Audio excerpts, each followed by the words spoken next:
Big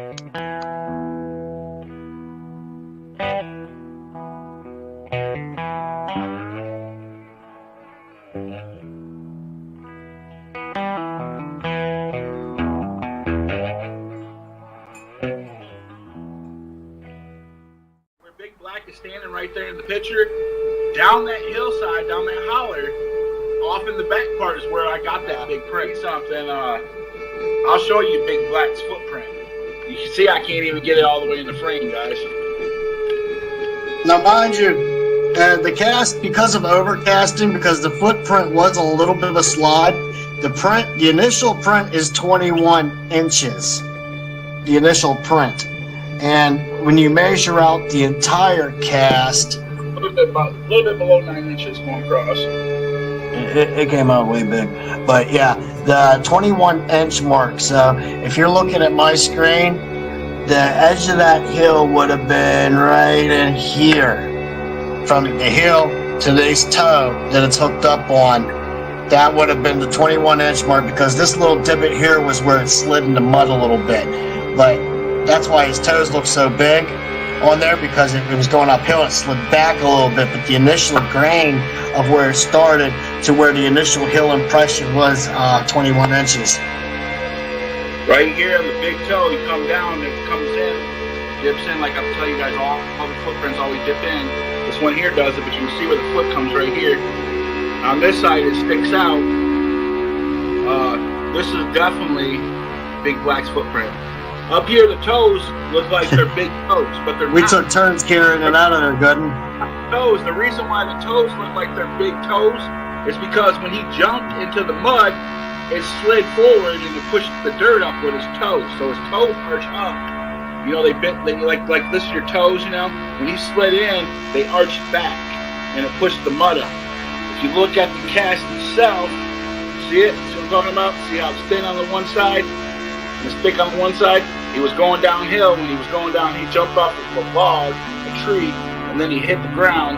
When he hit the ground, that's how he pushed the dirt up. So it makes it look like all these toes are like the same size, but they're not. That was about a 30, 40-pound cast. There's 1, it was wet. 2, 3, 4, 5, 6.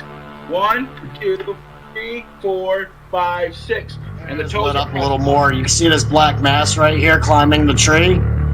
This is the black one he was talking about seeing around the house peeking. That's Big Black. That one there stands about 11, in between 11 and a half foot tall. That's a big boy.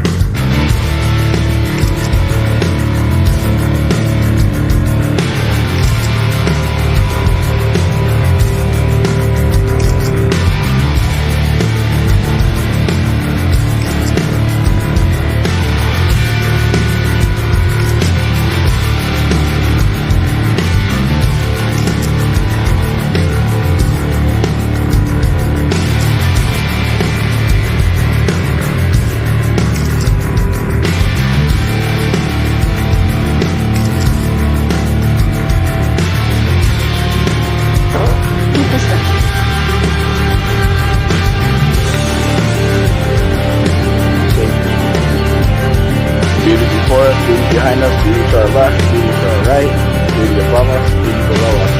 Now we walk with the Spirit.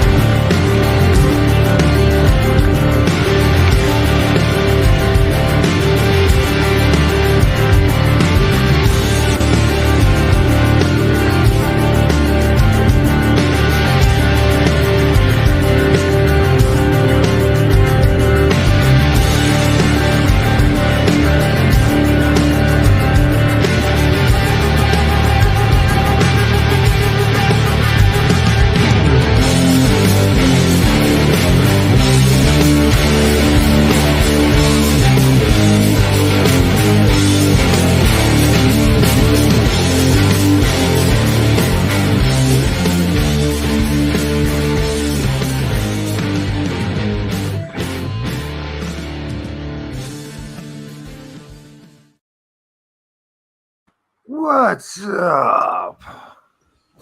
That bad bone intro. I like that one a lot, man. Put some work into that one. You guys deserve it, though. Yes, indeed, we have Biggie and Josh. Once again, Big Black. First of all, before we get into this, I wanna swallow some crow here. Quite embarrassing, incredibly embarrassing, but this is part of the process. When you think you see something, when you don't, and this is an amends, and especially to like brothers like MD. But a mic in which I thought I had filmed a spirit coming down the tree. And you're going to ask yourself, how in the hell did I get so confused? And well, when you're looking at this stuff, it happens once in a while with all the confusion. And believe it or not, this branch right here that's broke off of the tree, I must confess, I thought that was a spirit. It's actually a branch. So there you go. Don't just trust me. Always do your due diligence and do your research and all that kind of stuff. So it's a branch. That's a branch. Yes, I got fooled by a branch. Imagine that. So with that out of the way, Happens to all of us. yeah. Yes, it does. But when you catch your fault, I think it's responsible, at least the responsibility to try to let people know I screwed up. So Right with on. that in mind, let's get these guys in the room. Biggie and Josh, man. MT, thank you for being here. Madison Woman, thank you for being there. And there's, I guess, 13 others of you. I don't know what happened to my right-hand man. Yeah, man. Sheldon, if you're around, man, let me know, man. It was supposed to went to the land between the lakes, is that what it is? This past weekend, and I couldn't do it because I had my son and health issues and just expense. I was just like, I'm not taking my son down there.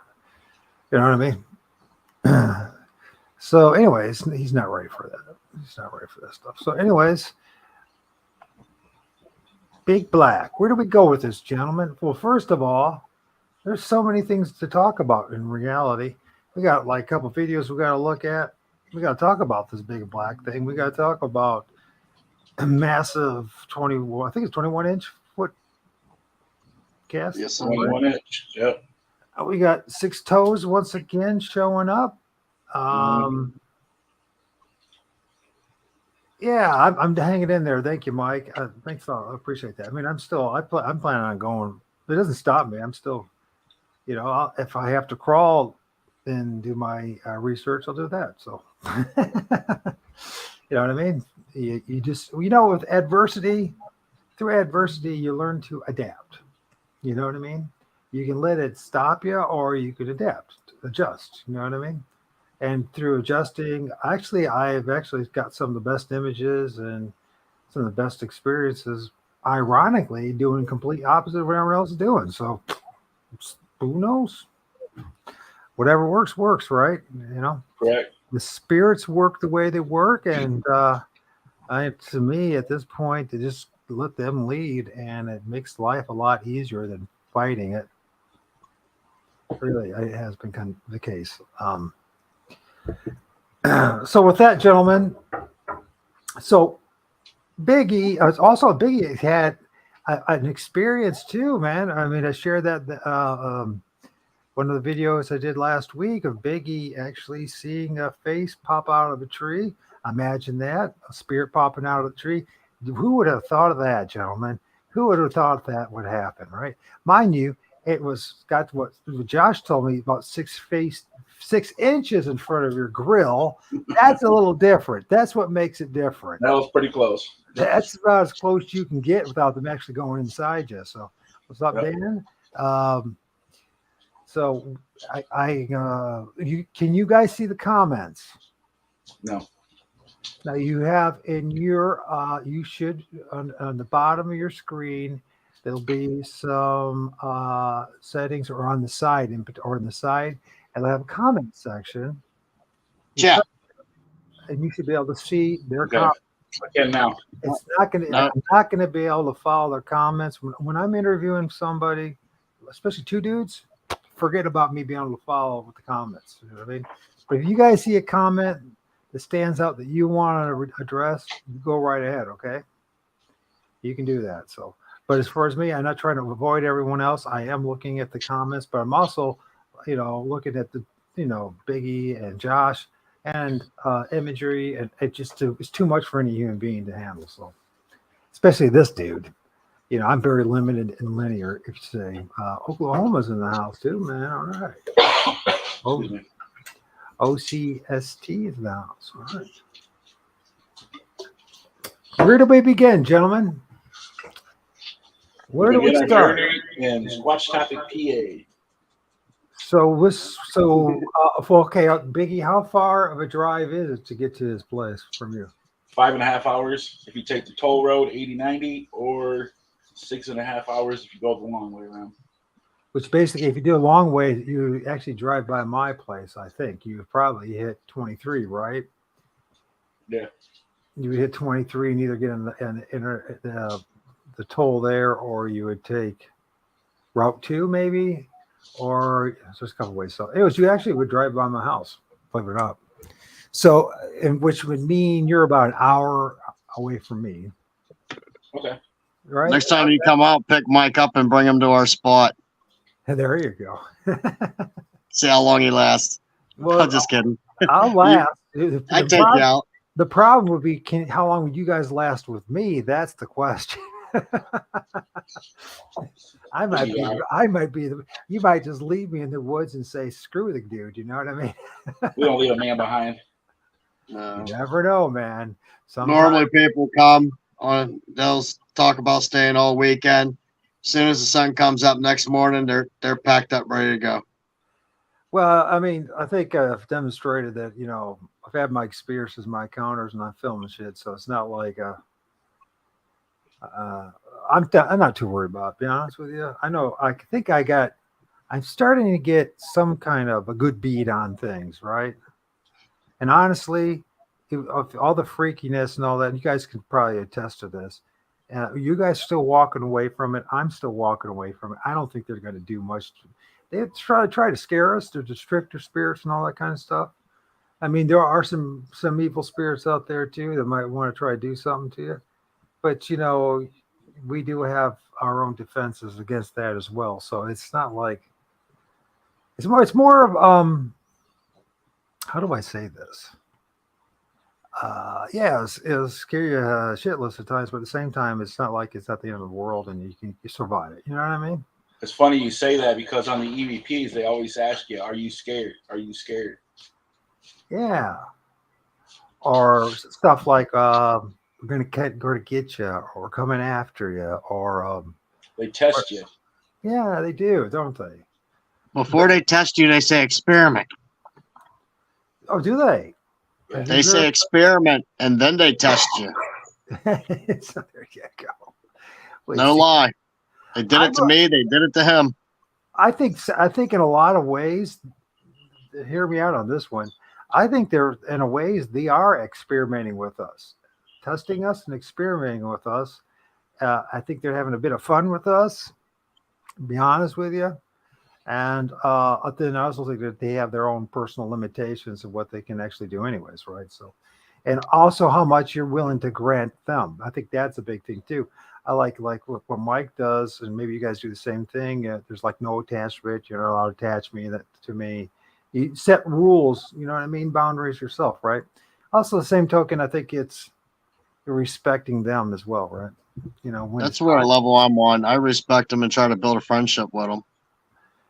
Well, I'm starting to realize that, a lot of what the Western society and culture remain the same people who pretty much lied to us about every other thing, practice mass genocide, extinction, eradication of cultures and truths and knowledge. These are the same people that are now telling us that these are demons. I think we should think twice about where we get our advice from. You know what I mean?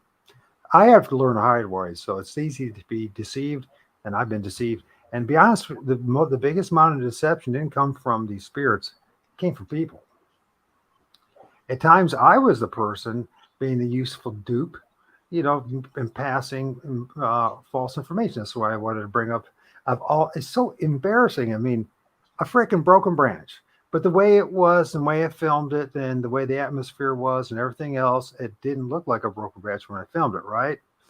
But what I do is I film the same set of trees, and I have been doing that now for months. And so I can go back and look at things and see if I missed something, if I saw something that I thought was something that was not like what you just addressed. I think this is important. I think it's interesting. It actually applies a little bit to what you were doing, Josh, in your own site. That's what I do with tree structures. You seem to be consistently, you focus. What I first thought about is why does he go to a bunch of different sites? But you focus on basically one or two sites, right? Which is really a logical thing to do. I mean, if you bulk of your time doing it that way, my thinking is that because this is a place that you can consistently get to, and then you can have data being created through the course of time, and not just going from one place and jumping to another place. And then, I mean, it's one thing if you want to have the journey of going to, say, somewhere in the other state, or to go visit friends or a group of people and do your little research and all that. But it's not the same thing as having specific sites. You know what I mean? I have like 1, 2, 3. I have 4 now, but they're all within the furthest one is 3 miles away. All the other ones are within a mile and a half from where I'm sitting right now. You know what I mean? The reason why I stick to one site is because you got to get them familiar with you, and you got to get them to open up to you, and you got to get them to accept you like a family. I think that you might just be right with that, bro. I think. Well, not only that, I studied their behavior. That was my main focus, and I wanted to test and see how far I can go with it. And it's actually built up to the point where there's a mutual respect. I mean, he can tell you, he's been there, he's seen it. They have a respect for me, and I give it back to them. And through my courses of study you got to figure, I've been in those woods 16 years. I've been seeing people popping out from the trees looking at me. I wave at them, they run away. I didn't start active researching till a little over 5 years ago because I didn't know what they were. Yeah, that's where they get it from. I always wave at them, hey, and then they run away. Steve did that to me a lot. Eventually, they started waving back, and then about a little over 5 years ago, I started taking them food. Uh-huh. Then I started documenting it. So for you, the strategy of interacting with them and gifting them helps. Oh, they were mean bastards in the beginning. Now, when you say they threw rocks at me, they tripped me with branches. They set a spike trap up. They took somebody's fence, curled it up, and set it at the entrance to where I was going into the woods. And that thing went through the bottom of my boot and out the top. Well, that's a different one. I never heard such a thing as that. They booby-trapped the entrance that I was going in every other week. And everybody in that community are all old people. Nobody's going down in those woods, and that's private property. Right. They took a vine in my spot, wrapped it around the stick, pulled the stick all the way over, hooked the vine so that it basically like a tripwire. You hit the tripwire, the vine. I've seen that. Stick jabs you right into the stomach. It was on a live that I was doing. I was showing people what they do, and they would stick sticks in the path. So like it'd be like a narrow path. They'll stick sticks in there, and I think what they're doing is they're chasing the deer, and the deer would trip over the vine and then land on the spike, and that's how they get their food. But it's just theories, can't prove it. I ain't seen them do it. Yeah, that's the problem. Yeah, they're just theories. We can't be right. We can't be just being honest. You're being honest. Thank you. Yeah. They hang sticks like in certain spots that I go in. They'll hang a stick across the top. So it falls. And if you hit the tree or whatever, the stick will fall. And then they also lay them up certain ways. When you hit the tree or whatever, the stick will fall. So if you don't put the stick back, they know you've been through that little spot. And then they do the tip break. Certain trails I'll be going in, they always build like big old piles of sticks, and they always block it, and they make a new trail for me to go in. Like they don't want me going in certain spots, they'll block the entrance. They do it all the time. They're They intelligent. rearranged the woods. Now, I have not had anything like that particular happen, but well, you know what they do it for me is there's this, and I've shared a couple of those images. They even somehow, first of all, they manipulate the tree itself. I wear glasses, and right where my car is parked, there's a tree. The branch is broken off, and what they've done is they bent stuff and put stuff in there to make it look like this dude wearing glasses, right, with a smile. Funnier than hell, they did that. And then there's another thing. I shared this with Mike. Somehow, I don't know how they did it. It looks like an entity. It doesn't look like a Bigfoot, but something that's big, something that has more like a cross between a parrot and a reptilian type of face. And it's like stuck in the head. The head's stuck like halfway out the tree permanently. It's got a hand that's like this stuck. I don't know if you can see that shit. Excuse me, guys. I don't know if it's like that sticking out. So it's sticking out of the tree like that. So you see this part of the hand. And then I'm dead serious. You can see it. You can see the knuckles and everything. I don't know how they did it. And it's like looks like an entity was manifesting out of a tree and they got frozen there in the wood. Kind of like a mold. Huh? A mold. Yeah, like it just got stuck. And I don't know if they actually did get stuck, but every time I look out my kitchen window, because I don't have blinds or anything in my kitchen, because my attitude is, you guys looking, what's the point of me? I'm not going to live life in fear because you guys are looking, you know what I mean? And it's not going to do it anymore. So it was one of my strategies to deal with, the scarier side of all this. And so I just look up there and said, yeah, and it's you can see, I can see it at least. It's very bizarre. And it just kind of formulated over the winter. It wasn't there last year. It was this year. I don't know what to say about that, except that's what happens. And I've seen numerous times when I film in the trees, it'll be some kind of growth or something. There's like a deformation that happens on the tree. And it's like entities use it as, I don't know if it's a portal or just like a stationary area or whatever they're using. But there's times when I film entities in it, and there's times I don't. And somehow there seems to be it looks like they're frozen in time there permanently. Have you guys ever heard something like that yet? And if you haven't, it's okay. It might be just my own personal thing that's going on. So On YouTube, pictures. Yeah, it's happening just in my own neighborhood. So yeah, just to walk around naked or O.R.D. That makes stop again. That's what I was thinking too, man. Hell, even I don't even want to see my sorry ass naked anymore. I don't want to see it either. I know. So where do we begin? I'm going to start with Josh. Josh sent me some pictures. I know Biggie sent me some too. So I got both of them. Some are the same pictures. I'm just going to go in order. Josh, is what you said as we go with this conversation. Because it looks like you you filmed something here. You found that on the video I just released today. Oh yeah, we're not even looking at it. I heard you get this. That would help, wouldn't it? Okay. Where does you got it too, I think. There we go. Now you can see it. This is the one. Oh, that's going into the entrance. What is going on here, man? Who is it? This was posted up onto my YouTube page for Squatch Topic. Now, if you look, you see where the arch is? Look right there. You can see a cynocephaly face. Nope. Where the arch is. In the woods. In here. Yeah. Right, just you touched were it. just I saw that too, but there's something going on here too, right? It looks pretty darn clear to me what's going on there, but what the hell do I know? So there's a dude. Oh, look at that. Yeah.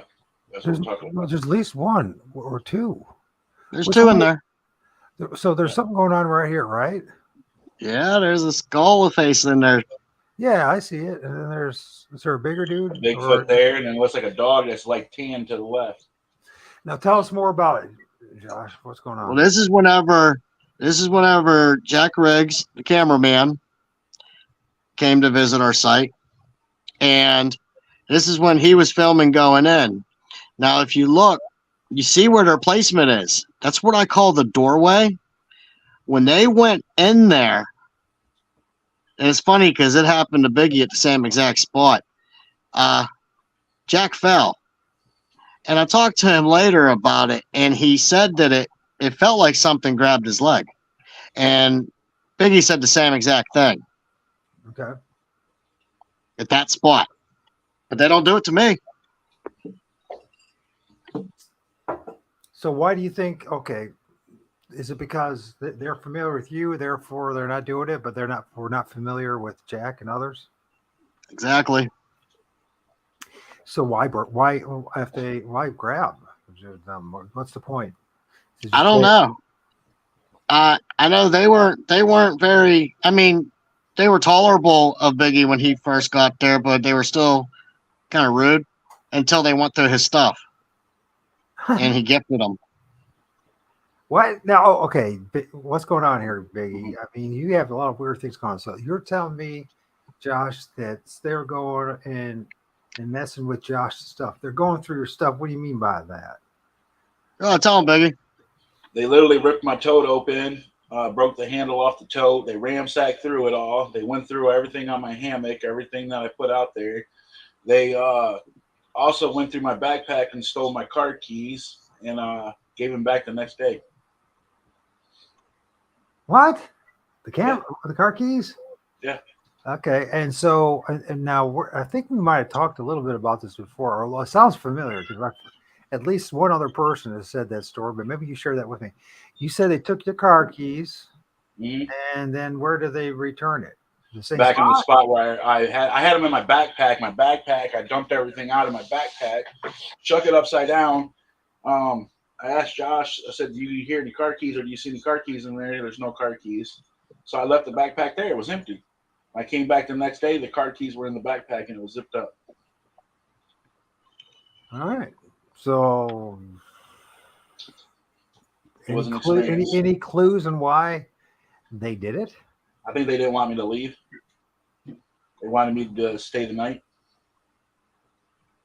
Well, wait a minute. I thought they didn't like you, B. I guess I think they got it to like you. I think it was He more like gifted a them. test, like a test and all that, Yeah.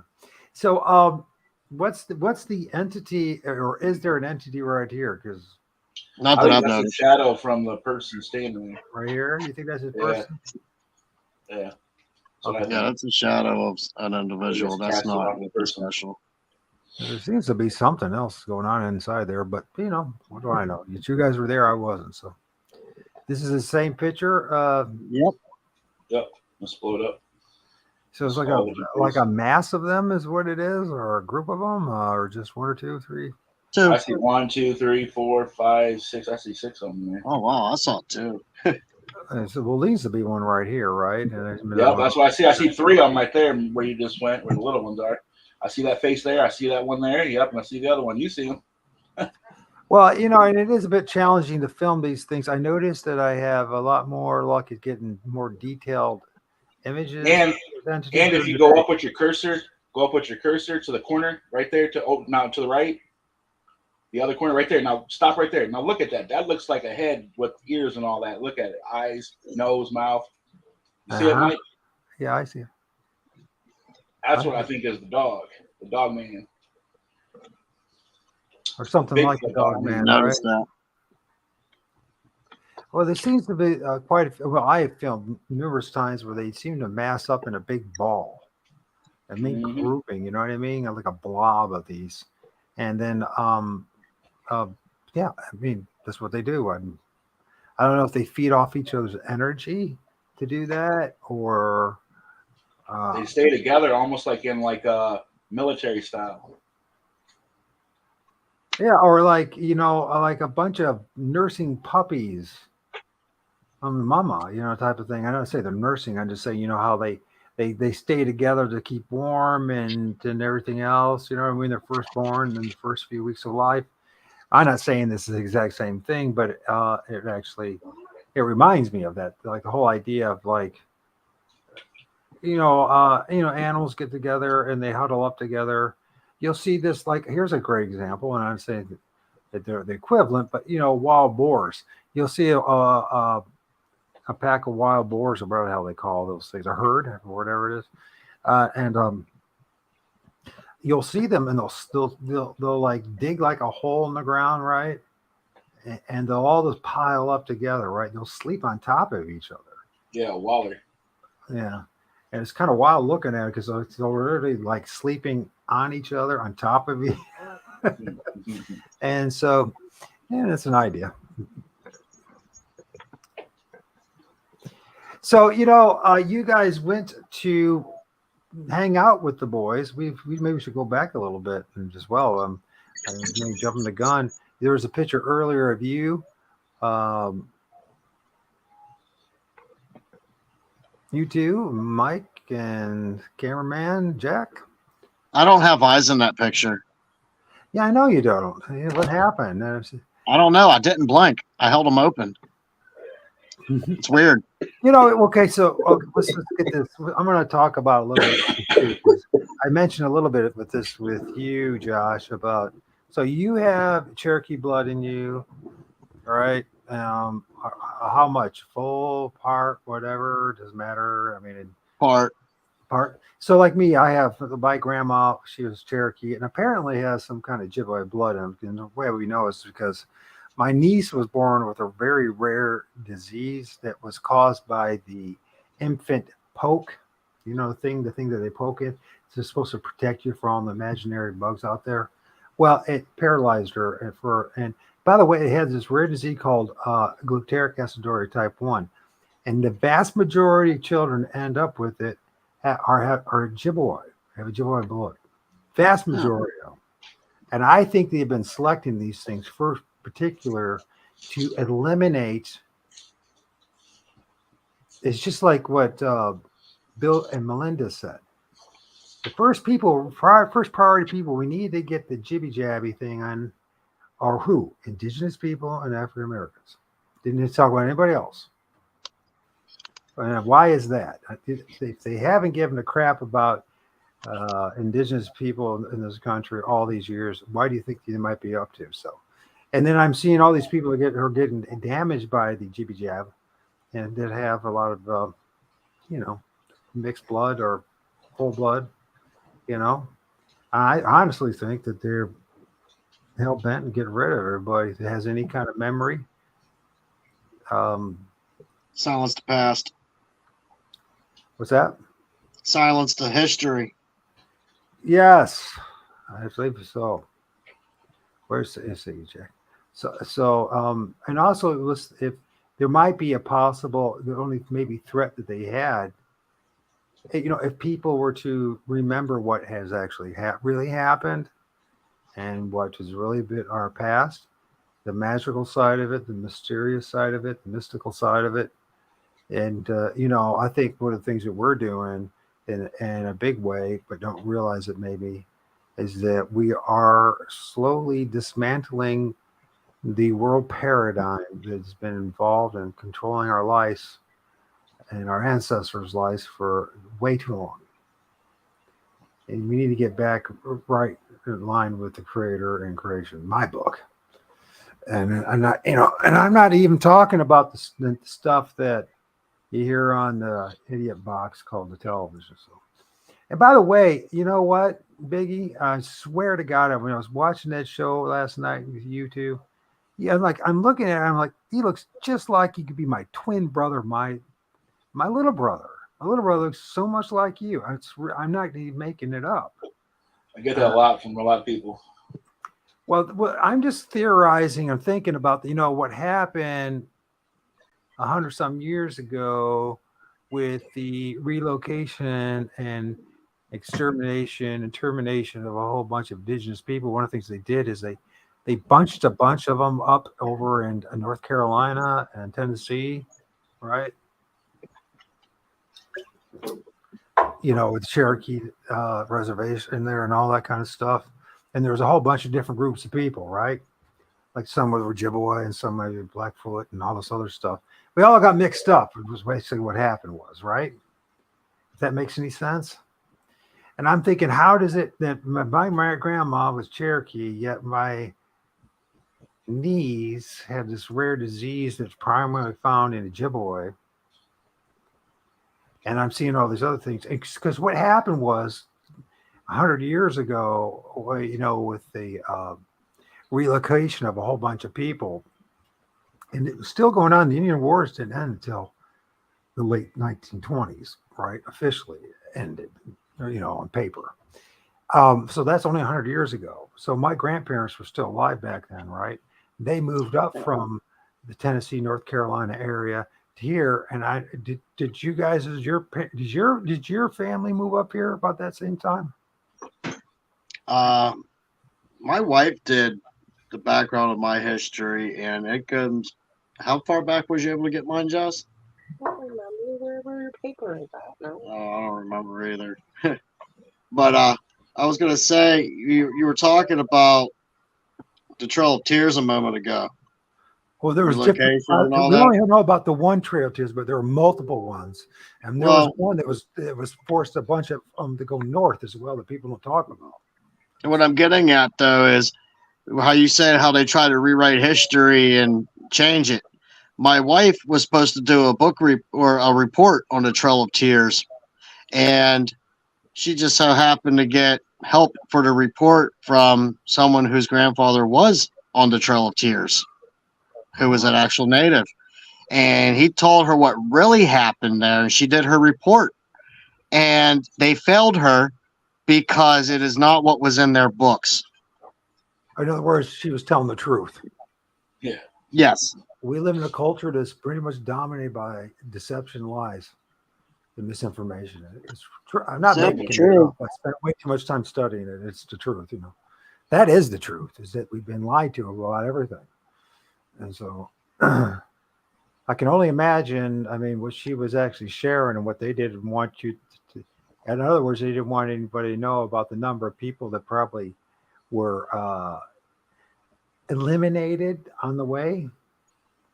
Or the fact of how many treaties were broken in one day. Well, honestly, I think that's how they listen. I was thinking about this, so and I'm not saying that here in North America that everyone was a saint and everyone was wonderful, but there was some basic truths. It was necessary for survival, and one of the most fundamental truths was your integrity and your honor. If you broke that, you were like a pariah in the tribe and surrounding tribes. If people couldn't trust you because it's survival, right? If you can't trust each other, I mean, it's a matter of life and death in their situation many times, right? And so this whole idea about lying and breaking promises, I don't think was part of the culture out here. You know what I mean? I'm not saying they were saints. They didn't have other issues. You know, no one was perfect, and there's the human condition, but there was certainly. So when the Europeans showed up, two things happened. They poisoned the living crap out of a bunch of people, right? That's how they got rid of a bunch of people, right? And secondly, and that's physically, right? And then secondly, poisoning was through lying, deception. They make promises they know damn well they're not going to keep, right? And why, if you're a halfway decent person, right, you're not going to think that way. You're not going to be making promises that you plan on breaking, right? You have a conscience. But that's how they conquered this place, was by breaking promise after promise after promise.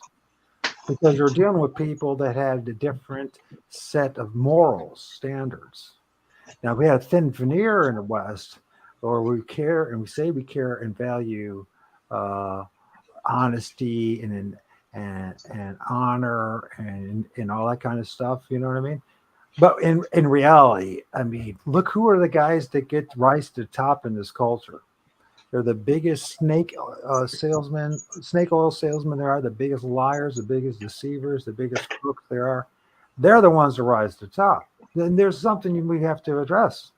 That things are going to change. I mean, we have to get honest about this, right? And I'm not making this up. It's not based on how their talent is not based on how honorable and how integral the word is. Their talent is how they are able to convince people to pretty much do what they want and give them their money, and you know what I'm saying. They're con artists. We rule in a culture full of snake oil salesmen and con artists. If we're honest about it. Unfortunately. And by the way, you said, what does this have anything to do with Bigfooting? It has a hell of a lot to do with Bigfoot in my book, because I think a big part of what we're doing here, and we're interacting, I don't know if it's Sasquatch said, but we're interacting with our ancestral spirits.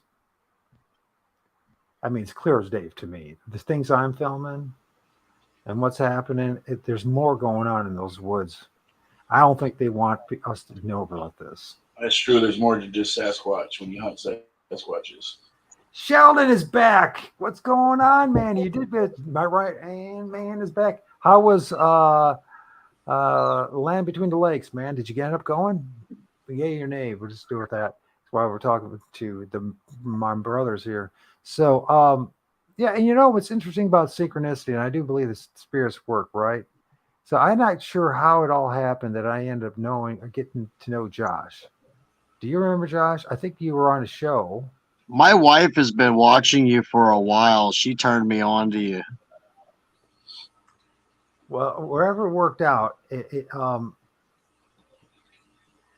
because I don't really reach out to that many people. I don't.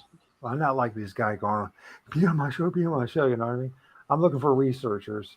And if they're not interested, they're not interested. I have plenty of other stuff. I got plenty of other stuff to do, you know what I mean? And so, and all of a sudden, you guys get on my show, and I know it's been a little rough start getting to know each other and all that kind of stuff, because we don't really know each other, right?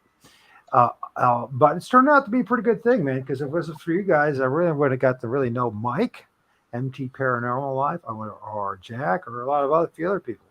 And good people. Yeah, they are good people, and I believe they're going down the right path. At least they're going down the same or similar path as myself. So. And I do believe that's the direction we do need to go.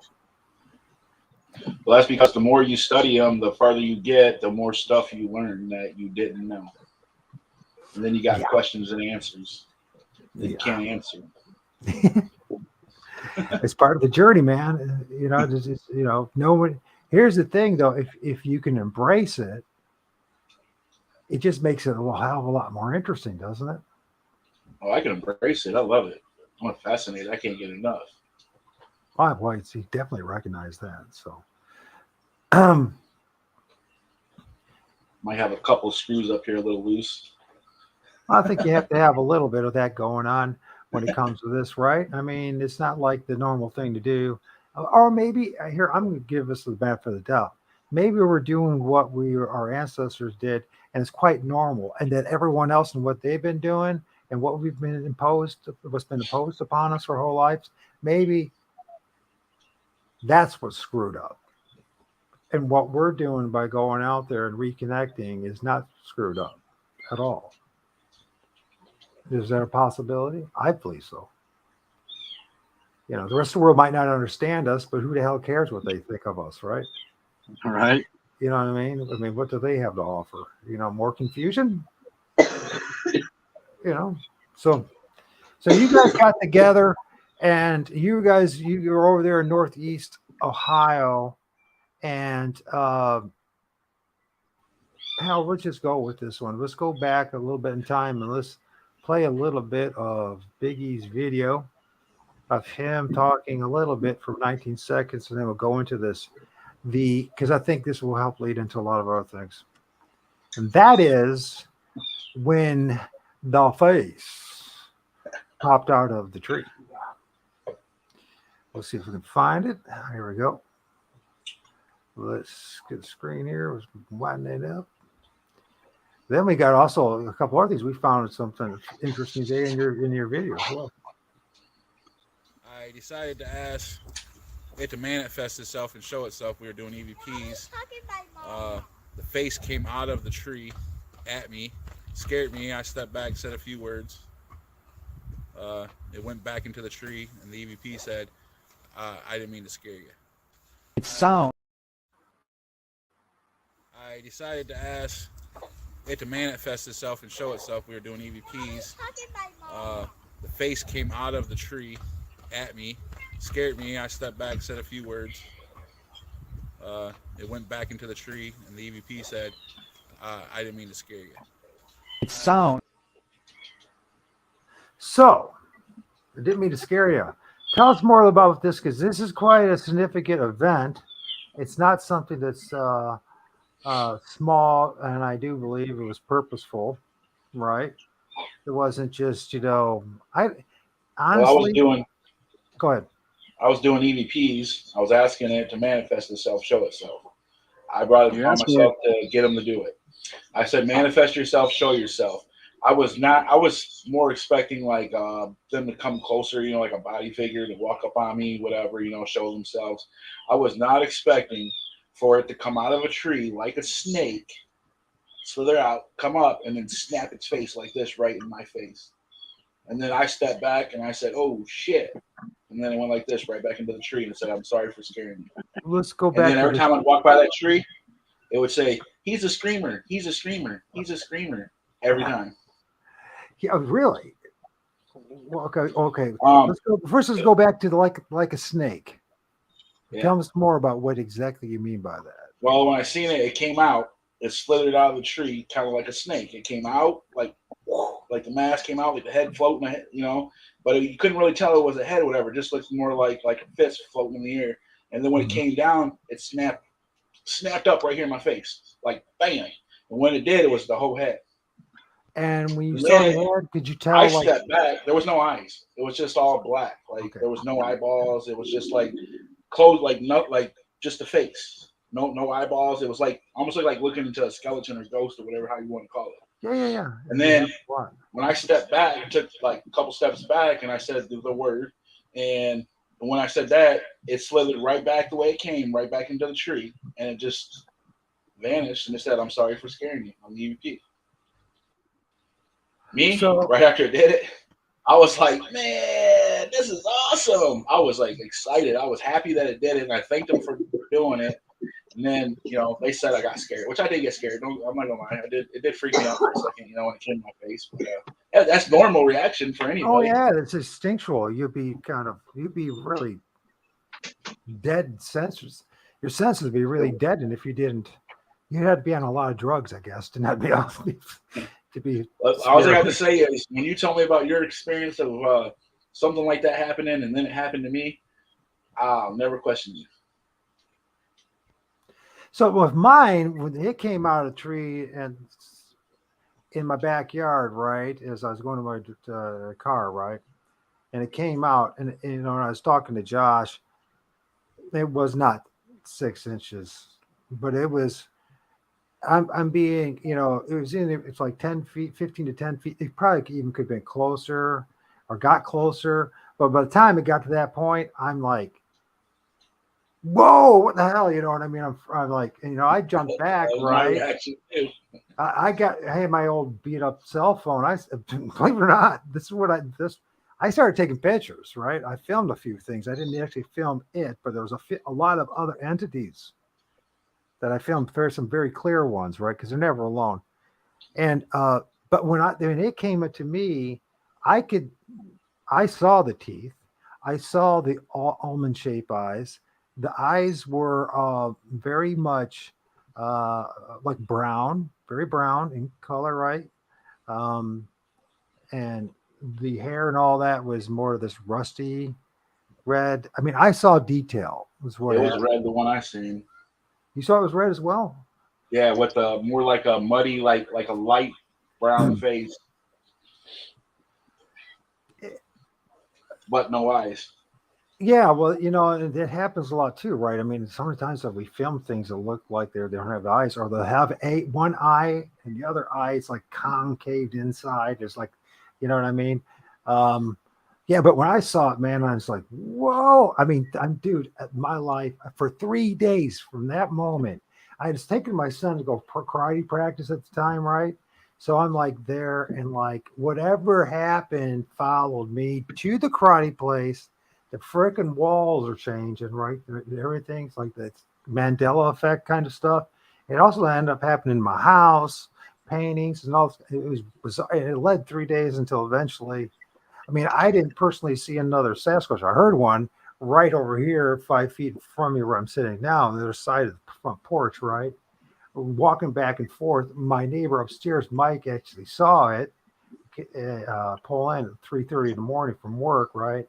That's what plus, but it was jet black when he saw it. It was tall, looked like dude with a black hoodie. He couldn't process it or accept the fact that it was a grass man, what we call a Bigfoot. You know what I mean?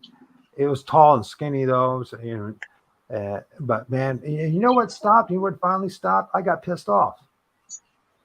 I spent all that time praying and asking and helping, and I just rose up and I said, and I just threw a ton of F-bombs and told them to get the hell out of this place. And the funniest thing is, it started running back and forth in the porch right here, right? Like it got all freaked out that, what happened, and then it ran off to the side, and then my neighbor saw it, and then that's a part of the story. But see, now on that experience that I had, I told my brother down there, I said, bro, a face came out of the tree at me, and I told him it came out and lunged at me. I didn't tell him about the part where it snapped its head up at me. He told me later exactly how it happened, exactly how it did what it did. So he's seen the exact same thing that I witnessed. And who was this? Josh. Oh yeah, because Josh told me you told us. Josh said he said something similar too, right? You told Josh me. told me exactly what happened. Exactly. I didn't tell him about the face popping up, snapping up at the end. I just told him the face came out of the tree at me. I left it at that. He's the one that told me later that, bro, I seen it come out of the tree at you, and it snapped right at the end, like boom, up at you right in your face, like in your face. I didn't tell him that part. I left that part out. But for me to leave that part out and him to tell me that part made me know that he's seen it too. Yeah, we have shared experiences. It's like I'm totally convinced that Mike, the other 2 weeks ago, had a similar experience that we had, right? Based on what his experience, was it the same entity? It doesn't really matter. He had a similar experience, right? I mean, there's multiple entities. I just know it was fire.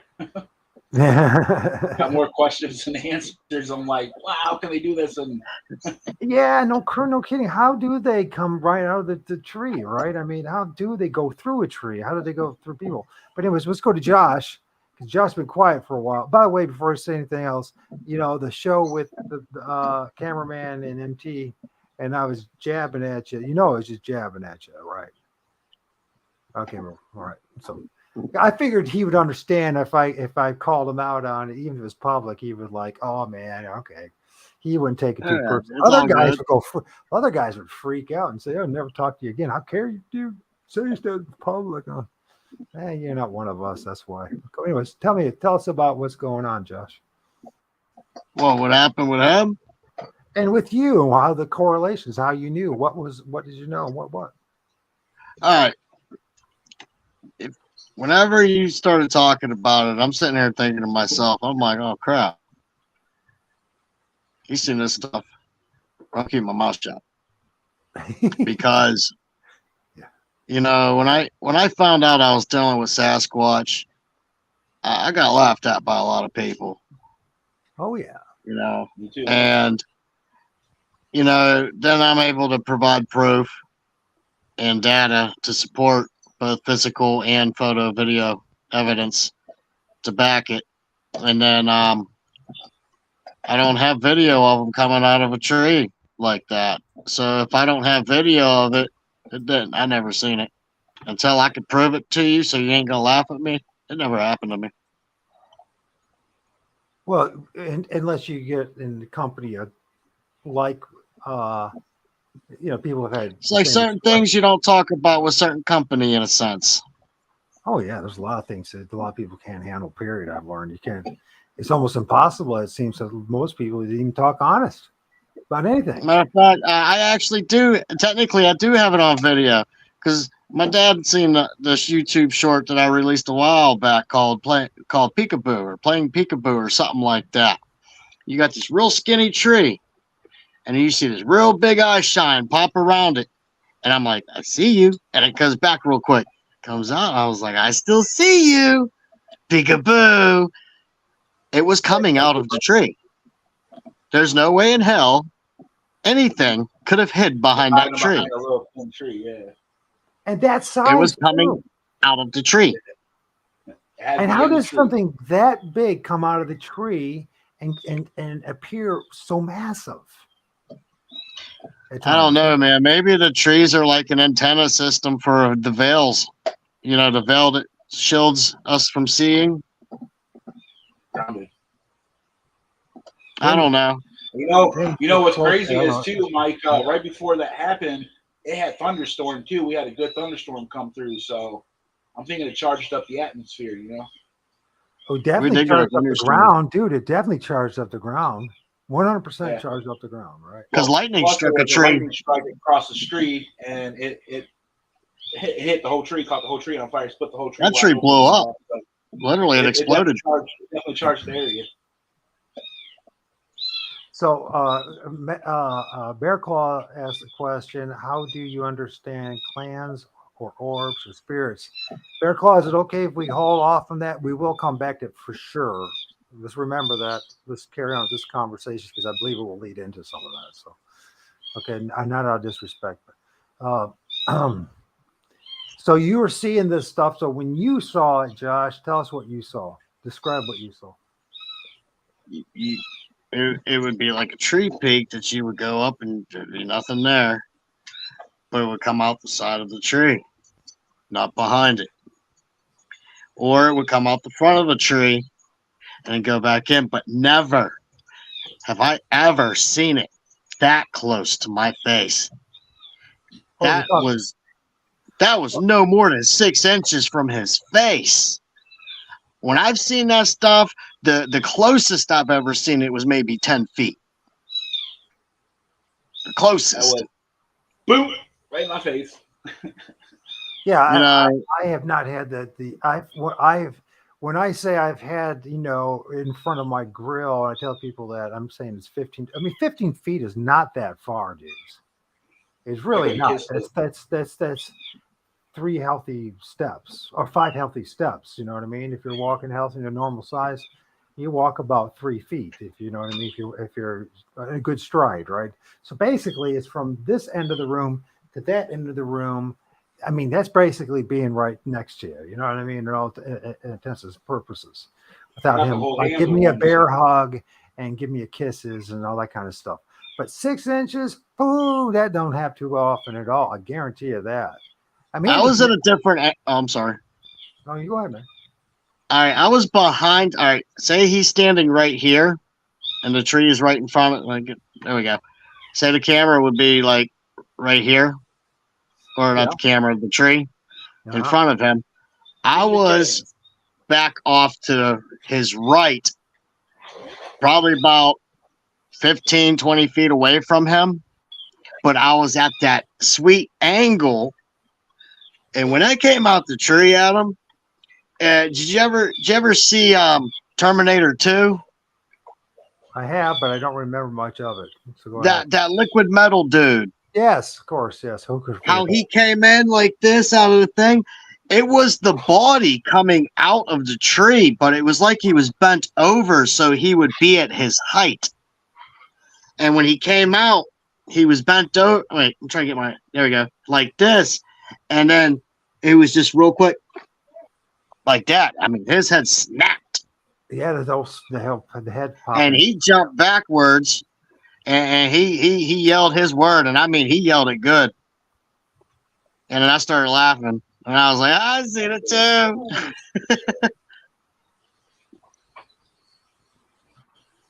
Okay, so medicine Bear Claw says, Mike, I could answer. I like listening to Josh and Biggie first. Oh, okay. Yeah, we're going to lead right into there, so we're not going to ignore that because believe me, it's all part of this conversation. In fact, we discovered potentially an orb or eye shine. Right, I was watching your video and I'm like, boom, just like that. The spirits, right? I don't watch this 5.5 hour video. I don't have the time to watch it. I go right to the spot where the freaking eye shine of the orb is, right? Not knowing it was even there in the first place. I'm looking at it and go, what the hell's this? Is this these guys, it's just their ball or something? Is there something there that they have there in front? And so I record it, I send it to and Josh, and just sends it to the Biggie, and there's like, well, what's that? And I was like, well, it's either it's an orb or it's eye shine. Something's going on there, and it's not that far away from you guys, right? Yeah, because I didn't even review my footage. I just upload it. I literally watched the orb when I was there float across the sky like this in a straight line, go across hollers, and then these hollers go way down, like big old drop-off dips. It floated straight across them in a straight line, and then all of a sudden it was illuminating the ground a little bit, and then all of a sudden it got across the holler, and then all of a sudden it just vanished. I seen that with my own two eyes. He witnessed it with his own two eyes. Yeah. He's like, I always see that down there. Now, my big brother is in Northern California. He's Ambrose 76. He's there. He's seen Sasquatch and many other things. He says they're interdimensional beings. I know this. I have seen them, and my Native American friends agree. He's the one that said if I start doing this stuff, he's the one that prophesied that now that I know that they're spiritual interdimensional beings, don't be surprised if you start interacting with indigenous people or Native Americans, shamans, and within 24 hours, I'm hanging out and having my first close encounter with a guy that claims to be, well, he definitely is an Indian. I know that. Native American. I mean, one is pure blood because they look it. You know what I mean? There's no way of not knowing it. And he was, me and him are, that's the first one that crawled up the ravine, got 15 feet in front of us. I'm standing next to the, you know what I mean? That's how it works. And that's why I want to go back to what you and I and about us talking is because I was like, okay, so this year I decided I'm going to go back into this because I try to warn everybody about what's going on in the world. Nobody's listening. No one's paying attention. And I'm just going, well, what am I going to do? And I asked the Lord of all spirits, and then actually even my big brother suggested doing it, and that, and I kind of once in a great while, I actually take his advice, and I started going back into this. Right, I started going back into this at the beginning of this year. I mean, I was kind of playing around with it. I did a few interviews last year, but I wasn't really, And next thing you know, I'm hanging out here with you dudes. And it's only going to build. I know it's going to build, right? And that's why I was going back to about this whole thing about the Facebook, how we are three of us talking. Now, I might not seem that special to you guys, but it's special to me. And I recognize what's really going on. Maybe you guys do as well. I don't know, but I know what's going on. I would like to believe that I have some kind of control on all this. The only thing I have control of is if I don't want to go through the pain, I'm going to push the button. I'm going to type in the numbers or the letters. I'm going to make her reach out to a dude named Josh that I know nothing about. You know what I mean? And we have different personalities altogether, right? I mean, if it wasn't for this, three of us wouldn't be talking at all. Let's be honest, right? We would all be living our lives. And so if the spirits aren't involved in all this, I don't know who is. Because it sure in hell, I can't think of anything else. If it isn't the Lord of all spirits and spirits, what else could it possibly be in my book? And then everybody else can disagree with all they want, but I know my walk. And I knew that there's no reason for the three of us being together and sharing the same story, similar stories, right? I asked a question for you too, though, when I was out there, Mike. I asked it. I said, so you guys come in many different forms. And it said on the EVP, yes, we come in many different forms. So are we talking cats, dogs? Are we talking shape-shifting, or are we talking that there's many different entities that come in and out? That's they told me that they can pretty much change into whatever they want to change into. It's pretty much what they told me. Now, yeah. I guess it's the only way that speaks to me that we're talking something that's very shamanic and spiritual, potentially. And might have a strong connection with our ancestors. Potentially. But meanwhile, when we do this, let's watch this video. I don't think there's actually any sound So everyone have patience and just pay attention to the. This is what I found today, and one of Josh's videos that those guys did. And was it just you, Josh? No, it's both of you guys. Both of you guys were doing it. So you both were doing it. Yeah, So he has the same ones as me. He was down there doing it with his too. Yeah. Yeah, I ain't uploaded mine yet. Mine are still hanging on the wall. I ain't even We do also have a video of Biggie whooping and echoing in that whoop, man. That's pretty wild. I do a Ohio holler too. That's awesome, and a Yahoo. And I got to find which one it is now. I got so many videos at this point. So there's that one. Censorship. Biggie noise. I think it's this one. Okay, let's watch this.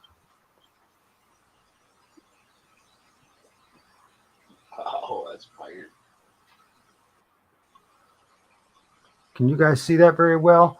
If you guys, maybe could blow it up. I could have done a better job, but this is, you're filming this and there's the right spot. And there's like, I go, where is all this flashing? I played it through twice.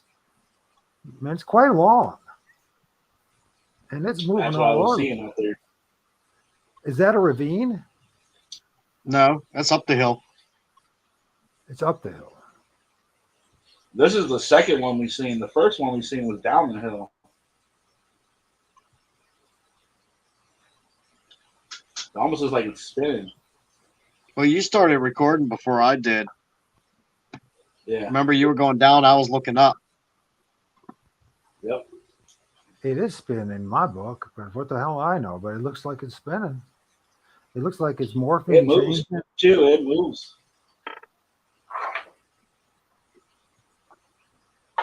That was definitely wicked. So spirits, orbs, this kind of goes back to what clans. We got this, they're all connected. We'll go on, we'll talk about this. Thank you for leading us in that path, that direction, Bear Claw. So what's up, Elizabeth? Good to see you. So they're the same but different ways. Okay. That's fair enough. Rephium? No, it could be. I don't think so, but it could be. Some of it could be. I don't think the whole thing is. What do you think, Mike? It is. What do you, from your experience, or messing, or Bear Claw? What do you think it is? That light. Jesse, what do you think it is? I think the beauty is awesome. It's all okay. I think it's eye shine. You think it's eye shine? Now, why do you guys? Their eyes are the size of tennis balls. They were the size of tennis balls. Their eyes are. It's true. Well, you think about the eye sockets and how big they are, right? I mean, the black and now if they pop out, they are much bigger than the normal, like human eyeball, right? Right. Well, last year I got that footage of when I was laying in my hammock, and it was between those two trees watching me, and it was the same exact kind of movements. It was the same exact. It was just like that, except a different location. CP, I haven't had a chance to do that. You guys, did you get a chance to slow down that video and watch it and blow it up? Because I didn't get a chance. I was too busy doing too many. I just found I haven't even watched none of it.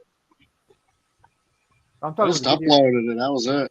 Well, you've watched the video. I think CP's our eyes. Yes, she is. She's got good eyes. Takes after Biggie. Yeah, I mean, if not send her the clip, I think you guys got send it to her, right? Or put it on your channel. You know what I mean? I'm not taking any credit for it. So. You guys filmed it. So yeah, what was going on there, man? Orbs, eye shine. You say it's eye shine. Tell me why. You said because of the size of tennis balls. Tennis balls. So now was it I definitely there's a circle. There's a circle there. I see a circle. There's something circular there. At the first I thought maybe that was like your guys' ball that you had out there.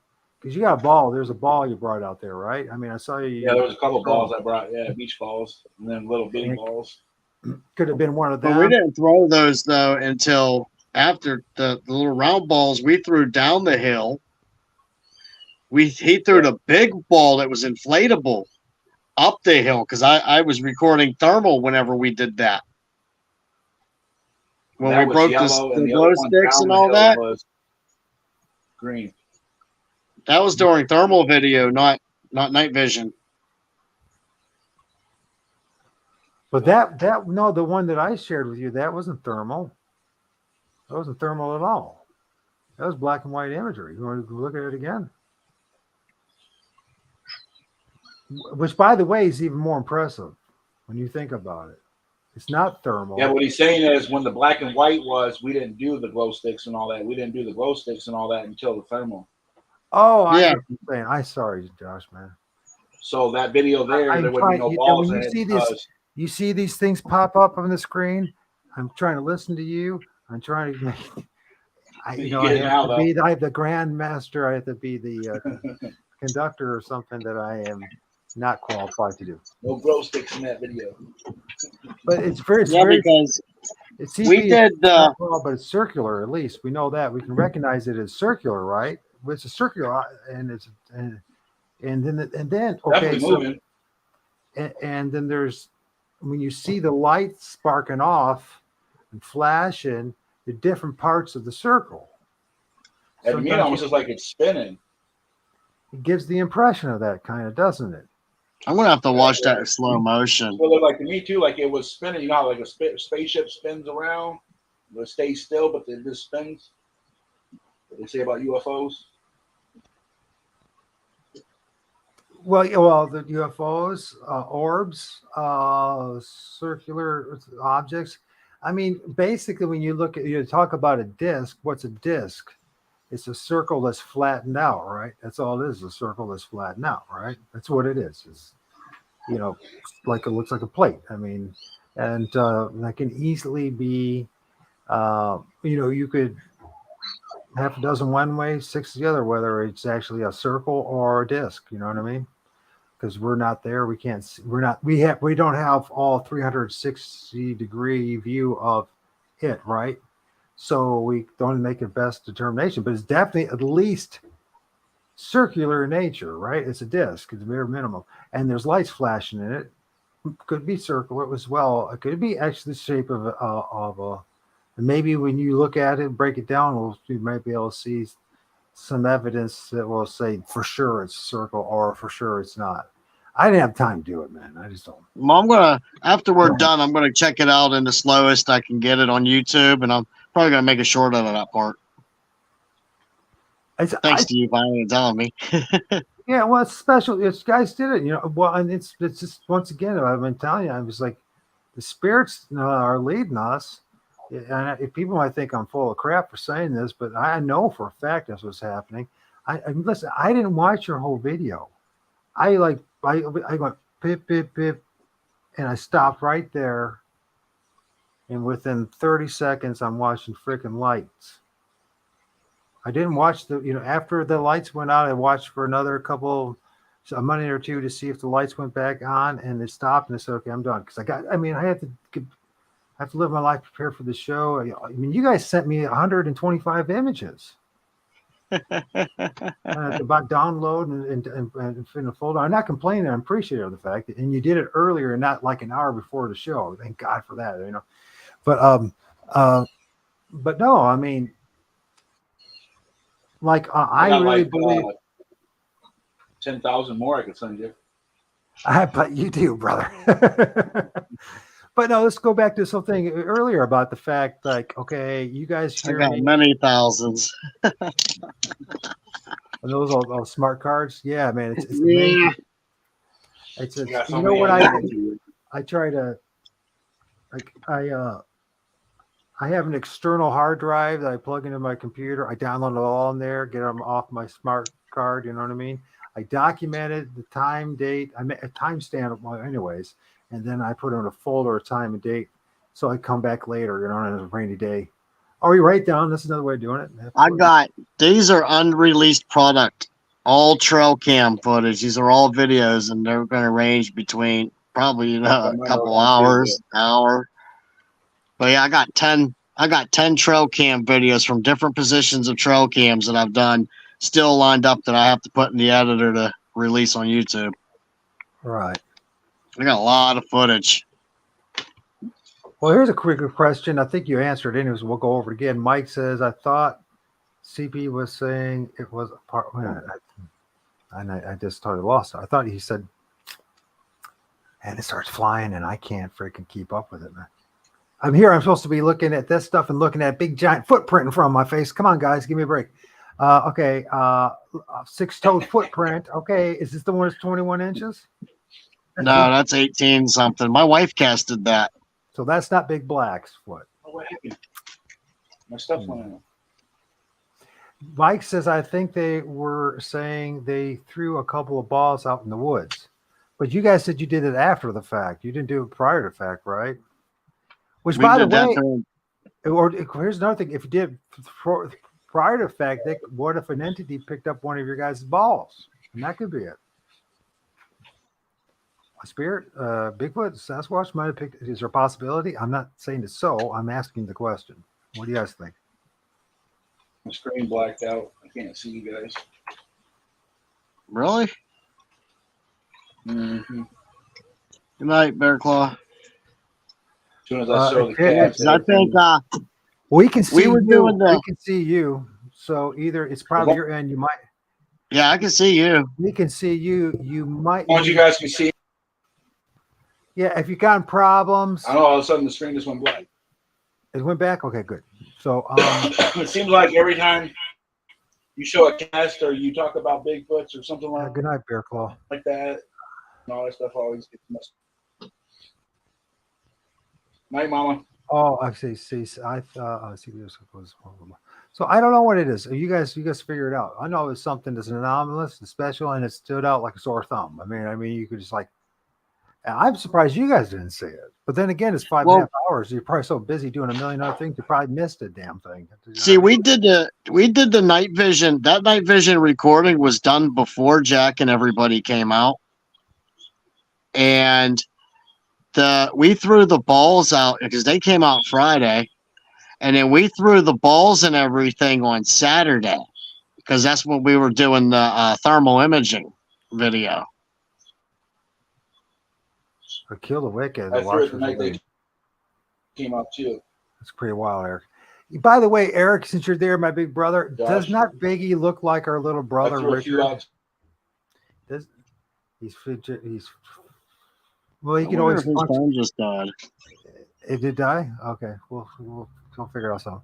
Oh, you already saw it, but isn't it weird? Right when I asked my big brother if Biggie looks just like our little brother, it dies. So I mean, it's like, but if you paid attention at all, Eric, does not Biggie didn't he look just like a lot like Richard, our little brother? I mean, I looked at him that live last night, and I'm like, I feel like I'm looking at my little brot's twin. That's just crazy. It's like it was hard enough time watching or looking at it because I'm like, I feel like I'm looking at my little brother, man. So let's go back. So we got this thing. We got. Well, heck, man. Let's go until he finds his way back here somehow, if he can. Sangha. Sangha.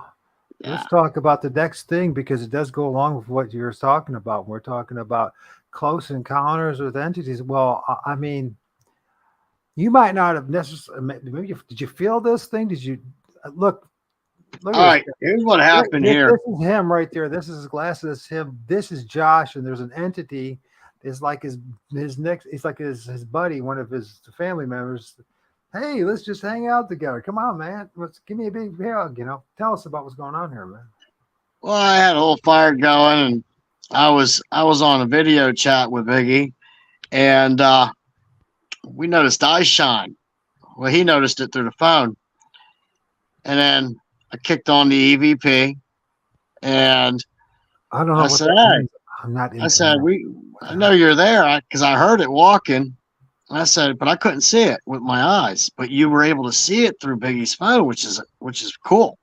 And I was like, why don't you come over here and sit next to the fire? It's chilly out here. You can come sit with me.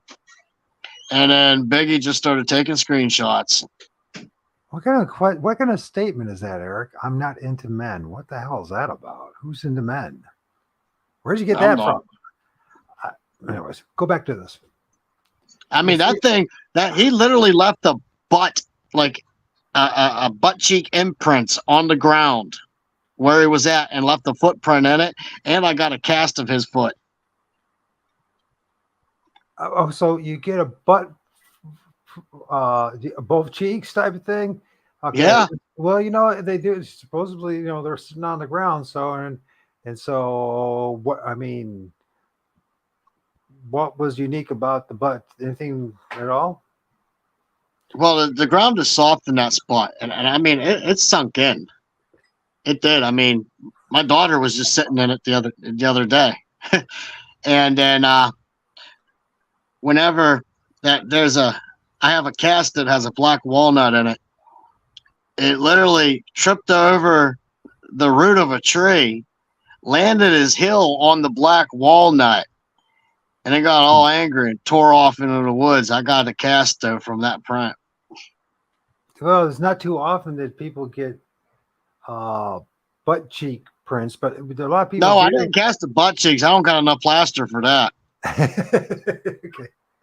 So, so how many times do people actually see the butt cheek prints? Usually, what we do see is just where they're sitting down in the impression, right? I've seen them I've seen them up at my spot at Site 1. This is the first time I've seen it because this was by my house. This is out back. This is backyard, right? This is. Yeah, my research area is 47 miles away from here. So do you feel like they followed you, or because we talked a little bit about that they see, that's what I wonder. I don't recognize that one's face. The ones that the spot, I can see them. They present themselves to me. I know their faces. I know their names. This one, I don't know nothing about. But since that night, he's been tap on the window and he makes it known when he's coming by. And then leaves the prints too, all over the yard.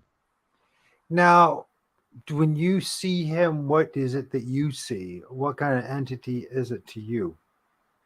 Normally, when these pictures were being taken, I seen nothing. I felt the cold though. Temperature dropped. And I heard it walking. I heard it sit down, like all the physical attributes of it, I heard. But when I looked over, I did not see it there. And then Biggie's on the phone taking screenshots and he's sending them to me. And I'm just looking like, oh my God, really? This is cool. Josh says, name it, or Mike says, name it, Josh. Name it, Josh. We know what it is, and it ain't Sasquatch. Right? I think it's a Sasquatch, truthfully. Really? And it caused the air to go cold?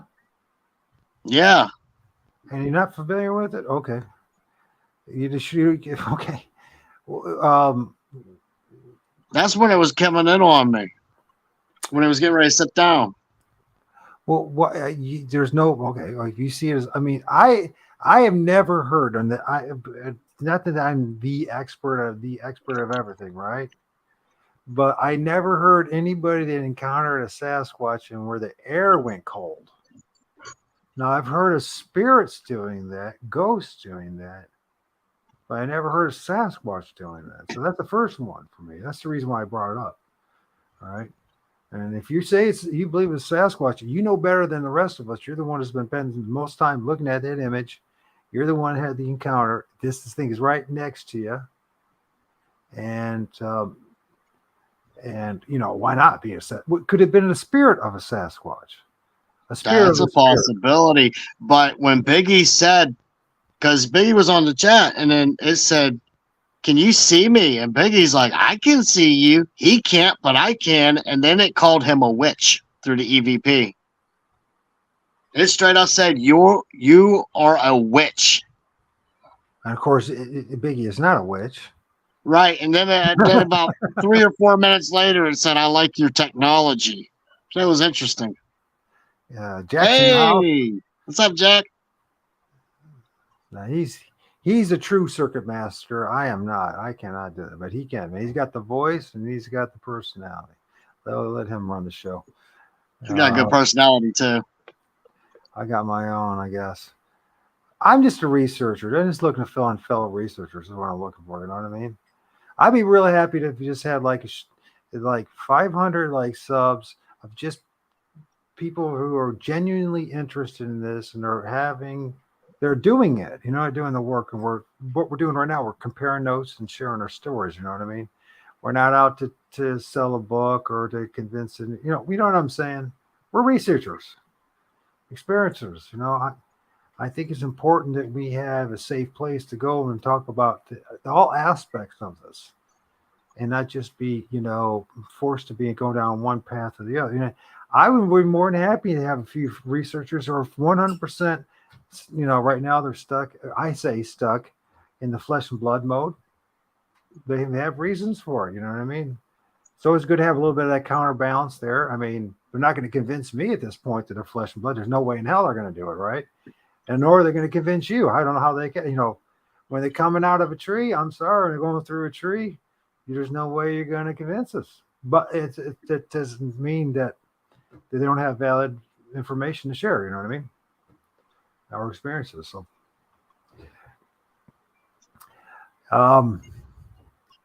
and Jesse says, hello. We've been doing this. Are you willing? How are you doing for time here, bro? Is it okay if we take about a 10-minute break? I'll play a little video, come back, and we'll look more about this. We'll talk more. I mean, this is a pretty cool image. I mean, how many times does anybody film? That one kind of looks like a Bigfoot. I can see how you can see that one. That one does. I see it kind of morphs, doesn't it? Well, it was coming in the frame though. It was moving in. Those pictures are it moving in on me, coming into the frame. It's like a black-eared Sasquatch with a more tanned face. I wasn't able to see it physically with my eyes. We were only able to see it through the phone. But you said it felt cold, which I never heard before. But that doesn't mean it doesn't happen. Well, I've noticed on my thermal imaging, I got 2 of them on thermal, and they're coming up the same heat signature as the trees. Which is kind of interesting. You're bringing that up, and we're having this conversation because on Friday night, Mike and Jack and I were having the conversation when Jack had the cold reading, and I brought up the idea that it doesn't necessarily mean that there's not anything there. There could be still something there, and if they have, it could be another entity that emits more of a cold signature, or it could be that they can manipulate temperature as well. So we can't just blanketly say based on temperature or reading that. So that's another thing. We have to learn how to read these. Well, that's humanly possible. It was proven at Harvard using the, I don't know if it was the Tibetan or the Shaolin monks. They did those experiments, and it came out that they were able to do that, lower and raise their body temperature core. All right. At least that's what Harvard says. It's very interesting stuff. And now that I look at that, so tell me if you're seeing what I'm seeing. Are these the eyes? Eye socket. Nose. Mouth. That's right the here. upper lip area, the mouth down there. You got your cheekbones come out because these Sasquatches, they all have like it is a football Sasquatch. face. Dude, it is one, isn't it? Look how big the upper lip area is. That is 100%. That's like I shouldn't say. How do I say this? It looks an awful lot like a Sasquatch, put that way. Right? You're right. Go on, man. I'm sorry. Yeah, just sat with me. Took a bite out of an apple too, and I casted it. Look at him moving. It's like, look how big his head is. It's so weird. It looks like you have your arm around him, and you're like a family reunion or something, dude. I was sitting in a chair, and he was sitting on his butt on the ground.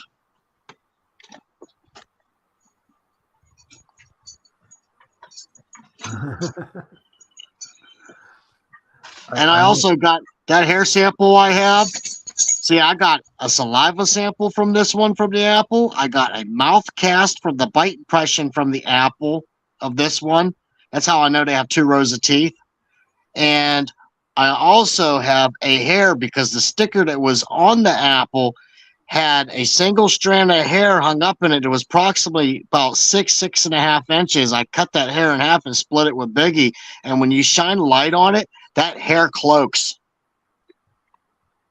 Yeah, to me, I can't say definitively one way or the other, but now that I've seen a couple more images, I'd be in agreement with Josh that at first I thought it was a ghost, but now that I'm looking at it with, because if this is the nose and it does have a hooded nose, here's the upper lip region, which is always well, that's what they say. And what I've noticed as well from my own experiences, that this area is much more long, compared to us, right? Much larger area. There's the mouth, and you can see there looks to me like the cheeks, the eyes. This one's blurred out, but who knows? You could clearly see the brow ridge. It could be a finger, actually. This could be a hand right here too. Hey, somebody's back. The man is back. He decided to join us. I think we thought for a moment there you were just, we've had enough, you guys. I'm Biggie in the house. Yeah, my computer is Look what pick we're on, bruh. dinosaur. I took that pic. I told him. Well, so what? Oh, you took the picture. Tell him your side of the story. Yeah, and so do you? First of all, before going any further, before the story, Biggie, is that a Bigfoot or is that like a poltergeist or spirit, a human spirit? I'm pretty sure that's a Sasquatch because of the face, the way it looks. But so 3 of us here in this room, and this is the first time I really analyzed this picture. You sent it to me last night, but I haven't had a chance to do it, with everything else. So this is the first time I don't really analyze, for the most part, my guests' pictures until the show. You know what I mean? I try to keep back my prejudices and all that kind of stuff. You know what I mean? As much as possible, and see what happens, because a lot of times, at first glance, I'm thinking this is a ghost, and then I start looking through the images and it's like, that's a freaking Bigfoot. That's 100% Sasquatch. Start calling me the Squatch Whisperer.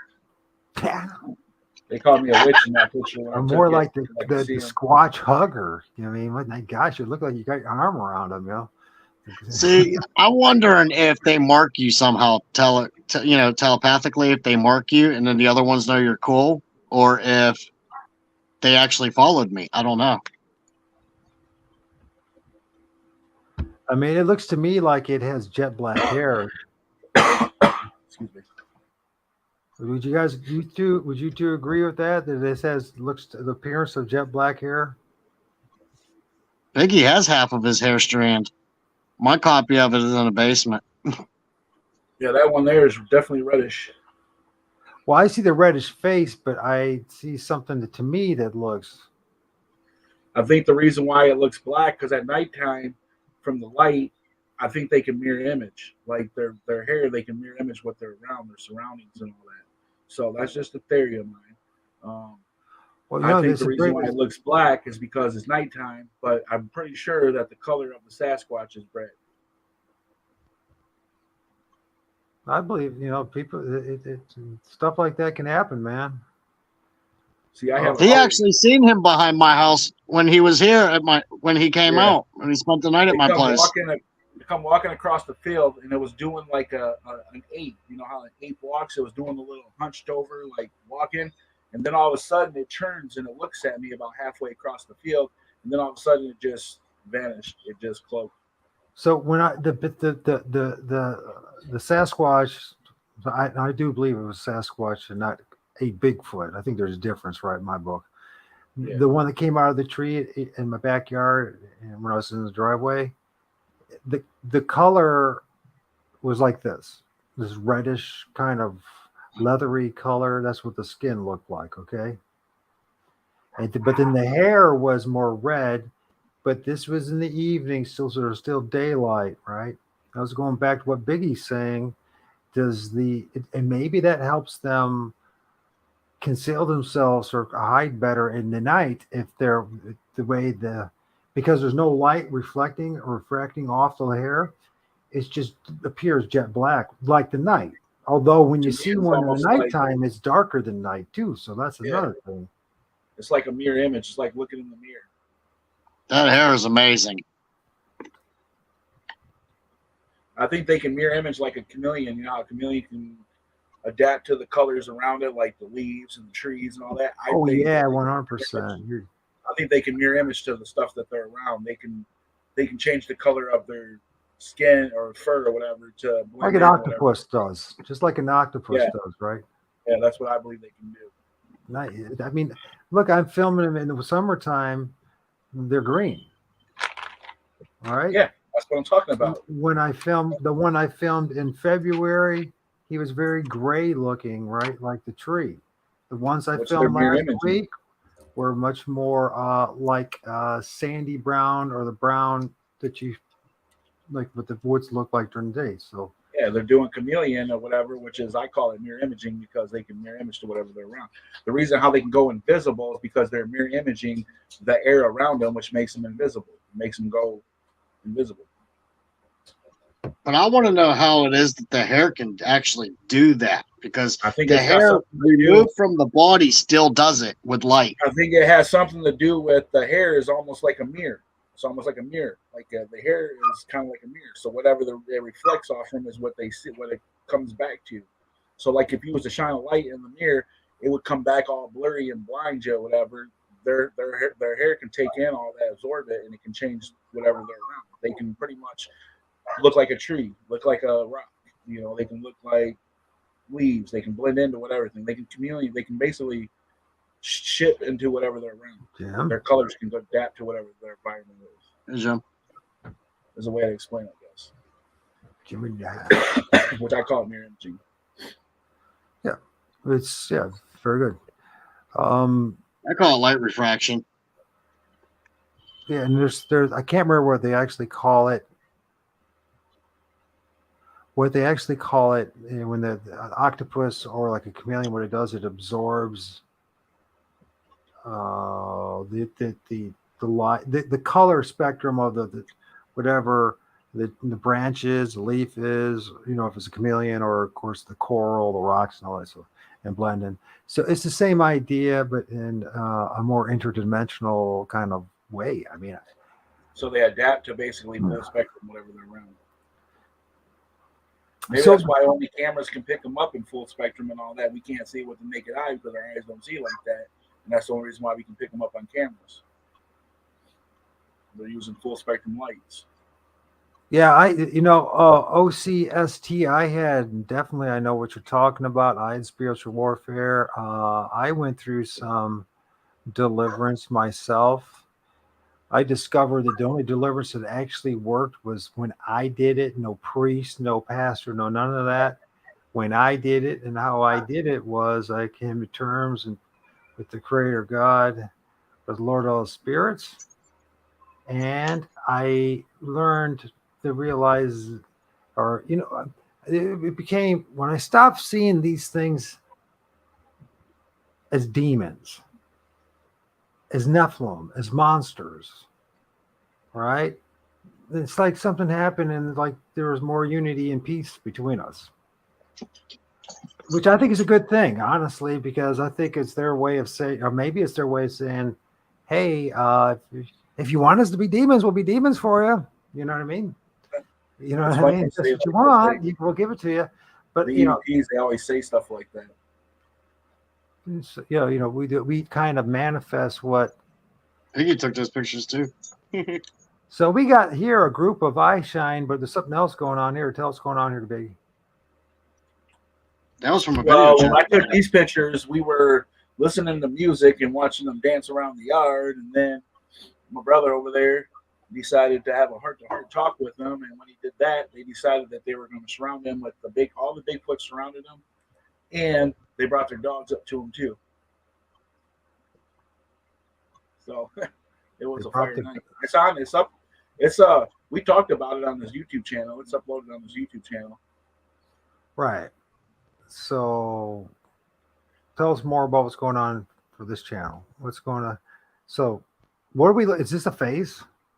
Yeah. Yeah, and if you get into, you can see the redness in it. You know what I'm saying? You can see the body figure to it. Each picture was like that. And then if you see the red eyes, which you can pretty much see in one of the pictures, you'll see red eyes, like a different color eye shine. And that's their dogs next to them. Okay. He decided to have a hard time. Hey, by the way, and they decided to surround him. this might have some kind of correlation or connection with a video that I found with how the lights were moving around. Right? I mean, okay, we see multiple, okay, lights, shine, whatever. But how many eyes are we actually looking at here? Let's see. 1, 2, 3, 4, 5, 6, 7, 8, 9, 10. 10 different light eyes I see right there. I think one of them is a light. One or two of them might be a light. I don't know. Because I don't think so, because I don't remember no light being there at that spot. Is this there was the recorder thing or whatever, but that was over a little bit to the left. Is this a head? I'm pretty sure that that's Josh's face in the camera. Because that looks a lot like, so similar to this one. I mean, it could be. Not saying they were standing like literally right in his face too. I mean, it was like literally right in his face, and I could see them on the video. Because it doesn't look like Josh, but that doesn't mean it's not Josh. No, they don't look like Josh. But no, Josh. It looks like it has glasses. I'm pretty sure that's Josh. That's me. I can see the mustache. I'm pretty sure that's Josh reflecting off from the thing, whatever that picture. Well, okay. I'm going to throw this out there, and I could be completely wrong, and I'll be more than happy to be wrong. Could these be the tips of fingers? And this is. I'm thinking what that might be now that I'm looking at it as. I'm thinking that the eye shine's there, but I'm thinking that is Josh's headlamp or whatever, the 3 lights on his headlamp. Because he had his headlamp on that night. Well, where's the light? Oh, is this the headlight? He didn't have it on. He didn't have it on. He just had it on his head. You have multiple lights on your headlamp? He has 3 of them. I'm thinking that's his. I think that's his lights. Okay, that makes sense. Now that I'm looking at it, I'm thinking that's his headlights. So it is. Well, we'll see, because there's multiple pics of the same frames. But all that right there is all eye shine. So Josh is in the picture, but there's eye shine. Yeah, because Josh took his phone when he was filming. He was filming it the other way, and then he flipped it around, so it was facing him, but it was facing behind. You could see behind him. You can pretty much see through him, which was kind of weird. That is weird. You could see the eye shine through him. Which is very interesting, and not very often that I've ever heard of such a thing. But that doesn't mean it doesn't happen. I've never heard nothing like that either, but that's what happened. Yeah, that's the way this gig is. You're constantly hearing something new that you never heard before, or seeing or witnessing something that doesn't fit the mold. You know what I mean? I've never noticed that in the picture till now. I'm just saying. O.R.D. build you a Ohio team with the cameraman crew and MT.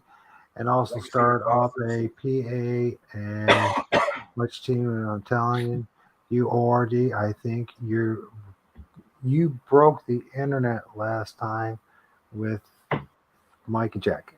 I think that's a compliment. Thank you, Jim. Thanks. Well, you know, I imagine some point we're going to maybe do something together, but you know, I do want to do something. Definitely, we talked about with something with Jack and with Mike, and actually Mike and Mike talk, and we'll see. I'm gonna see how we can do this, and if Mike's still game with it. Me doing something in my location while they're doing something in their location, and if it works simultaneously, right? Interacting with each other, and then having, and because I have a theory, and that is that spirits can move super fast. And what's going on in Mike and Jack's location can happen almost simultaneously in my location, in another location. They're not, they're not inhibited through time and the physical constraints that this realm has, right? See, it's funny that you say that is because I believe the same thing. I think that they can use the portals to travel from one spot to the other, and they can do the same stuff in all the spots. I've been telling this guy here from day one that I think that because stuff that happens at his spot is happening at my spot, like the deer activity and the stuff that's happening and the way they're acting the same ways at both spots. We've been having them peek in the windows. We've been having them knock on the walls. We've been having whoops. We've been having owl noises. When I got back from PA, Michigan, you don't hear owls in the daytime. All of a sudden, it's the same owl noise that I was hearing in PA during the day. It was like, boo, boo, boo, boo, boo. I've been hearing that here. We don't have that here. And then the owl noise at nighttime that Josh taught me how to do with the owl call, I've been hearing it here at nighttime. I've never heard it here at nighttime. So, did one come so up a lot with of people are feeling that those lights, those little things that we're seeing is reflections. Well, MP says it looks like eyes reflecting off Josh's glasses and headlamp. Okay. I don't have enough data and information to even at this point to make a decision. Biggie actually has the video. Well, of it. I know this. When they were up there, they were in front of him on the porchway. They were on the roof, and they were also behind him in the yard. So they were all around him. He was surrounded. There was no way he could have went and not been surrounded. They literally surrounded him like they did me. Well, I do think that we do have a good chemistry, Jim, and I'm listening to you. Jim, if I say something that goes off path, and you want it to, I know you guys are super respectful, and I think that's part of the cultural thing too, and all that. And I think that's something that's generational, that's inbred into us. But I'm a little different. So, if I'm going off the place, I'm not trying to be rude, dudes. I'm just like there's, You're not being rude. It's your show, man. Do it how you want. Well, I'm just trying to. Jim's saying one thing, and I'm trying to listen to you. I'm listening to you. But yeah, so Jim, it would be interesting. Honestly, I think I would be a better asset to somebody who's, if you those guys do like shows and that kind of thing, I'm at this doing interviews at some kind of periphery. I think like guys like you guys got personalities. You all have your own personality, right? And you gel well together.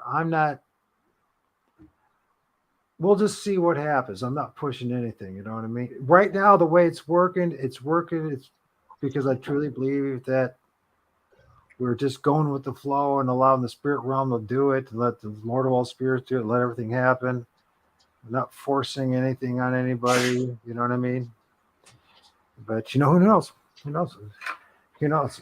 Also, I have health issues, so I cannot do what these guys do. So if I'm going to do something, it's always going to have to be the periphery. I'm going to be the dude that's going to be on the edge of the woods or base camp that might go on the edge. I'm going to be in the middle. Well, yeah, but you don't have MS. I do. I'm 55 and I got MS, so I struggle with walking. So, you know what I mean? So that's the reason why, things I had to adapt. Maybe you guys didn't even know that. You didn't know that. Bitch, neither one of you. Okay, I have multiple sclerosis. What that means is to walk, I have to use a walker or I have to use a wheelchair, and it's progressively got worse over the years. And the past 2 years, it really got bad. But this past year, but it still doesn't stop me from getting out there in the field, right? So field research for me is at the edge of the woods, right? And it's turned out to be a blessing because I'm getting an amazing image. I think I'm getting some great image. We're looking at one right now next to me, and I filmed it at the woods. And so I think, through adversity and necessity, it's adding to the field research that somebody who's forced to actually do what no one wants to do, and that's to be looking at the edge of the woods, because we all want to go in the woods, right? That's what we want to do, right? Well, I don't know, because I've got good images and shots from being on the side of the thing too, whatever. It doesn't matter where you're at. You could be in your backyard. And I know for me personally that past year, I think a correlation was to getting right with the Lord of all spirits, and the images that I've got far more superior images of entities on the edge of the woods. And I do think it has a lot to do with lighting. And I think it also has to do, there's something different going on in the edge of the woods, in the middle of the woods. Just because, first of all, you have a different field of view. You have more. So, when you're in the woods, your perspective now changes, right? I mean, you're limited because you're surrounded by the trees, right? And limited. If you're at the edge of the woods, now you have a bigger field of view, a lot more trees, an area to cover that you wouldn't have if you're in the. It's just what is, right? So for me personally, I have just found some really awesome. I filmed some amazing images that I never could have filmed inside the woods. I'm not saying you can't film anything in the woods, and I'm not saying it's not important to go in the woods. Don't get me wrong here. I'm saying is, if it was turning out to be, what I'm seeing is if we have more of a panoramic or multi-spectrum approach to this, where I really think we should get like guys that have like drones filming above the tree line while we're doing this. We have dudes on the edges of the woods, but I never would have thought of guys inside of the where location. I think it'd be very revealing, and if you could do it at the same time, you know what I'm saying? You're covering more ground. And I just think that when it comes to research, I think we're all going to benefit. Well, I know when we were on our trip or whatever, most of the activity that happened or whatever was up on the ridge. They liked the hillside. They liked right there by the doorway. They liked, they don't get it wrong. They came down and they surrounded us when they were down in there and all that. But they, every time that we left and all that, they hung up at the top. When we came in, they hung up out at the top because they knew the way in was there and the way out was there, so they pretty much hung out right around the door. Well, I honestly think, we're going to have experiences wherever we're at, right? True. When I'm saying I'm talking about like guys I have like in the middle of the city, so yeah, there you go. And I think a lot of it is just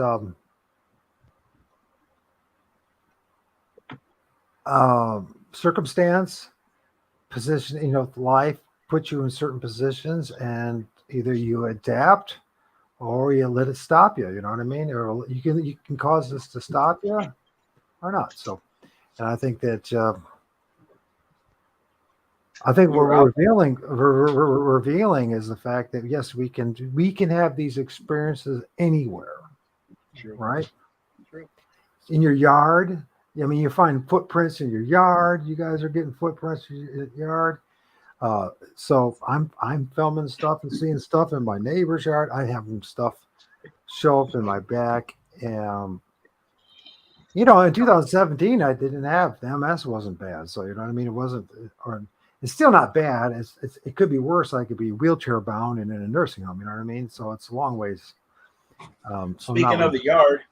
I left and went to PA. I came home and I'm sitting next to my swing set, and look what they left me for my hot spot.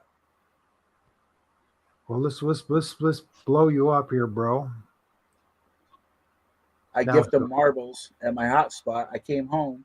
This is sitting next to my swing outside where I sit and drink coffee in the morning and smoke a cigarette. This is sitting right next to my swing where I can see it, right next to a print. And then the print had an arrow. A little baby arrow drawn to this in the footprint. No kidding. Yeah. I took pictures of it. I think posted them yet. So what do you think? They're trying to lead you to that just to find it? Yeah, it was sitting literally when I looked down on the ground, it was sitting right there on the ground.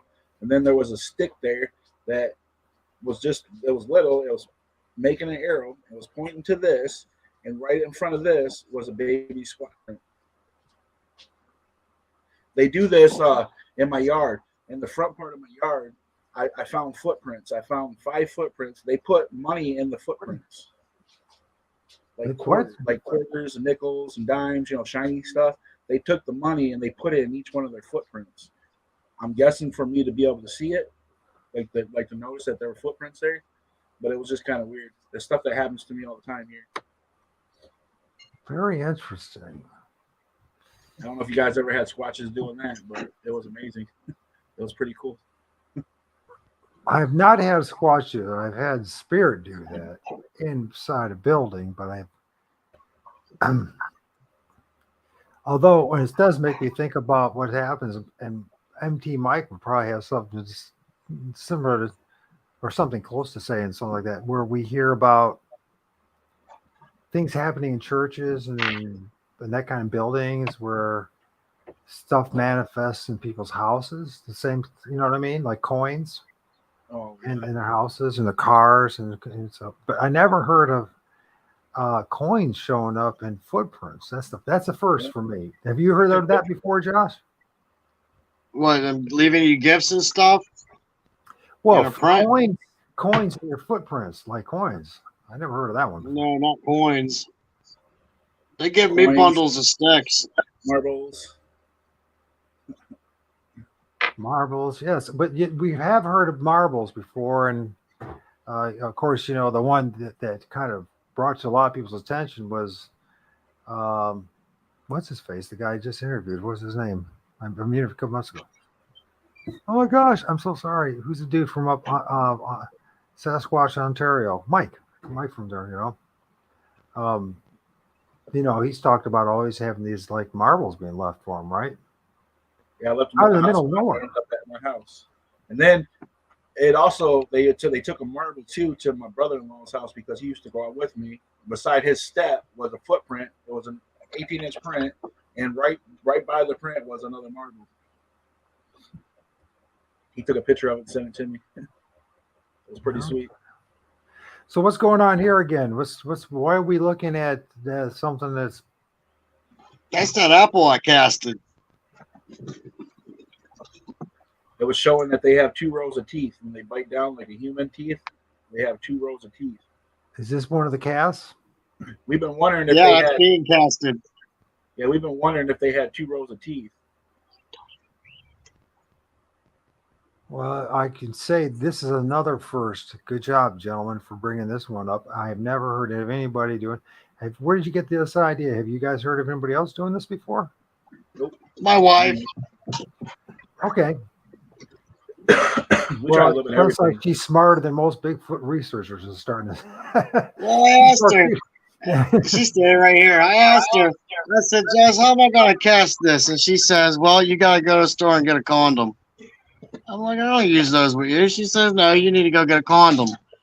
So I went and got a box of condoms, and she put the apple in the condom. She cut the top. We dumped the plaster in it, tied it off, and that's what popped out. But they have 2 rows.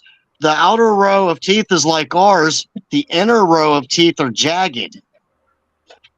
Gosh, I've heard that before too. That's very interesting. I never Oh, even yeah, thought that's about my casting wife's the one doing here there, not mine. because, She's I a had beast. donut that they bit out of. I didn't cast It was also her idea to swab the saliva that was left in the apple, too, and put it in a sterile bag. And did you guys get anything from that? With the swab? I don't know who to send it to. Oh yeah. Well, before we get that footprint, let's look at these 2 marks. Listen, you don't get too much of that. Now we've ruled That's out that second row of teeth right there, the jagged ones. right up here. Up here. Which one? That's the outer row of teeth up towards the top where your mouse was. Yeah, that's the impressions from the upper row of teeth that are like ours, and those jagged row is the second row. See, my wife, she has veterinary degrees, and she had to do a casting course in college on how to read cast and how to do cast, and part of her subjects of study was dental with animals, and she noticed, she says, this is no type of animal. This is a human type bite, but there's 2 rows of teeth here, and the second row is jagged. She said it's almost as if somebody took a rock to its second row and busted his teeth up. So is this like the indentation part of the tooth, like the top? Yes, of the tooth? that's the back row. That's the second row indentation. The back teeth are longer than the front teeth. They're longer than the front teeth. A little bit. Or I wonder if do they have like a jaw, like 2 jaws, or like a one like the inner jaw or teeth, lower teeth can independently I don't move. know. I haven't put my head in one's mouth to look yet. I noticed when they be eating the donuts at my spot, they have an offset bite. Kind of like us, if you bite into something, it's just a little bit off. Offset bite. Yeah. They have the same offset bite. See, we were trying to figure out. We've been trying to rack our brains how to figure out how. For about 7 months now, we've been trying to figure out how to get a mouth cast. And then he got that with the apples. I got it with the donut at my spot. So now we learned that they have 2 rows of teeth. We've been trying to figure out for a while now. We got proof. Well, that is very clever, gentlemen, and that's a first one for me. And good job. Good job. Thank you. Good job, Jess. Yes, and to Jess, double. Credit goes to my wife on that, not me. Well, that's what I'm saying. She's starting to prove that she's smarter than most of us Bigfoot researchers. You know what I mean? And I'm not just saying that. It turns out. See what else was going on. So CSI Jess. Yes. CSI Jess. Sounds horrifying. It does sound horrifying. It doesn't. I don't even see the logic in it to have the 2 rows of teeth. In all honesty, I can't see any kind of benefit in it. But we've been trying to prove it though, how to get them to bite on something to get the 2 rows of teeth though. So we got a big old footprint here, man. What's going on here? Who took it? And that's the one that was sitting next to the fire with me. Oh, you're talking about the one earlier we're looking at? That's his footprint. Guy? That one there that's more evidence. This one here. Yeah. He has. That one there is this print here. No, it's not. It's the same Bigfoot though. Yeah, it's the same Bigfoot. It's not the same print where it was casted at, but it's the same Bigfoot print. Right. You're correct on that. It's the same. That's the one there. 6 toes. 1, 2, 3, 4, 5, 6. And if you ever wonder about Sasquatch toes or whatever, the small one, this is how you know if you got a real from the fake. The small toe will always have this little arch out right here, the muscle out. And the big toe. Anyway, hey, dude, put your always mouth goes closer. in. We're having a hard time hearing you. Can you put your mouth closer to the mic? Yeah. Maybe? Sorry about that, man.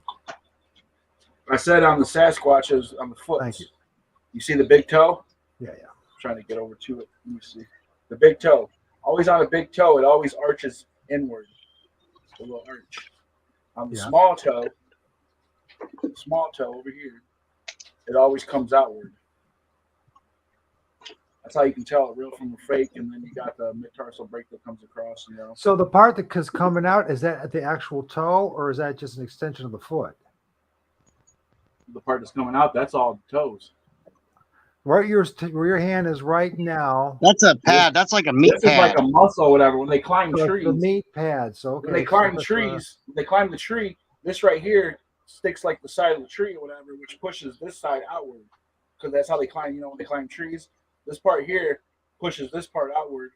And it's, if you look at our feet, when we put our feet flat on the floor, on the ground, it does the same thing. It arches inward and then arches outward.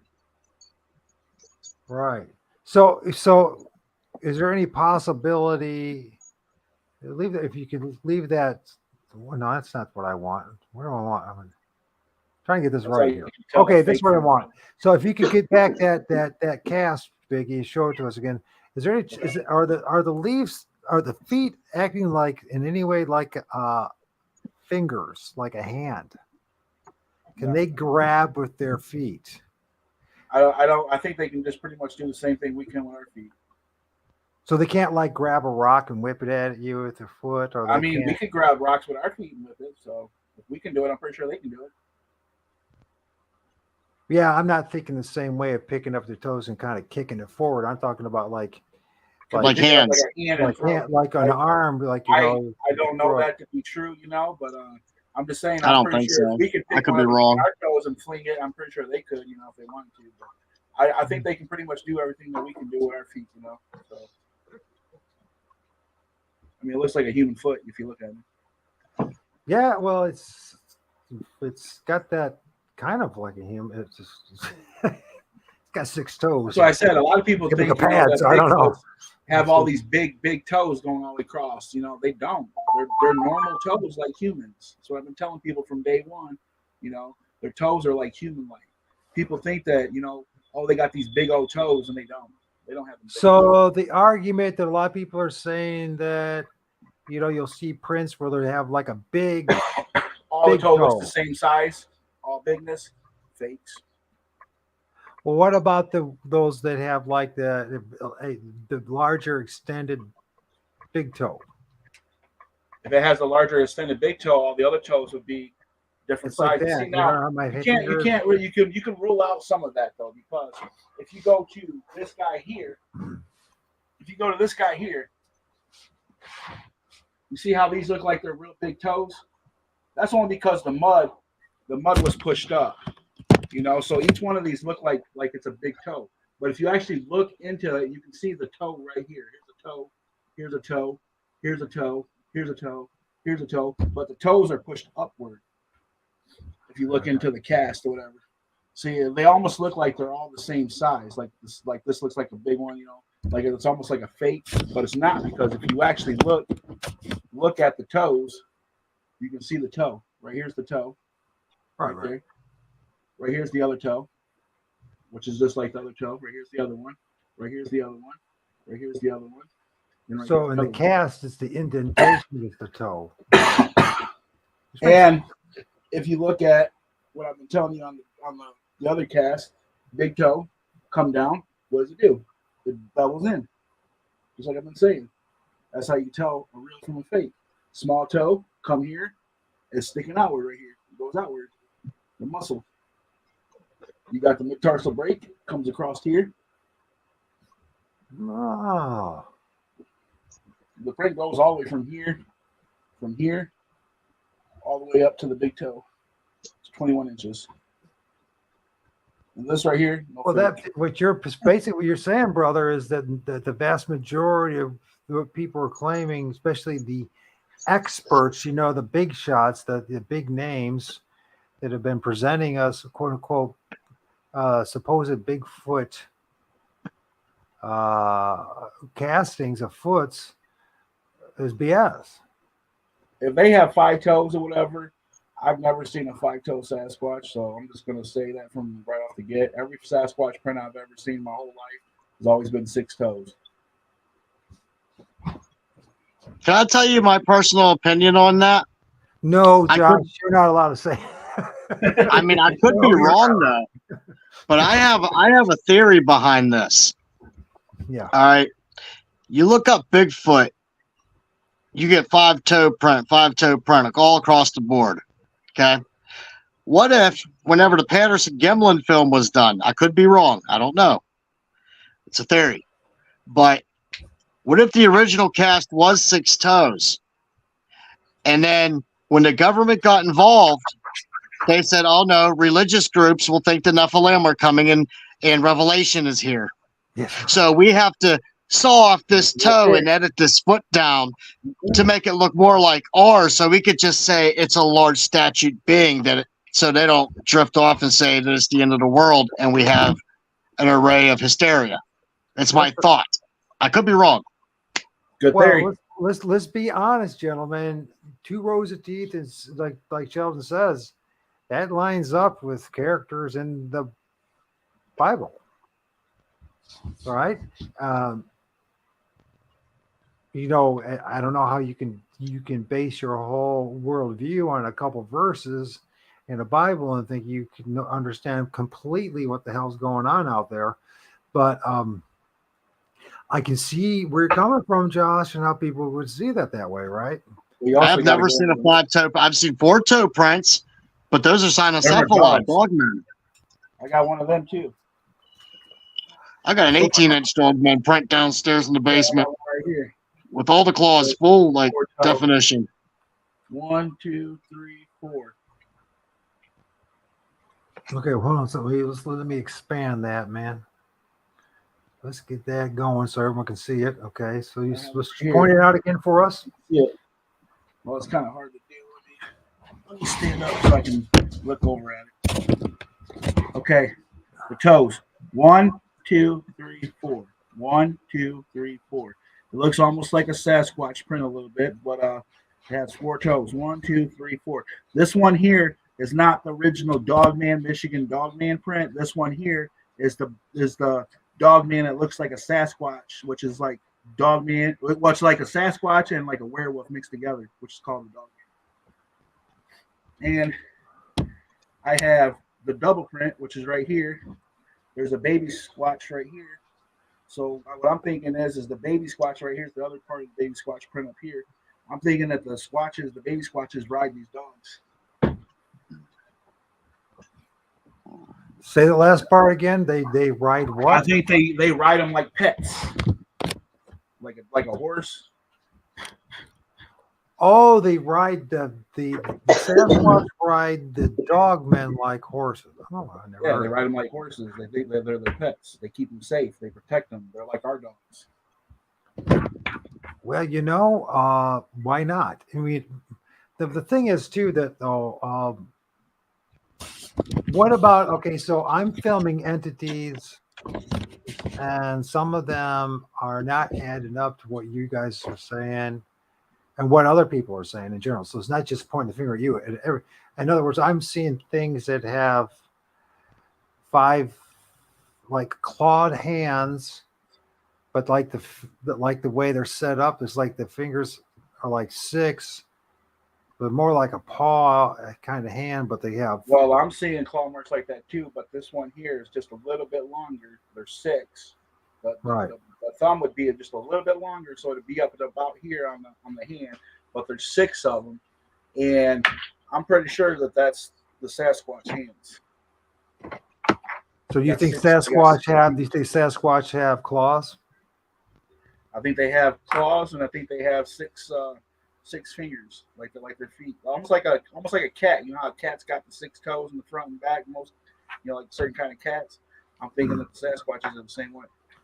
They have 6 fingers. They're long too. But think about it. Most animals that you see that have like the different color, like there's like a panther. A panther has 2 different colors. It has the black and then like the reddish color. Well, the Sasquatch's fur do kind of like the same thing. They can change color, like in different sunlight and all that. So I'm thinking that they have the 6 toes like most animals would, like hybrids. Right.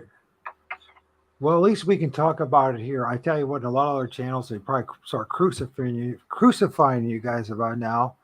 All I gotta do is if they can prove me wrong, prove me wrong. Yeah, well, you're asking people to use common sense and reason, and it's very hard to do that when you're operating based on belief systems solely, you know what I mean? Or stuff that you've been indoctrinated with. So if, it's one of those things that if you've been told your whole life that 6-toed, 2-row teeth entities, giants are evil and came from the fallen angels. And I mean, it's kind of hard to break through that to people. It takes a lot of work on that individual seriously studying scriptures to realize that they've been totally misled by pastors, priests, and rabbis, and that the mainstream media and booksellers and all that they're really, and I don't even think that the people are misleading them or pretending to mislead them. I think that people we don't challenge our worldviews. We don't challenge it. Someone tells us that's the way it is, and we just walk happily through life and say that's the way it is. We don't challenge any of this stuff, right? We don't, for the most part. It takes effort to change. Clearly, what's happening here in this discipline or this group right now is we're challenging what we've been told, right? We're questioning it. We're saying, wait a minute, now do we really know that an entity that has 6 toes and 2 rows of teeth is out to kill me, eat me for dinner? Do we have any evidence of any of that, right? And we don't. Actually, we don't have. Well, if we don't have. There's a theory on that too, though. People say that these Sasquatches will eat them and kill them and all this other stuff. They're in fear for their life. But I've never had any Sasquatch ever do anything kind of harm to me. And if you're trying to kill somebody's family member or whatever, you're shooting at them all that, they're going to attack you. I mean, it's common sense in any way. So if you're not doing bodily harm to them, they're not going to do nothing to you. Well, that's what common sense would dictate. But you know, when you're out to control the masses, and the big form or the biggest tools to control the masses is fear, misinformation, and fear. And our ignorance is the worst weapon that we use against ourselves, right? And we are, you know, for most part, we are pretty ignorant about a lot of things, and especially this area. I mean, collectively. I mean, I'm not saying you guys specifically or anybody in particular. I'm saying collectively. You know what I mean? The world is very ignorant about this stuff at this point, and that's the truth. I mean, that's why it's like. Well, that's like a lot of people say. Well, there ain't no such thing as a Sasquatch. There ain't no such thing. I'm like, it's all over hieroglyphics for one, all over the world. And I always go back to this. I tell them, well, do you believe in God? Well, yeah, I believe in God. Well, have you ever seen God? That's right. And they can't answer. Put your mic back, your mouth close to the mic again, bro. Oh, sorry. It's okay, man. You're moving those big old freaking. Yeah, I asked them. I said, "Well, you ever seen God before?" They're like, "No." I'm like, "Okay, you believe in something you've never seen, but yet these things have been all over the world in hieroglyphics, on mountains, in stories all over. Like they've been proven all over the world. People seen them, sightings, everything. You know, to make the story. You know, like try to get your mouth made up, but they're real. Get your mouth closer to the mic, Biggie. I'm sorry, man. Oh, sorry. You're getting real distant, man. That's all. I'm sorry. Can you hear me now? I find it fascinating with Josh. Like when we're together, Josh is like happy. He just backs off. I got this impression about you, Josh, that when people are like together alone with you, you like you're life the party. But here you're like just stepping back and just kind of like just let Biggie talk. You know what I mean? I find that fascinating. And it's a good thing because Biggie has a lot of good things to say. So do you. But I understand. I can see the dynamics going on. It's respect. Is that what it is? Okay. I know when I'm to speak. Well, you know, who am I? You know what I mean? Might take a while, Biggie. With me, man. Slow learner I am. So let's see what's here with your audio is any better, Biggie. Testing 1 2 testing. Now it sounds better. It sounds much better. So I don't know what's going on, but you're drifting away. Garbage mics. Yeah, or if you got like me, I got it right in front of my face to do it. So this one I have it in front of my face, so it'll echo, and you'll hear it screeching and echoing. And it's got to be back. Okay. So where were we before I rudely interrupted you, Biggie? We were talking about. I was telling you about people and believing in God or whatever that don't believe in Sasquatches that will sit there and tell you Sasquatches are fake, even though they've been proven all over the world, everywhere. Everybody's seen them, sightings. People have them on hieroglyphics. You know that it goes back to the native ways. I mean, they've been proven all over the world. And they always tell me, well, I don't believe in Sasquatch. I said, well, do you believe in God? Well, yeah. I said, well, you believe in something you ain't never seen, so. Ain't no different. Well, in a lot of ways it is. Yeah. I mean, the fact of the matter is there's a lot of things that we operate by that is nothing more than a belief. Right? There's a lot of things that we say to be true, but when push comes to shove, when you try to attempt it as true, it falls short terribly. You know what I mean? Whether it's man's connection with evolution, I mean, or whatever it may be. There's a million things. Cosmology, you know, the distance to the stars, the planets. What I mean, we don't even know what the hell I'm not making this up. If anyone does some serious research about this, we still don't even know what the hell the moon is. We don't. You'll even go, NASA will tell you that we still don't know what the hell it is. It's a burning gas ball of fire. or something like that, whatever it is, right? Or is it a ball of plasma? A lot of the old timers, they believed it was a ball of plasma. They probably were more right about than with all the liars there in NASA. But it's just a point of reference. There's a lot of other things. Politics. We believe that our political system is the best there is in the world, but there's no evidence of any of that. And it just goes on and on and on. And you just stack it all up, all this one thing after another.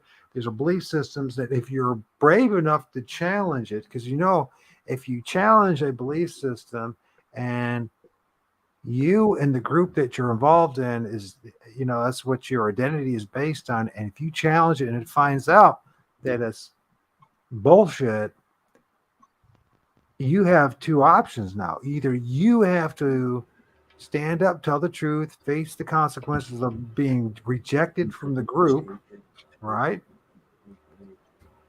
Or you keep your mouth shut and live your whole life knowing that you could have stood up for the truth and you let the world gaslight you and you lived your life as a coward and you lost your integrity. So either way, there's a price to pay, and most people don't want to pay the price. They just don't want to pay the price.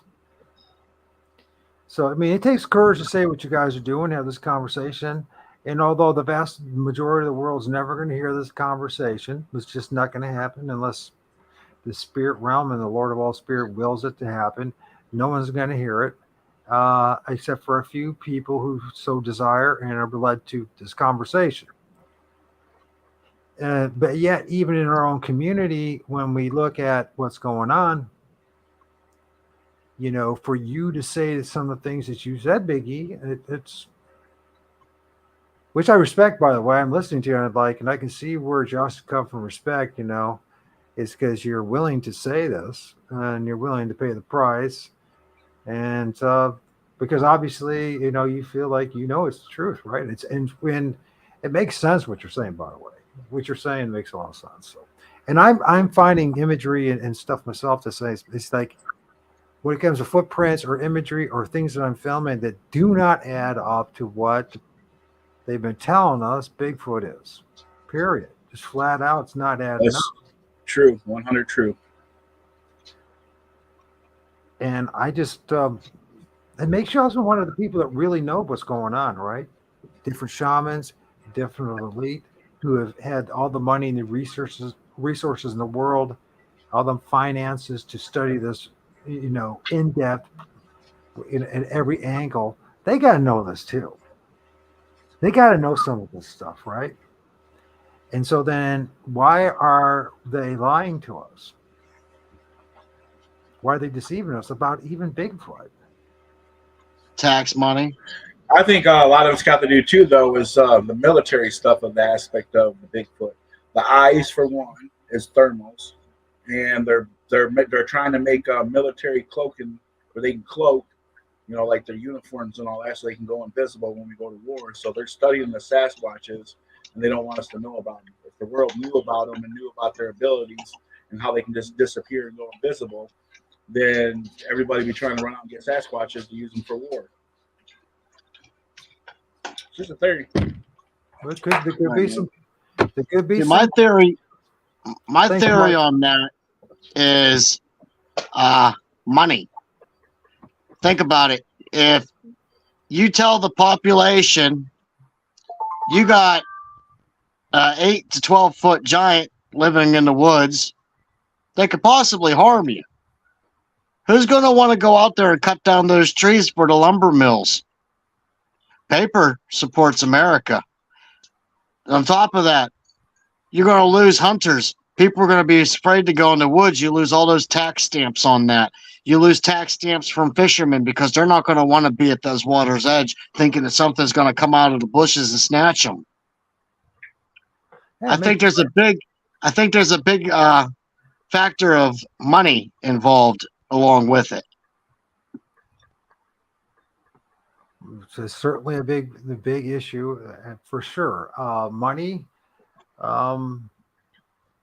Well, here's the other side of things too. If people were to discover that actually Bigfoot is not a monster, Might look like a monster based on what they told us, but is not a monster.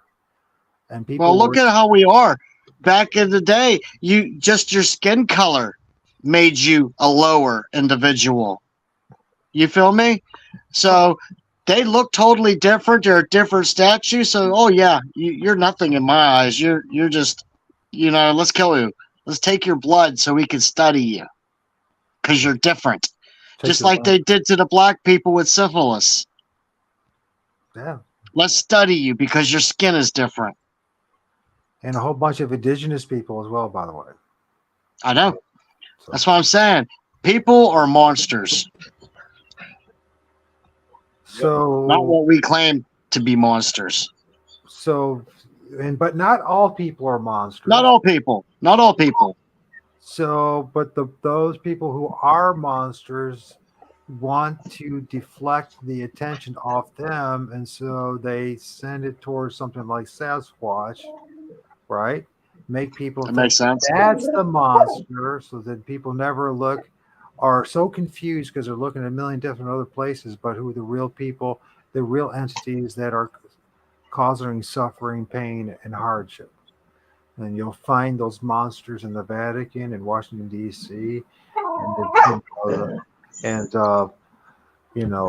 London, intercity part of London, on and on it goes, right? And so, but they're not the only monsters. But there's the industrialists and all the other. We're talking about the oligarch elite. There's a certain group of people that their god is power, materialism, big houses, big cars. You know what I mean? They get a kick off of ruling, saying whether you live or die, that kind of thing. Having that kind of power. So it's what you have and what you look like and what you wear, not how you survive. Well, yeah. Here's the thing. It's like this goes back to the very beginning of this conversation when I brought up the whole idea about the fact that the way they were able to conquer North America is because they had different standards. They had lower standards coming out of Western Europe, where integrity was not really all that valued. What was valued is power, influence, and whatever it takes. So in other words, and here in many cultures in North America, when the Europeans decide, and I don't believe this when they first arrived, that's when they decided they were going to invade this place. I believe they've been long interacting with the West and East, have been interacting all along, and there's a lot of evidence to prove that. So they decided they were going to invade North America. That's what it is. It's not discover America. They decided they were going to invade it and take it over, right? And so they lied to me about that. They said they discovered it. No, they invaded this damn place. And so what they did is when they invaded it, then they come in, they promise things that they knew they weren't going to keep, right? We talked about it earlier. We brought it up, or you guys brought it up, and as well as the breaking of treaties, right? Endless treaties, over and over, promises where you're breaking your word. Where obviously, a Christian European culture, it's very hard of it, is far from what people are claiming it is. It's okay in the very heart of Christian European culture to lie, steal, kill, maim, and destroy. That's what it comes down to. As long as it's for the Pope and it's for the oligarchs and you get your little piece of pie as well, it's okay to do all that stuff, right? I think that's really a big part of it. So it's very rebellious and very novel, even in 2023, even maybe more so, to be honest about anything. And there are consequences in being honest. That's what I've been trying to tell people for many years now on the internet. And I paid the price many times for it, right? I've had thousands of subscribers. This is not my first rodeo, right? And to be honest and be willing to pay the price, even if it means not only being gaslighted, being thrown under the bus, being disrespected, being treated like a pile of crap. And even after, if you have to walk this plane of existence alone, which I pretty much have had to do because of my honesty. And, what are you willing to do? How much is honesty of, how much does the truth value to you? You know what I mean? I think this is one of those paths that when you pursue the truth, it'll eventually lead you, ironically, to this place and this conversation and having these experiences and these encounters, right? I mean, and even when you do have encounters and you think you're with a bunch of, I mean, I'm pretty much prepared to be, if I have to walk this alone, you know what I mean? If it's just me doing this and in a month's time or whatever, everyone says Mike's full of crap and we don't believe anything he doesn't say and we don't want nothing to do with him. You know what I mean? I was prepared to lose my son over this. I had to go to court over this. My son's mother tried to take him away from me because of this.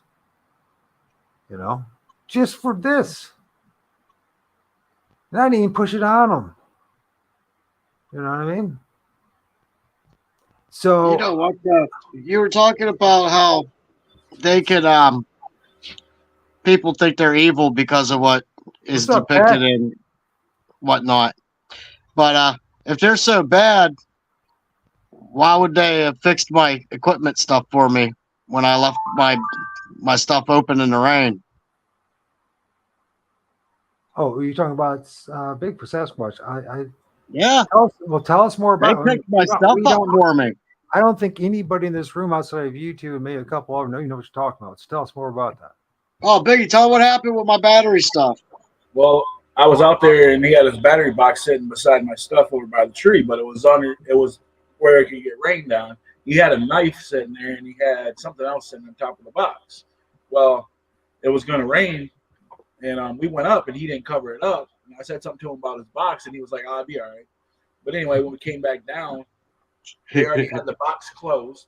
They moved the knife into his bag and whatever else was sitting there too. I can't remember what else was sitting there.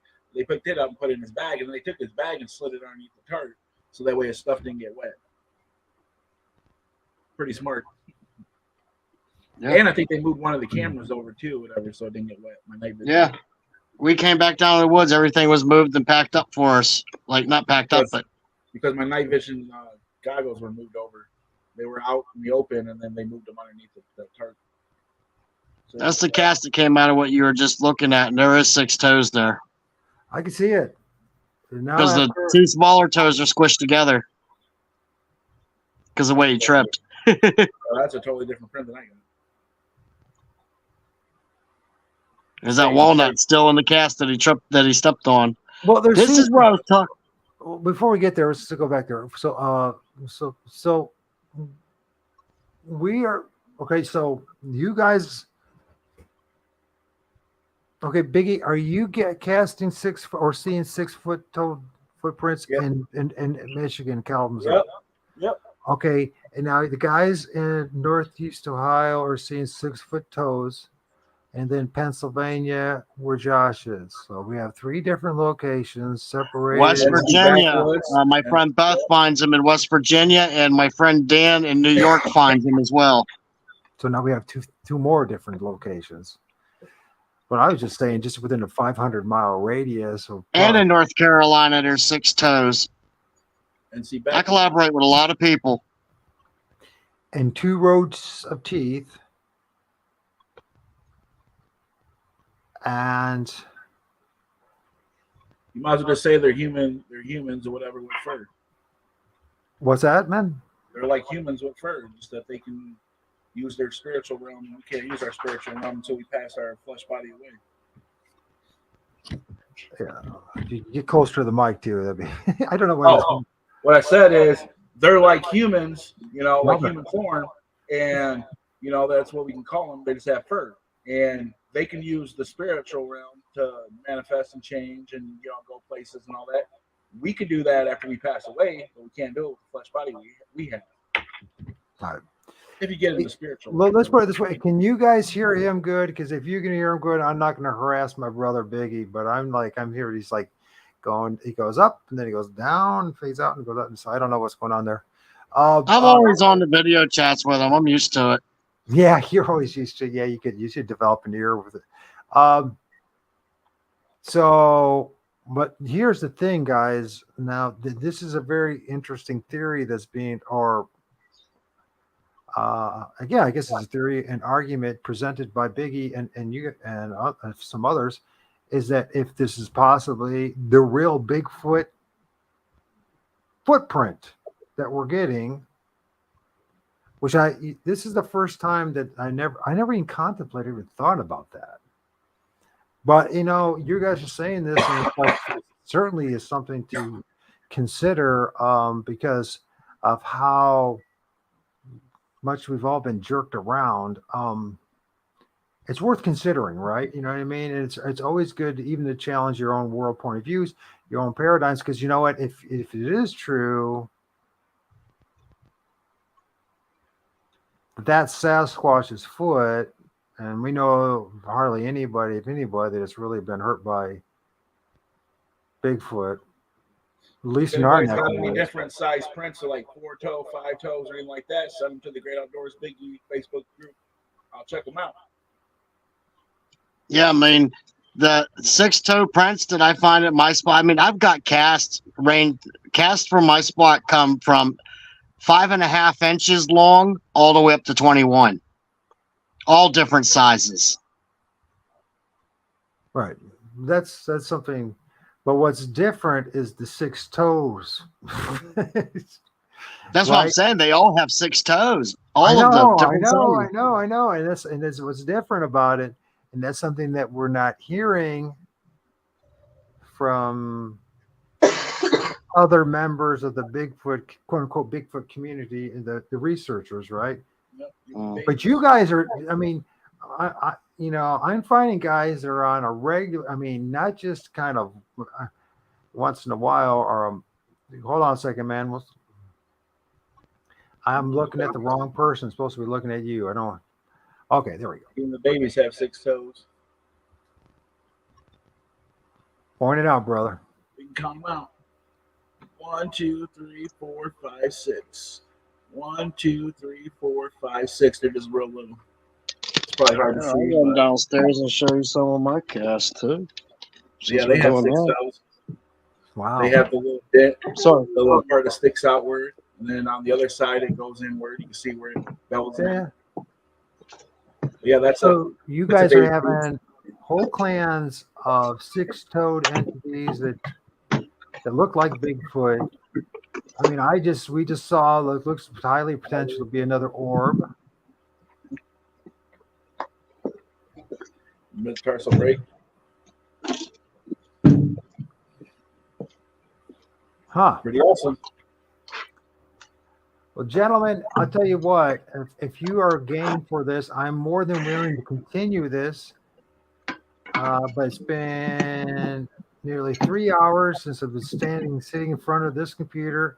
I need to take a break. Are you guys okay if we take about a 8 to 10 minute break and Yeah, could you turn my camera on for a second? I want to show you something before you go. Yes, sir. We can do that. We're not leaving the show. We're just taking a break, right? Yeah. So, look at all the casts he has. These dudes are like casting machines. They're getting used to it and getting better of it. And so, of course, we're talking about in our area and all the dirt and leaves and all that. And you still ain't really pull that off. He has 2, 3, 4, 5, 6. This one sucks. 1, 2, 3, 4, 5, 6. This is a good one. Now, these are all from the location that you do your 1, research. 2, 3, 4, 5, 6. yes. These are all from the research area. This one here is from by my house here. This big one. That's the one. That's an end. This is 2 prints, but both prints have 6 toes. Here's the thing. Here's the metatarsal.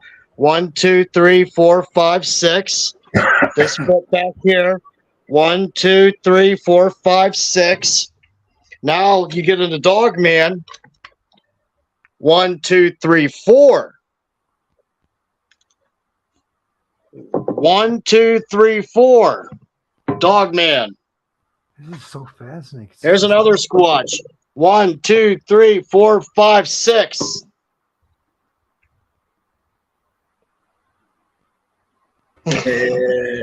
Also, You see what I'm saying? I'm seeing what you're saying, and I'm not seeing any five-toed prints in that collection. I'm not hearing anything from any of you guys of and I'm not saying that Jack and Mike and Trapper over there in Northeast Ohio are not getting five-toed prints, but I'm not hearing it about them. What I'm hearing constantly is six-toed, four-toed, or some strange anomalies like that. But possibly just due to just the movement and the mud and how the print is made from the. Yeah, because you'll never have two prints identical. Never. And so, so that's very interesting, gentlemen. Are you game to stick it out? I mean, you got anything to do? I mean, if you don't, let's do it for another hour at least. But again, you guys usually stick it out as I need to take a break. So I'm going to play a video, some audio. It's thought provoking. And hope see you guys after the video. If it offends you, it's not meant to offend you. It's meant to make you think. Okay, that's all it's meant to do. I'll be back. I'll go tinkle. Yes, sir. That's one of the missions. Did my revolution just bury our minds instead of freeing them? Encrypting Evil Corp's data was meant to empower us. Instead, it left us powerless, scaring us into even more submission. 5-9 didn't get rid of the invisible hand. Turned it into a fist that punched us in the dick. And like a botnet, the fear I created is spreading so fast it's practically airborne. It swallowed us whole, digested us, and now we're stuck in its asshole waiting to be dumped out. And while we're here, they're having their way with us. They packaged a fight into product. Turned our dissent to intellectual property. Televising our revolution with commercial breaks. They backdoored into our minds and robbed our truth, refurbished the facts, then marked up the price. This is what they do. It's what they're good at. This is their greatest trick. Lobotomizing us into their virtual reality horror show. And this all started because I tried to hide from society. Remember? Fuck society. Yeah, well, I fuck society, all right. I reset it to 0. And if I don't do anything about it, it'll continue to grow in this malignant way. And that's what I'm afraid of the most. This dark future that I set into motion. Who knows what could come from this? What if instead of fighting back, we cave, give away our privacy for security, exchange dignity for safety, trade in revolution for repression? What if we choose weakness over strength? They'll even have us build our own prison. This is what they wanted all along. For us to buy in on our worst selves. And I just made it easier for them. I didn't start a revolution. I just made us docile enough for their slaughtering. And I can stand here and blame Evil Corp and every other conglomerate out there for taking advantage of us. Blame the FBI, NSA, CIA for letting them get away with this. Blame all the world's leaders for aiding and abetting them. Blame Adam Smith for inventing modern-day capitalism in the first fucking place. Blame money for dividing us. Blame us for letting it. But none of that's true. The truth is, I'm the one to blame. I'm the problem. Whoa, Nelly! How about that clip from Mr. Robot? A Gnostic theme series that has predicted so much about our collapsing society in 2023. So much. As Eric Hoffer said, every great cause begins as a movement, becomes a business, and eventually degenerates into a racket. And as I say, there are no exceptions, even for anarchist hackers. Anthony DeMello did say that when you fight or run away from something, you give it more power. Philip K. Dick said that to fight the empire is to be infected by its derangement. Fight not monsters, lest you become a monster, Nietzsche stressed. What was done to me created me, It's a basic principle of the universe that every action will create an equal and opposing reaction. Is that how you see it? Like an equation? What was done to me was monstrous. And they created a monster. And here we are in this age of Hermes, Philip K. Dick world and Gnostic times. How's the revolution working out for ya? How's that good fight? Guess what? That edgy podcast or cool Twitter poster or banger socio-political YouTuber is just part of the Archon machinery now. Go listen to Tim Pool, the Young Turks, NPR, or whatever the fuck. It doesn't matter. They're all playing for the same satanic team that feeds off your loosh and strengthens the empire that never ended. Keep thinking your donations, online arguments, or slacktivism is making a difference. It's all just a Punch and Judy show with the puppets exchanging bats to proffer the illusion of a noble battle. Vote Democrat or vote Republican. The world is changing now that my side has the bat. As Michael Malice said, people will say with a straight face that having one choice for dear leader is tyranny, but having two is freedom. And they haven't given us any other options outside the occasional purely symbolic participatory act of voting. You want the puppet on the right or the puppet on the left? What's what? What? And hey, it used to be communists and capitalists fighting on the streets. Then it changed to Antifa and Proud Boys. Now it's NRA Christians and trans people, or whatever. And high above, the Archons and their catamites in the establishment count their money while the poor count their blessings. The revolution will not be televised because it happens inside of you. Simple as that. As Ursula Le Guin said, you cannot buy the revolution. You cannot make the revolution. You can only be the revolution. It is in your spirit or it is nowhere. Paint the sky with rainbows. But here's the thing. The sheeple aren't going anywhere. They like my world. They don't want this sentimentality. They don't want freedom or empowerment. They want to be controlled. They crave the comfort of certainty. It's a movement and a meditation, as the Gospel of Thomas says. An inner alchemical transformation that disengages you from the Ouroboros and activates your indwelling trickster. Then you're no longer playing the game of Saturn and can see the whole of the moon. This is the way, Mandalorian, and there is no other way. Neo, sooner or later you're going to realize, just as I did, there's a difference between knowing the path and walking the path. Or don't listen to me.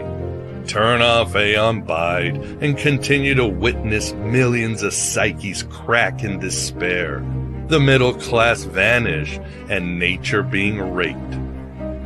Continue watching Ukrainian, Russian, and Muslim boys being pulverized by the military-industrial complex. As Beck sang, things are going to change. I just know it. I'm a loser, baby. I wish that I could bake a cake made out of rainbows and smiles and we'd all eat it, be happy. She doesn't even go here. Do you even go to this school? No, I just have a lot of feelings. Or instead, take the greatest and most heroic journey of your life and go within for the supremacy of self-knowledge, finding out that you have an original purpose and a grand destiny. That's what we do here at Aeon Bite, and welcome to the desert of the real. I am Miguel Connor, always your pompatus of gnosis. A high-powered mutant of some kind never even considered for mass production. Too weird to live, and too rare to die. We continue going inward. Part of this, is deprogramming our egos, which always includes understanding, as Alan Moore said, that all history is fiction. We must learn history and then peel back its skin of propaganda for a more authentic history. Whoa. One of the most critical annals is the secret history of the Gnostics and how it was repressed. This repression has fed part of the collapse of humanity underway now, as it rejects logos and wisdom, gnosis and theurgy. Censorship is American as apple pie, so shut up. Oh yeah, as American as apple pie. Shut up. What's up? Boys back? You know, I've been really thinking about that. By the way, AM Bites, I like the guy a lot. I like Miguel's work. I'm not necessarily promoting his channel, but that what he had to say there had some very thought-provoking things, and I hope that you take some of it to heart. We are dealing with a whole lot of illusions. Now, you know, I was thinking, guys, you know, looking at this footprint, and this is, I say boys, I don't know. It's probably because I'm an old man. I'm like old enough probably to be your daddy. Scary enough as that is to say. You know, okay, so we're finding 6-foot footprints, 6-toed footprints here, but then what about the boys out there in other parts of the country, out west, down south, that are finding 5-foot or 5-toed footprints? Now, before we go to that, I want to say something. I am thinking about the footprints that I have filmed. I have not been one of those caster dudes. You know what I mean? It's not been my thing. Never was my thing.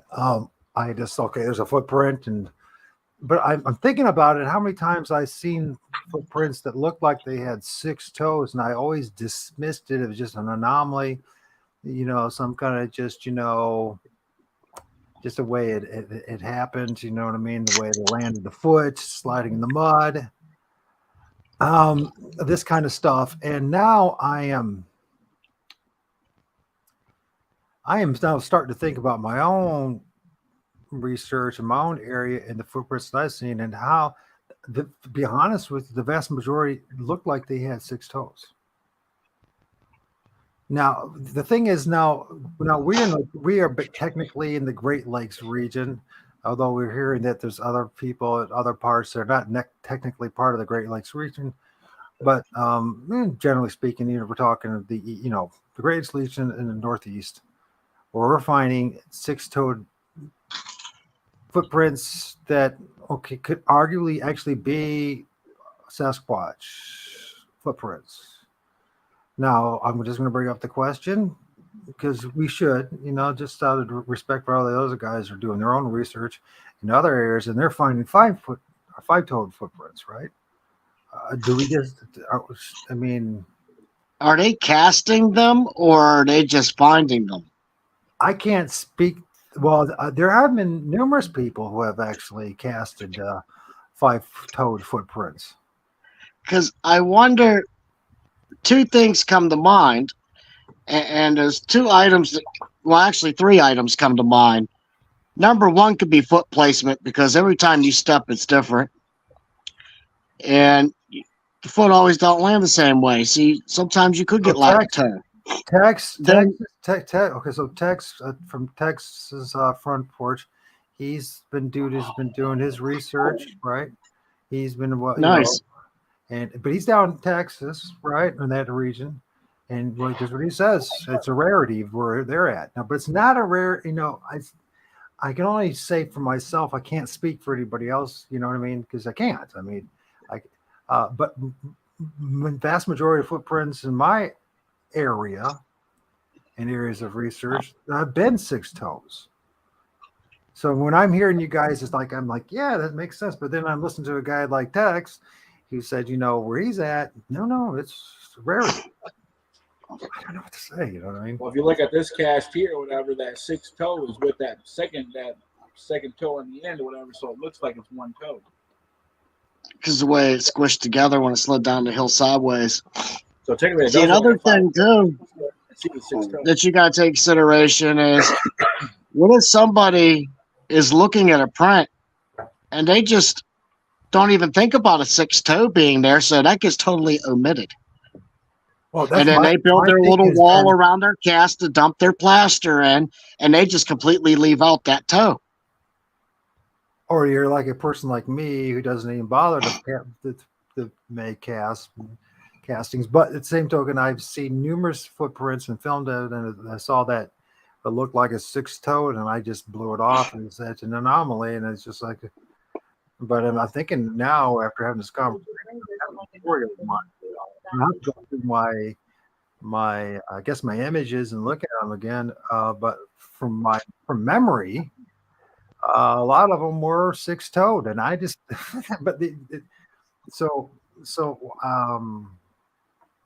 we have. Well, what you're so used to certain things. When you come across an anomaly, sometimes your mind doesn't even think about it or process it. It just omits it completely. It's just like, you know what I mean? I've heard of 3-toed ones too, though, Tex. Yeah. So in sex, I think those are skinwalkers, man. I'm saying. Well, isn't there? There's a lot of reports I've heard not down, across, going east over there in Pennsylvania, right?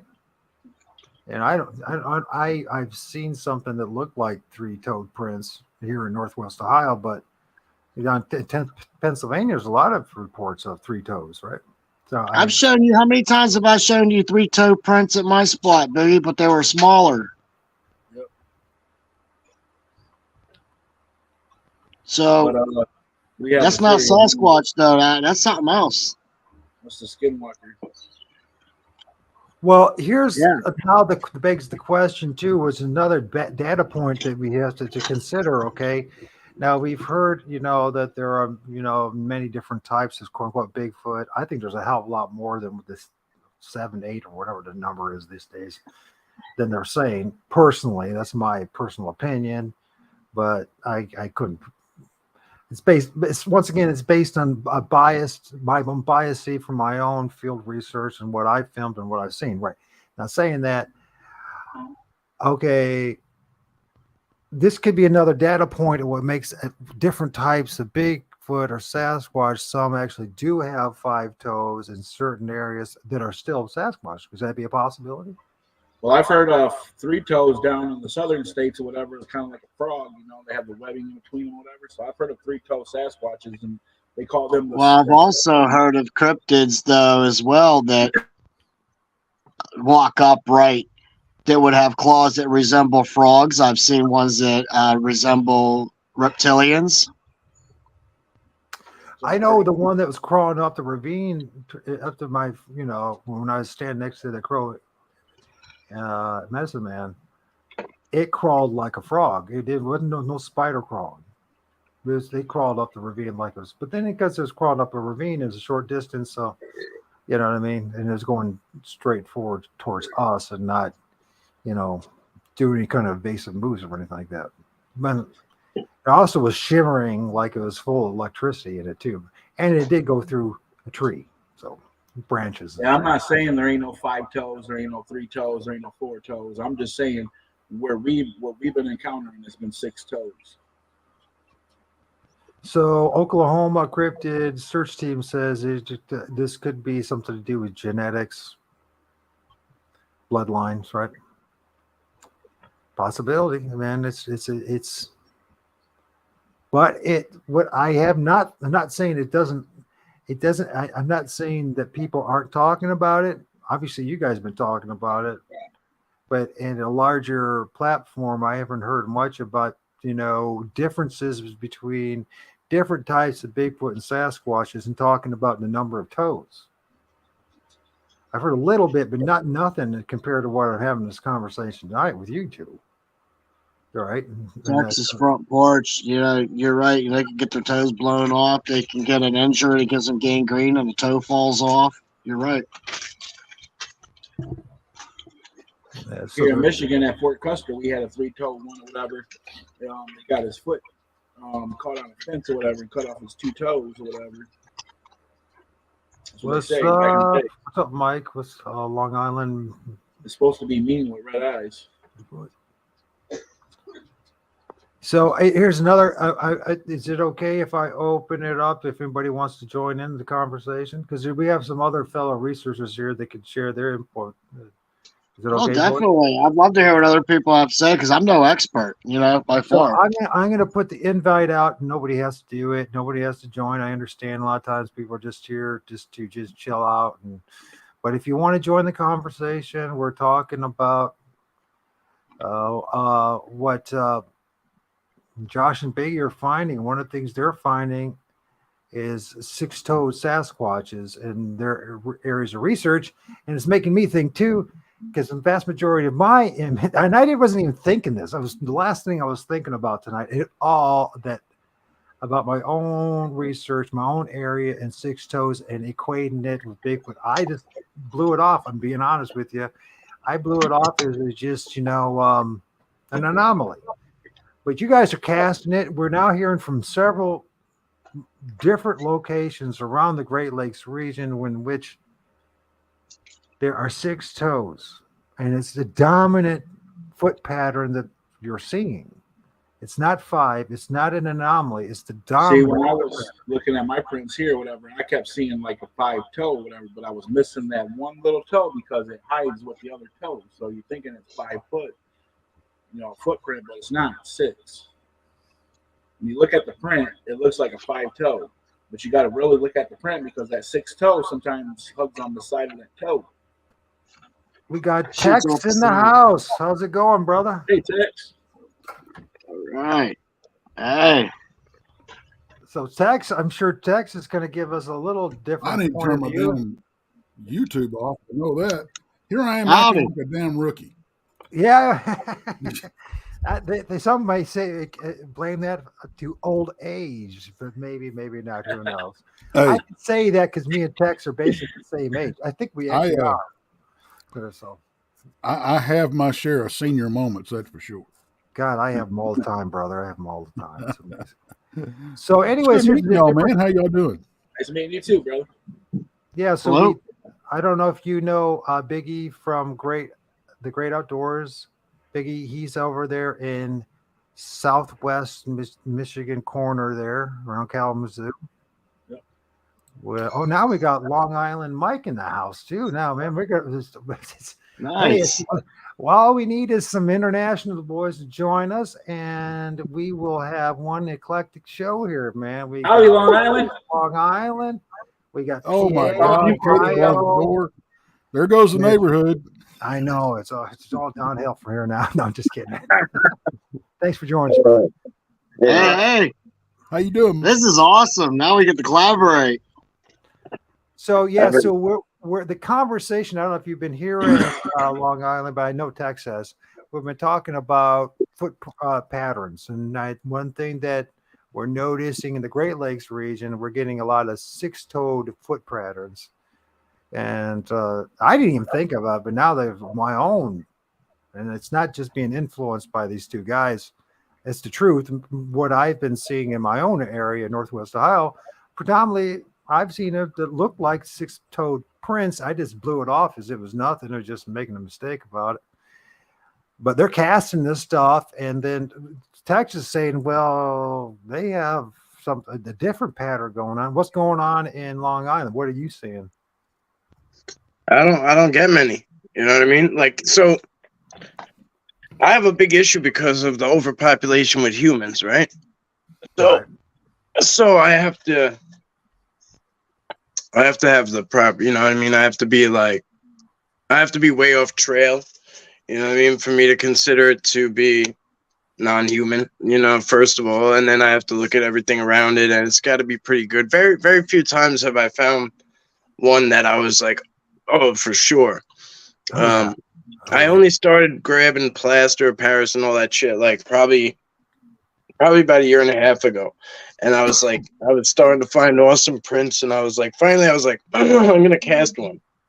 And since then, I have not found one that's really cast worthy. Up in the Catskills, I did, but it was in a creek by our house, and its heel was in the water in the creek. So like it was tough. I had to leave it out there overnight. It got frostbitten like overnight in the winter, and like I had to dig it out. It was tough. It was in the mud, and That sucks. yeah, it was rough, but it's a learning Hey, process. if you got to cast in water, don't let it get too hard, but let it settle just a little bit before you dump it, because it'll harden either way, but it'll stop the water from thinning it out too much. My wife, she has veterinary degrees, and she had to do plastering courses when she was in college. Yeah. It's a learning process, bro, for sure. She's the one that taught me how to do it.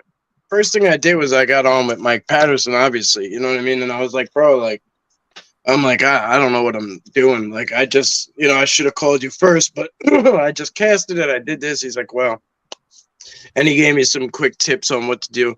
And I mean, first thing he started with was stop using plaster of Paris. And he showed me what he uses. So, as far as the 6 toe thing go, I mean, I don't know, I don't know what to make of it. I don't know. Is your area like maybe it's, maybe they're adapting for a certain purpose. Like maybe they're, you know what I mean? Maybe there's a reason why like a 6 toe is like beneficial. You know what I mean? Maybe it's like a new raptor claw. Like who the hell knows? I collaborate with him. He's in Michigan, Biggie. I collaborate with people in Ohio, New York, North Carolina, and West Virginia, and they're all getting the same results. Oh, okay. So. And I haven't really focused on footprints and casting them because that hasn't really been my kind of thing. My interest. Right. You know what I mean? But saying that so how about you, Tex? What are you finding down south? Because he's down in Texas. Well, excuse me. Y'all caught me on the tail end eating some nachos. And that's what we had for dinner.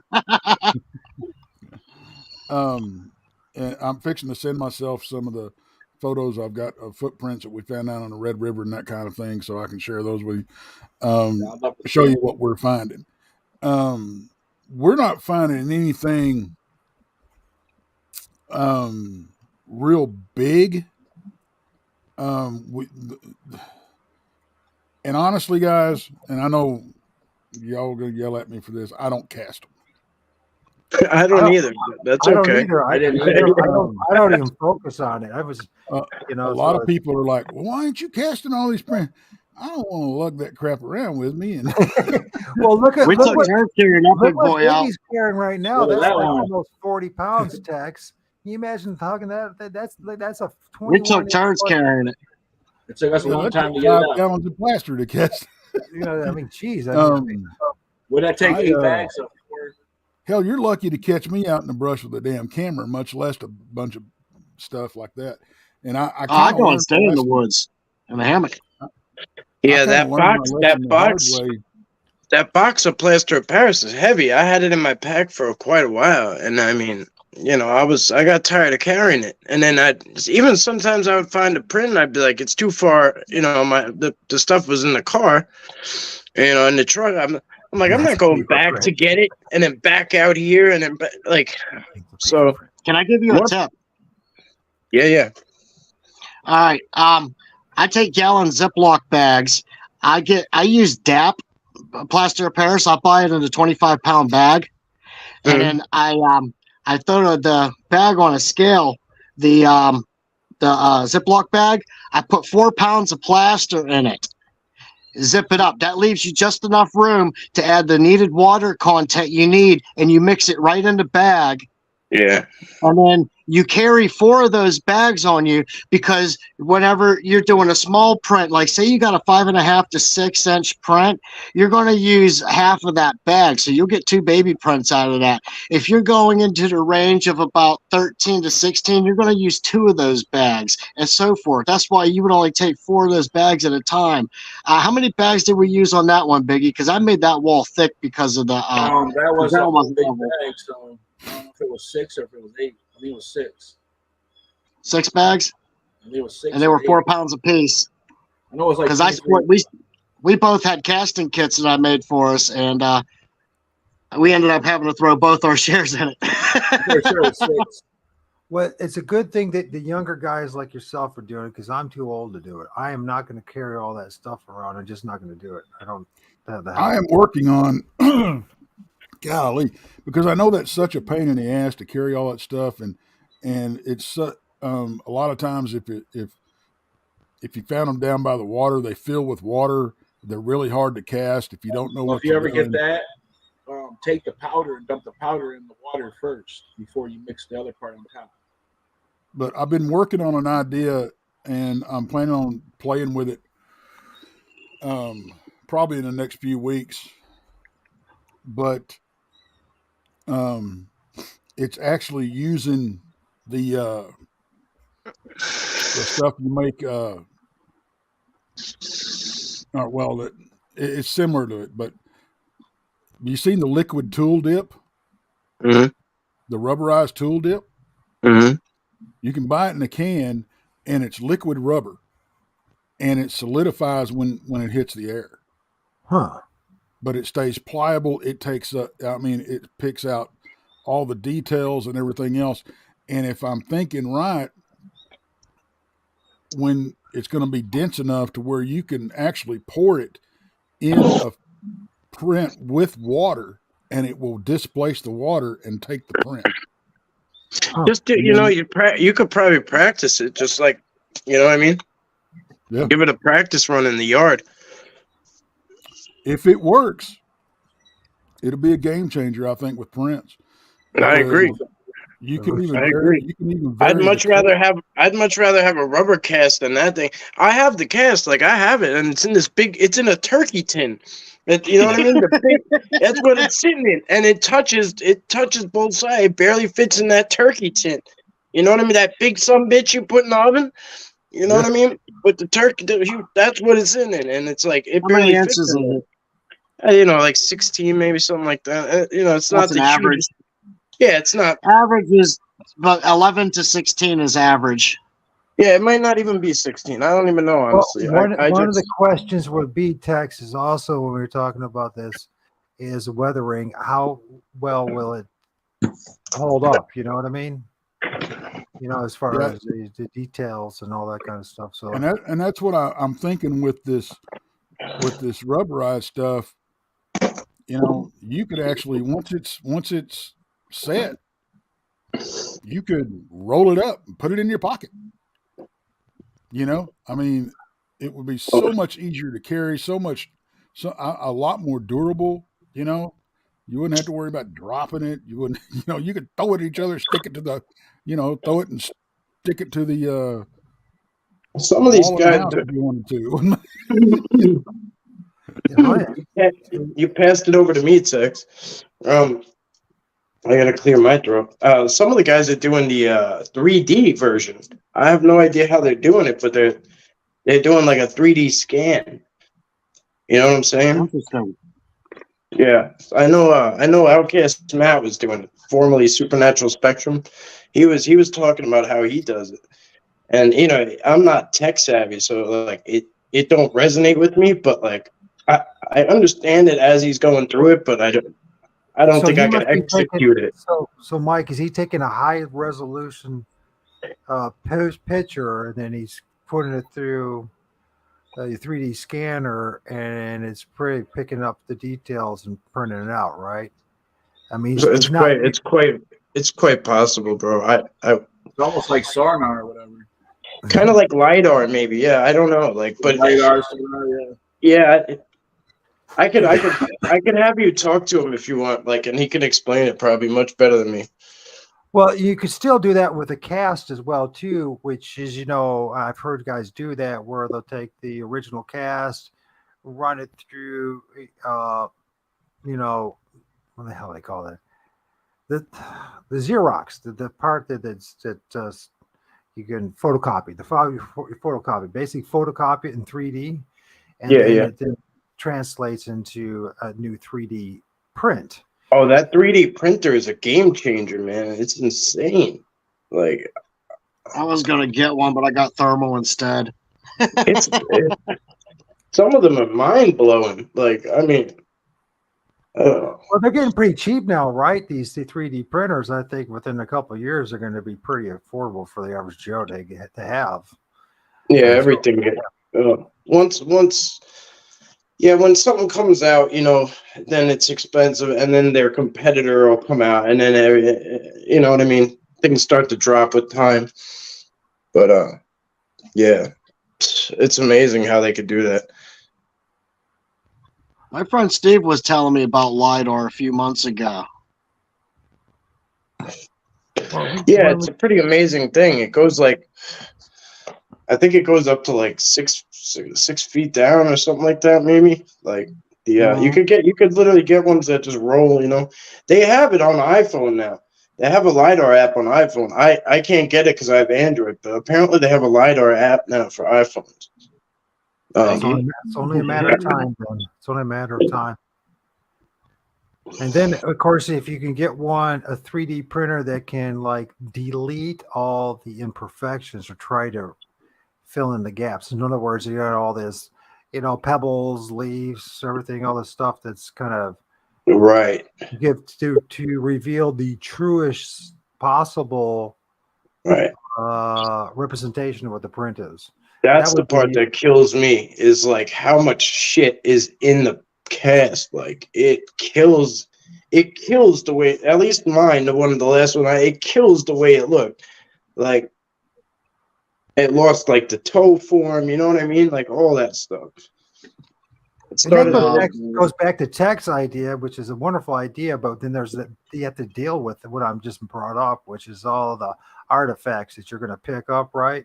Which are now going to be embedded in that rubber, and then is going to possibly even weaken it or cause problems. So, I mean, but I hope you work it out, Tex, because like you said, man, it's a game changer for us. With Tex's idea, though, if you do that and you make a thick enough layer, like he said, you roll it up, what's to stop you from turning it in, popping it inside out, making a mold out of it, and filling it with plaster and making a replica of that? There's always the possibility, my friend. Yes. That's a thought.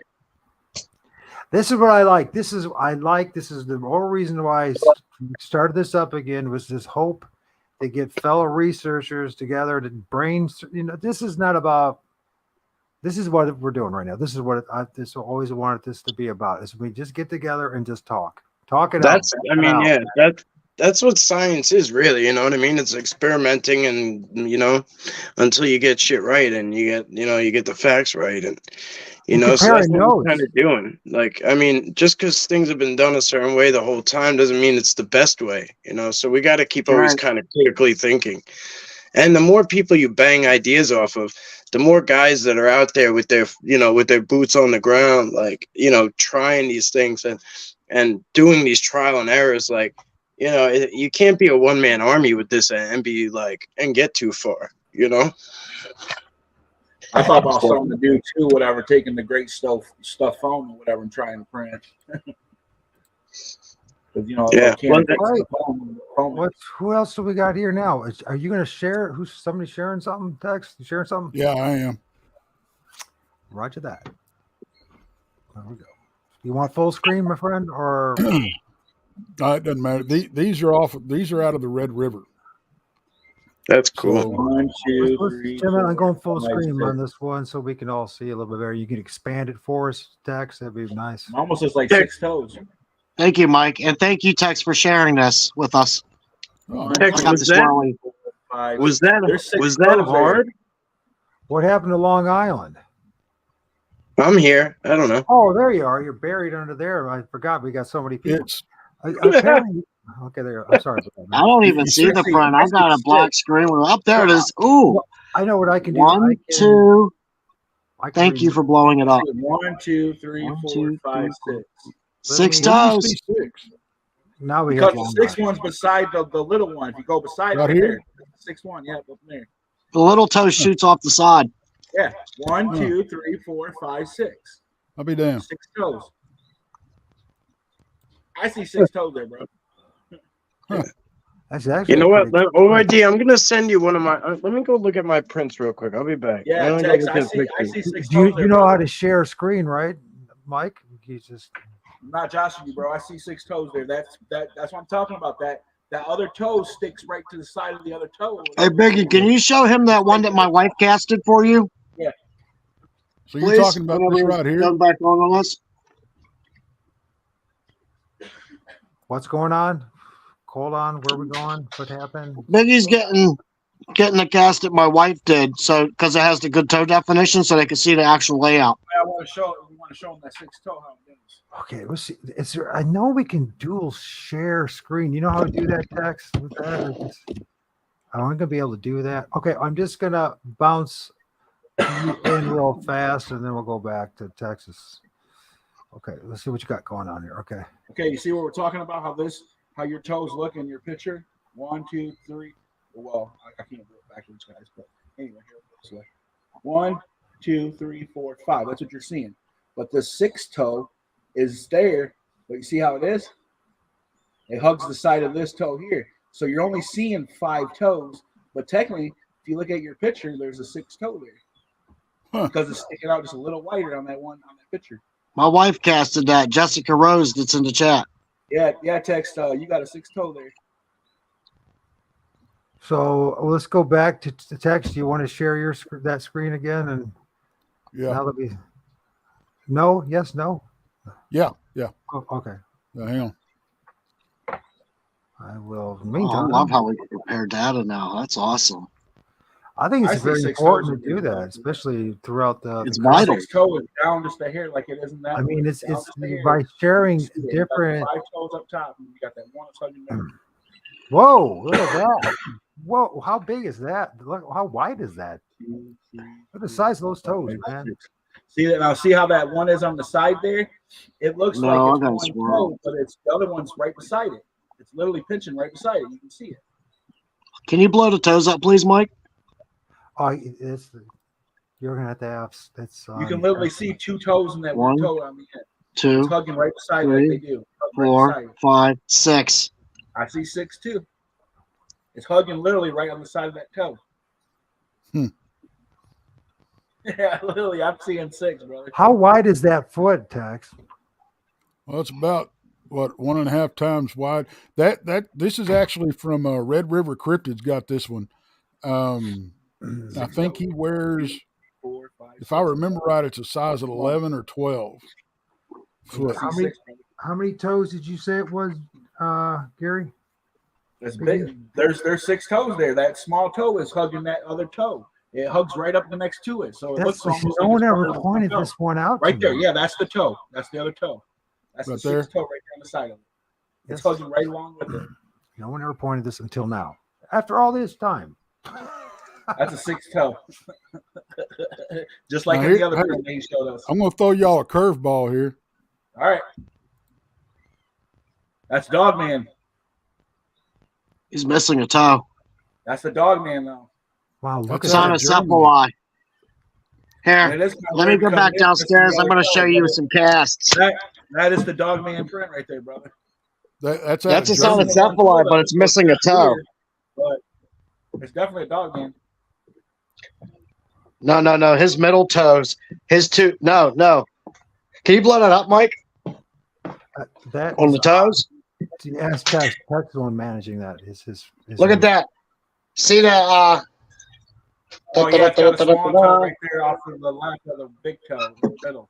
So it has a deformed toe.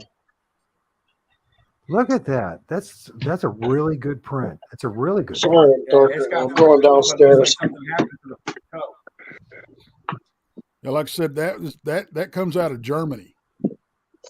That's Germany. Yeah, that's sweet, brother. Yeah. That's Dogman. That's a beautiful print. There. Yeah, that's snow, man. You can also see where your foot is, whoever foot that is. You can see that there was prints coming through there too, right where your feet are. But the snow was went over the top of them. Yeah, you can see other canine prints. How do I flip my camera around? That's awesome, bro. That's lovely. That's sweet. Oh no. I wish I could take credit for it, but I can't. I don't think I'd be honest with you, Tex. I don't think I'd ever want to get his Dogman film that one. I mean, especially in my research, I don't think I'd want to be seeing that footprint. It's not something I'd be too happy about seeing, to be honest with you. Looks like fingers or something. This looks very similar, doesn't it? That's a trackway out of off the Red River again. Oh, okay, I see it. Yeah. Blow it up for us a little bit, brother.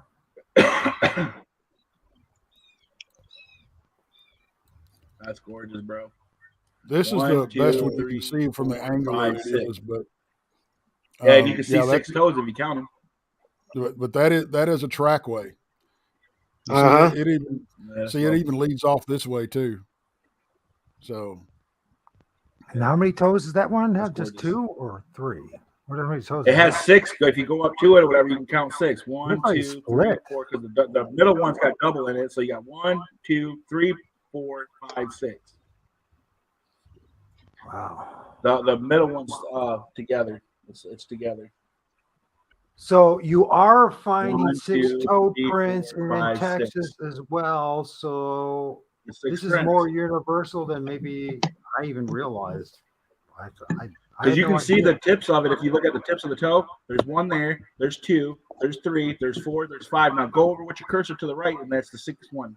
Right there. That's the 6th toe. You see it? It indents. So go over a little bit more to the right. Huh. And it indents right there. You can see the 6th toe. Right there. 6th toe. That's a really good print. Oh my God, that's really yeah. See, I thought this was just like maybe like 6 he toe was always blood-footed or underneath. yeah, or something. Yeah. Let's see Bro, I'm what telling else you, I you got got the 6 toes there. Here, I'll show you a bit. A juvenile cast right here. Oh wait, oh that's cool too. Yeah, 1, 2, 3, 4, 5, 6. I see 6. You see 6? Blow it up. 6. I can't read that book very well. There's one there, and then the double ones are like the same size, and then the one beside it, and then the other one, and the little one's on the side of it. If text blows it up, maybe you'll see what you're talking about here, Gary. I can't distinguish that one. See, I thought there's maybe one. this was There's one 2, with an injury There's 3. There's 4. because I there's was 5, counting, the big toe here, maybe 2 or 3 toes here, but it cuts off. I mean, that looks like he's missing part of his foot. I see what you mean. Yeah. And it has the hook in on the other side too. Yeah. But that's like, I don't know. It's so hard to tell. It almost Like looks like it looks like a deer hoof that did like a drag or something. A camel toe. Yeah. Yeah, like that knuckle that it had. You know what I mean? No pun intended there, Hunger. So was this hard? Like, was this hard? Okay, you know how the mud will dry and then it'll form a crust on it? Yeah. Yeah. That's the way it is. So I'm assuming it when this thing came through and made the trackway, it was soft. No, you could tell it busted through the crust. Oh, okay. So it had to be heavy. Were you falling through it? You guys like weren't. this, no. No, that's cool. See, that's like, yeah, that's cool. I like that. I like when you're able to when you're able to go next to it, like if I see something deep, like even if it's like an inch deep, I like if I go next to it and I like stomp real hard and I can't even make an impression at all, like that tells me a lot, Yep. You want to see some handprints? Yes. Yeah. I'm going to run to get some coffee. So, Tex, you're man in the show, okay? For about I'm gonna run, O.R.D. Thank you, bro. I gotta O.R.D. I gotta run, man. Oh man, hey, nice meeting you, man. You're so busy, man. I was on a 3-hour live stream before this, so like I gotta do an MRI in the morning. So. Oh, do you? What's your channel? I'm Squatch Topic PA. What's yours? That's Long Island Bigfoot I've been telling you about. Oh, that's right. I was talking to him the one day in a chat. Okay. Yeah, I follow his channel. Everyone knows Long Island. He's the one that's got all the TV structures and stuff out there. I didn't hear about you till the other day. They've been putting them. They've been all over everywhere. All I gotta say, Long Island has some of the All largest the trails goes off in there, and then it gets off, and then you should see the structure, the TV structures. I'll check you out. Those are huge. Yeah, TP Village. That place is nuts. All right, thank you, my friends. Pleasure meeting you all. God bless, man. Take care. Meantime, I'm gonna block my camera so you guys. I'm gonna. Let's. Is it okay if you guys let's go full screen with these images, and Okay. we'll do it that way. So That's awesome. Detail. That is awesome. Look at those fingerprints. I don't want to. I've had two people tell me that these are not human prints because of the way that they're not swirled. I see that. Oh, I see what you're saying. They're straight across. Yeah. Just like on the dermals and the feet, they go long ways. Yep. 1, 2, 3, 4, 5. And then the small one at the top up there to the right. Okay. This print, this handprint from here to, that's less than 6 inches. Okay, it's a relatively small print, our hand. But the thing about it is, we could not even with our bigger hands, we could not create the spread from here to here with the thumb and the forefinger. And the closest thing we I've can been saying find is their thumb is almost the same length as their tall finger. right. The closest thing we could come to match these prints were gorillas. That's what I've been saying from day one. It's incredible. That's proof right there. It just proves it. Here's my favorite one. These were all on my truck, guys. Nice. And you can see even the handprints, the dermal ridges here even more. See? Oh, wow. Man, that's awesome. How did you capture these? Oh, is that just in the dust on your truck? That looks like dirt on the truck. Yeah, and the thing about it is they're muddier than my truck. And if It you looks look like here, clay almost in a way, and like they touched his truck. yeah, it's on a caliche road, and there's a swampy area across the road. Yeah, it made it like clay. So, and if you look here, this is what I love, guys. This is a forearm. That's the palm. Yeah, the palm part of the hand or whatever. This is a forearm. So you go because you got the hand here, and then the forearm. Oh, that's the part of the arm. Yeah, look at the hair marks. Oh, wow. In the mud. Nice.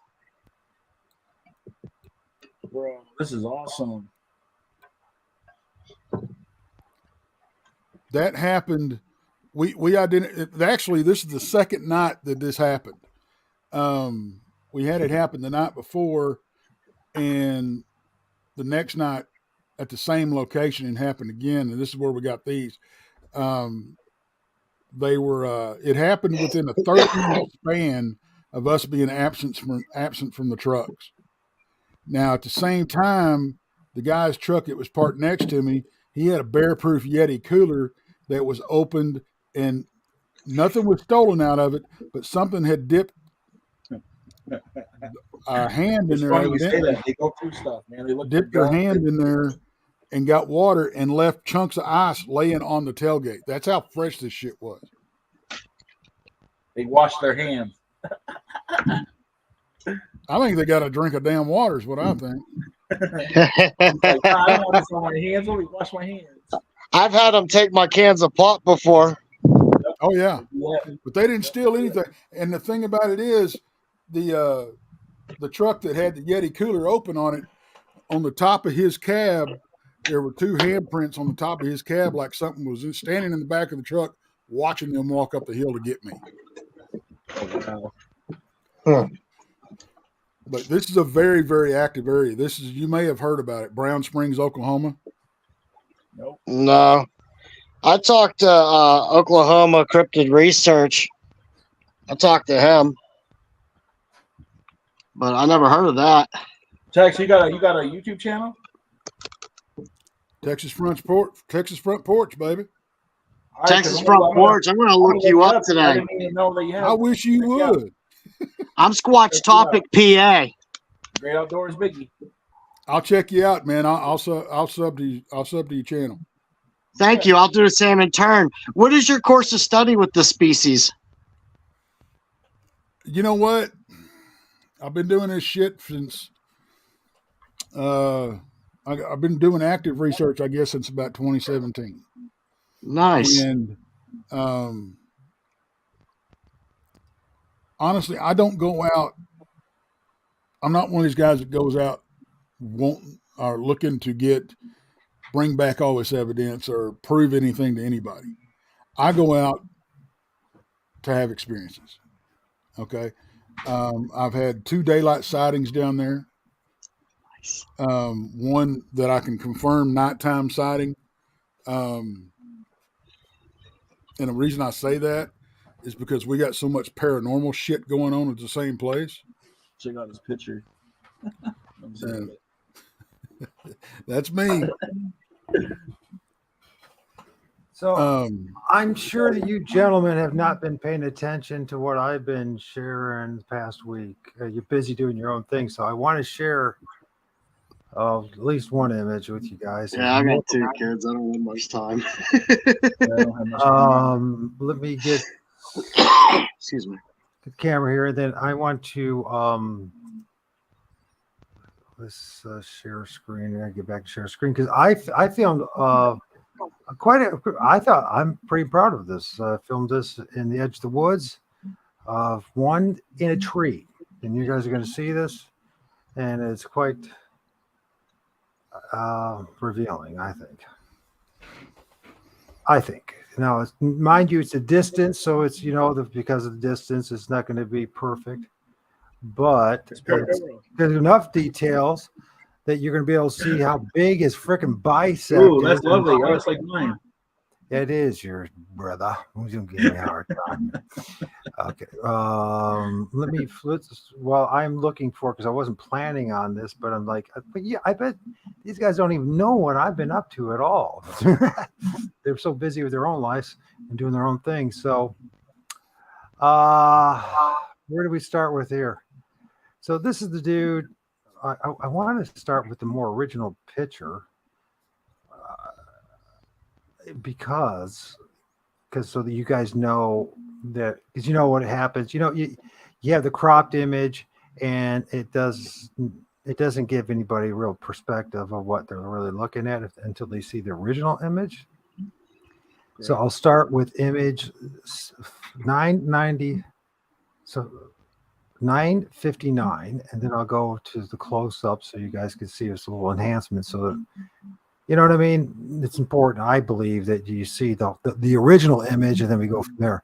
So this is site GR, and this is super paranormal and squashy site. Let's see if we get this out of the way so I can see you guys and see the screen.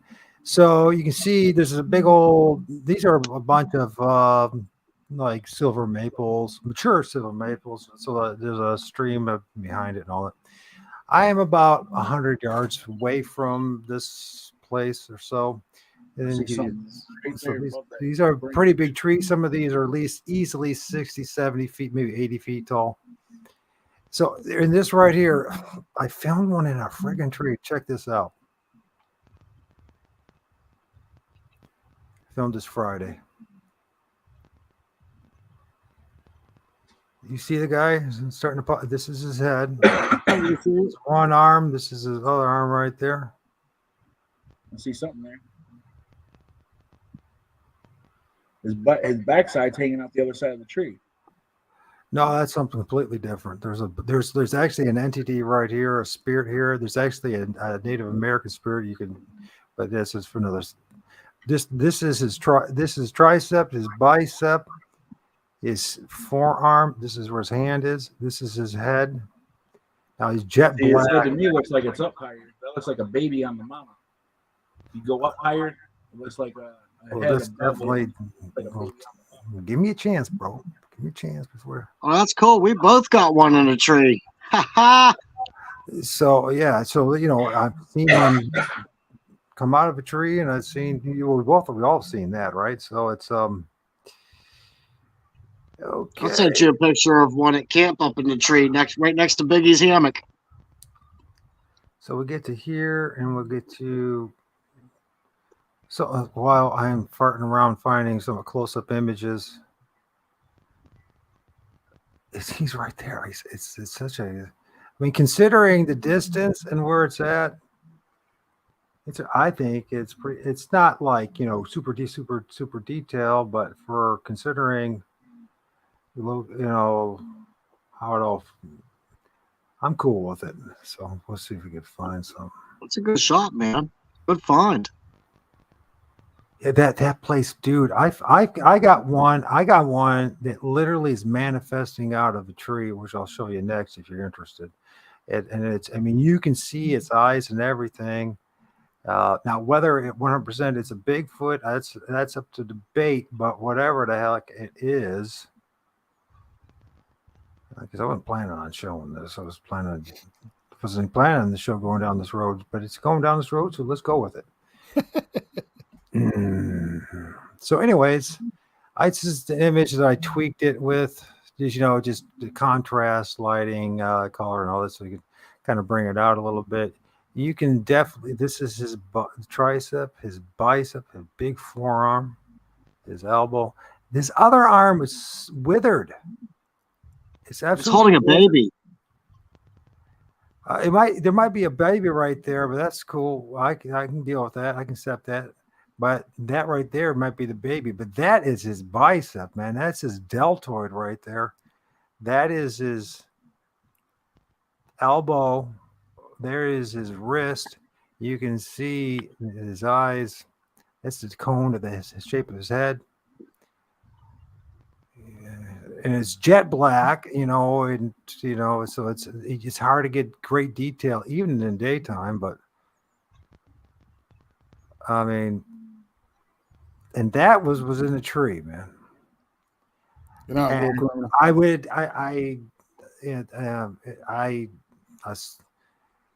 mean, I guess you can say it's pareidolia, but I'm not buying it. Not this one.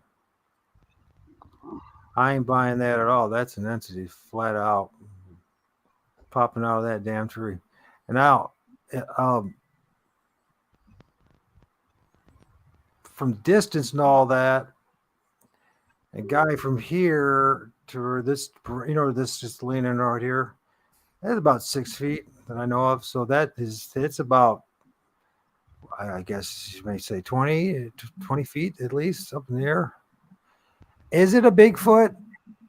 Is it? Somebody said it was something else. Like something there to me, it looks like a mom and baby, but popping out. And it looks like it's holding a baby. I mean, you can clearly see a face there. I see the head above that little where it branches off where the stick goes up at an angle. I wanted to hear what Tex had to say. He's like, "Oh God, he's dead." So what do you think it is, Tex? I mean, you looked at a ton of image yourself. Well, if I'm completely honest, when you zoom back in for a minute on the picture, that picture right there, that one right there. Okay. Zoom in. Now this is just me tweaking it and trying the best I can to kind of change it a little bit. Okay. See, I'm with these guys. You can clearly see two faces. You can see breasts. Like a baby looking up. Like when you're carrying a baby in your arm and they're looking up. Oh, are you guys saying like this is the face right here? And that's the baby. Well, I'll be damned. Okay. I never even think of that, but maybe that is the case. Honestly, if you look, see where right below the what we're calling the baby's chin, that light part, it almost looks like a little arm and a hand going across her chest. Yep. Right here? Right. Yep. And this could be like another arm right there. Holding on to her. Yep. Let's see what it looks like. But I think it's definitely a baby. So this is right there. That's beautiful. You can see it. Look. This is not tweaked at all. So, and no change in color, contrast. This is just me. It doesn't change the picture though. It's still there. It's a different color. Exactly. Okay. When you said the other arm is withered, that's what that looks. I don't think that's arm. Okay, tell me, because maybe I think that's a branch of some kind. Because if you look, it's darker than the actual figure that we're looking at, and it goes straight through all the way down below, and it gets narrow. It tapers off as it goes down. We can look at the original image. I think that may be a tree branch of some kind. We can look at the original image and see if that is the case, and that might just be the case. Yes. That's still a hell of a capture, Mike. What's that? Looks like a vine. That's still a hell of a picture, I think. Yeah. Hell yeah. Well, how many times do you That's film one? fantastic. How many times do you film one in a tree? That's my point, and the biggest point is And how hold many it times- trees. Well, it seems to be happening more and more. You know? But I will say this also, and I don't know, guys, when I first looked at that picture and he blew it up, I could have swore I saw ears on the side of its head. But you saw ears. I almost went, man, that looks almost like a Dogman. Well, we I have got good photos of a I'm dog, filming man. in my area. I'm filming things that look like a cross between a Bigfoot and a Dogman. Does it have a tail? There was no tail. All Dogmen don't have tails. Yeah, I don't see no That's tail. You're right. That's why I asked if it had a tail.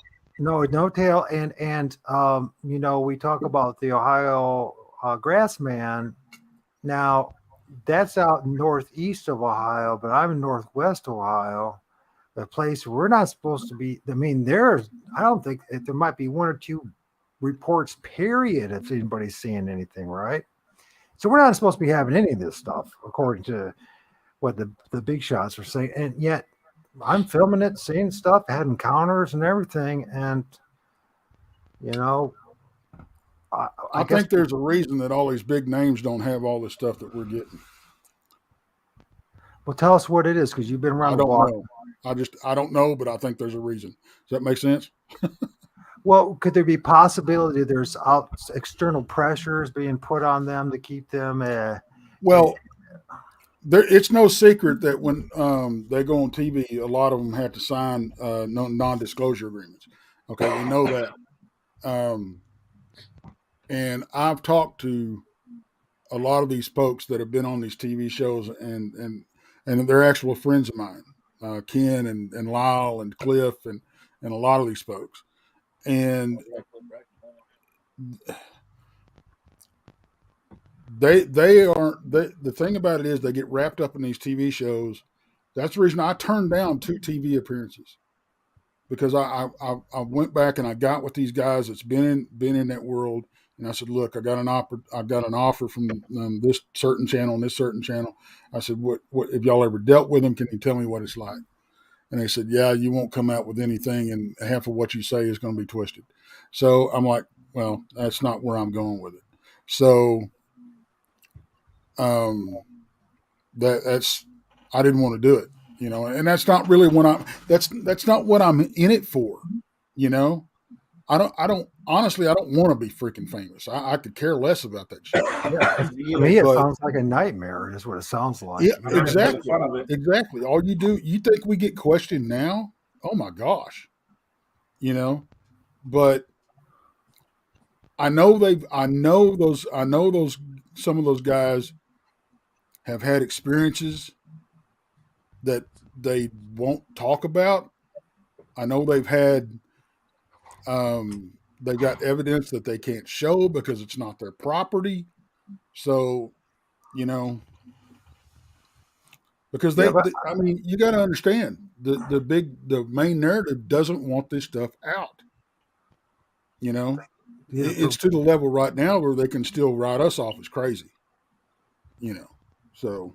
Well, we're trying to change that. You know what I mean? We're trying to say, listen.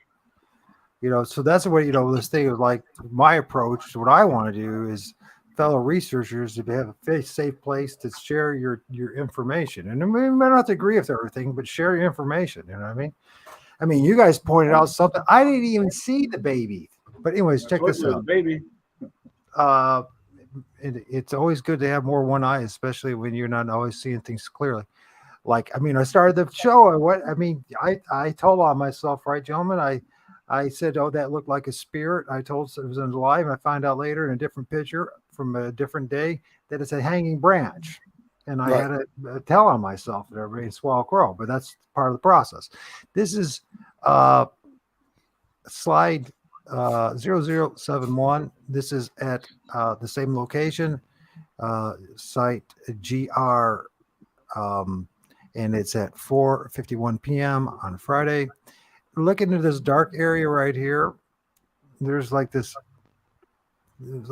circle of like logs and branches. But in this, and I do have images. You guys want to see them? I'm not going to catch you guys with it before and after, but this is what I found. And in this shadow is this. There's a head right here. Looks like arms, and I'm going to blow it up and show you guys. I want to use the original photo so you have the best detail. You guys been around the block. You can tell me what the hell we're looking at here. I think we're looking at a pictures tree. in the woods. There's an eye right here, eye right here. This is the nose, the mouth. Look at all that hair. If we look at that, the arms right there. Now, what's going on here, what I see, it's like it's manifesting. And I'm going to tell you, if you want to see the next shot after, I can show you the next shot after. It's gone. Yeah, because I think that's going to tell the tale. Okay, so let's do that. Let's see if we can find that. So that's 70, and I appreciate that. This is what I want. I have no problem being wrong. Okay. Yeah. Not at yeah. all. And the thing about it is that's what we got to do. We have to call each other out, but we have to be respectful in doing it. You know? So let's see where the next one is. There's 71. I know that it was just a few seconds. And let's see. Oh, this is. Well, let's see. I think I'm gonna have to go into the file here. Now, and it's reasonable what you're saying, Tex. Very reasonable what you're saying. No, the only reason I'm saying that is because if you look at the other side, you almost have the same phenomenon happening to the left of it. Okay, and it's almost the same color. That I'm gonna have to go into my deep files here to find this. It looks like it may very well be something, but I would have to disregard it just because it's not like it. It's not like the other picture you had. I'll tell you that. Oh no, it's two different things going on here for sure. But my what I'm seeing is one, strangely enough, which is a hard one to swallow for many, and I understand why that would be the case, and that is how it is manifesting out of the tree. Now that does not mean 100% that it is a Bigfoot. No, far from it. It could be, we mentioned poltergeist. I gotta find. So I think it's. Well, I'll show y'all something I've got manifesting out of a tree too, and yes. I don't think it's a Bigfoot whatsoever. I don't know what I call it, the damn Jawa, because that's what it looked like. But okay, now this is what I'm doing. So I'm in the main files, and this is all okay. This will be much more helpful. So we now, this is a minute. Oh, this is 4:51. This is the image of this black shadow. The next one is within that minute. It's gone. Interesting. Yeah, but okay, but you see, if you look at that image right there. Okay. Okay, and the phenomenon is there, right? Uh-huh. Okay. Now, what I want you to pay attention to is the one on the left I was pointing out. Right there. This actually has even more weirdness going on here. Well, if you look now, zoom back out a little bit. That goes all. See, that's the tree. See how that color goes all the way up through the branches? Yes. Okay. Now, just click over to that other image.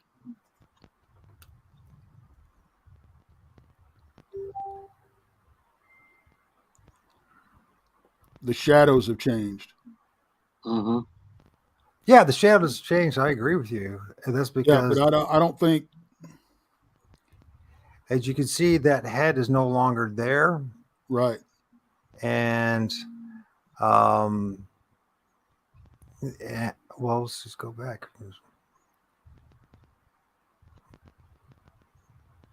No, that certainly could be part of maybe the positioning that I because I did move several feet that could have caused that, but the several feet that I moved should not have made that drastic of a difference. Now we look at this again, and that's what I'm arguing, and then that is, you can almost see the eyes. Somebody's trying to get in. I'm sorry. No, I see what you're seeing. I do.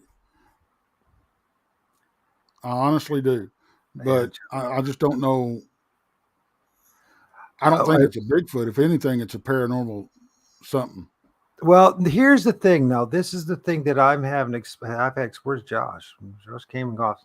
I have had, experience with, and I'll swear on my left testicle that I seen one come out of a tree. And I'm not backing down on it. I know what I saw. I've seen the eyes, the teeth, and everything. They got at least 15 feet in front of me, right? Yep.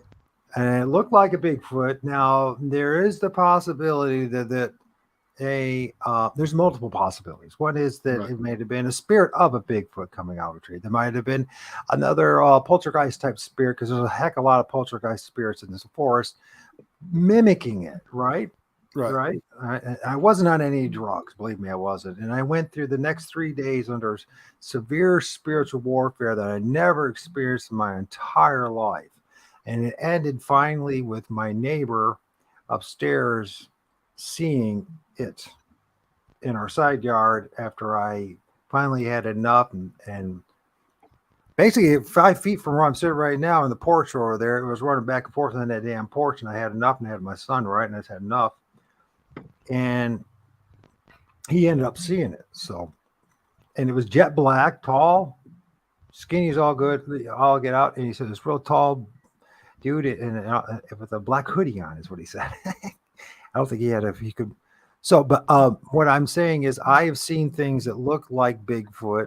Mm-hmm. I believe to be Bigfoot, but I'm willing to admit at the end of the day that I could be wrong, that it could be something else that fooled me.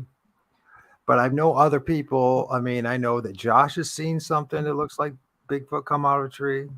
I know that Biggie has seen something that's come out of Bigfoot, like Bigfoot come out of a tree. And I know in our area, we have like Ojibwe legends and others that say that they do come out of trees. I didn't even know about that stuff until after the fact, Tex. So was never part of my bias. So if we look at that head with the eyes, the mouth, or the face, I'm saying, there's eye, possible forehead, possible chin, possible head. Now, let's say there is no legs, or maybe these are shadowy legs of some sort. Then you have these arms. Things are reaching. You can almost, seems like hands, one on this and one there. You can almost see fingers. But the next, within seconds, within that same minute,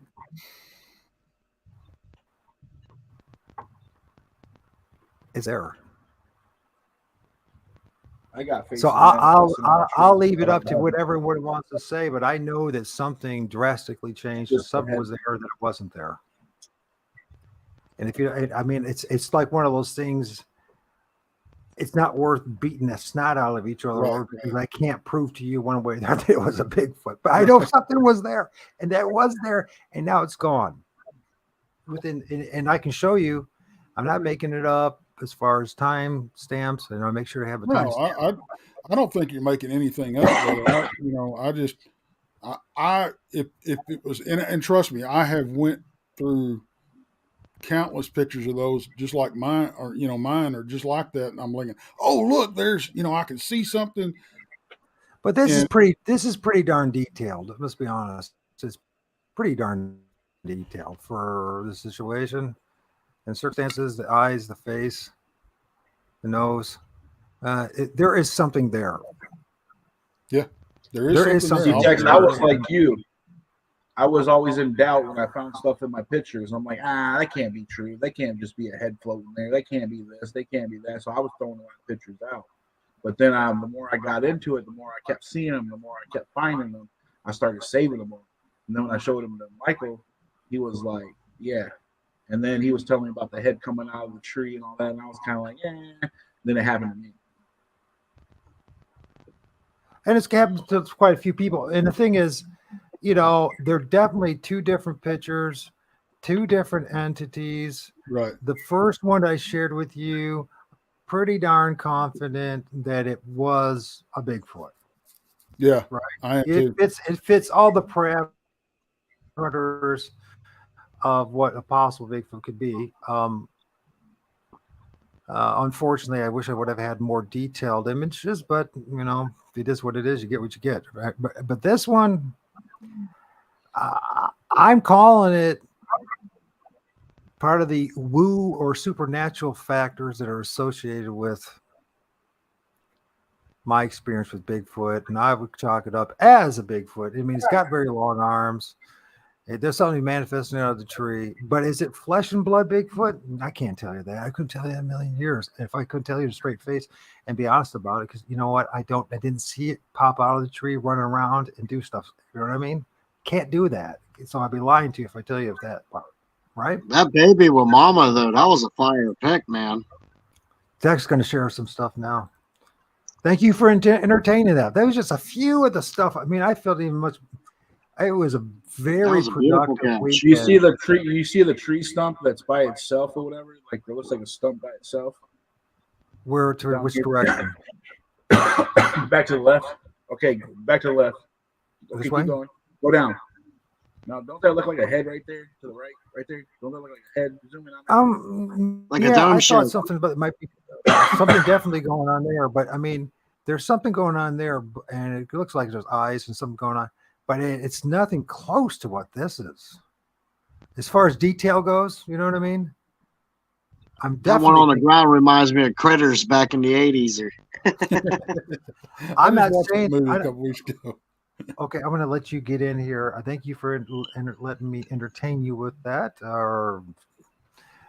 And you didn't. None of you called me any names, so I truly appreciate that. Seriously, I am dead serious about that. I mean, so used to the opposite happening. So let me remove. Let me add. And you're on. You're in charge, Tex. Thank you. We can bring Weasel in for you. Oh yeah, he came. This read your classic examples. Hang on a second. Let me redo this, damn it. Thanks, my brother Eric, my big brother Ambrose. And we'll have to talk more. I think you misunderstand what I was mentioning earlier. So what's going on here? Did I screw up or? No, it was me. Let's see what's going on. Thank you all for support. Okay, now we got. Okay. Okay, that don't look like much, right? Okay, let me give you more room here so you can show what we're seeing. That don't look like nothing at all. Just a blurry picture with a black smudge, right? I just see the four of us. Oh, there we go. It's changing. Swirly. So that, like I said, that don't look like much, right? I don't see it yet. Well, it looks like a shadow, and shadows looks like a shadow. That's about it, right? A shadow spirit. First thing that comes to my mind is now normal shadow. This is from a video from up in Brown Springs Cemetery taken by Amy and Laney of What the Paranormal. This is the next frame.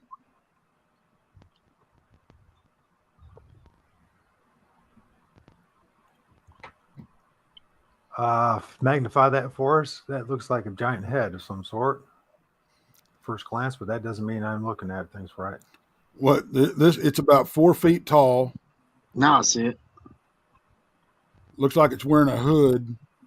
I call it a Jawa, dude. It almost looks like Chewbacca from Star Wars.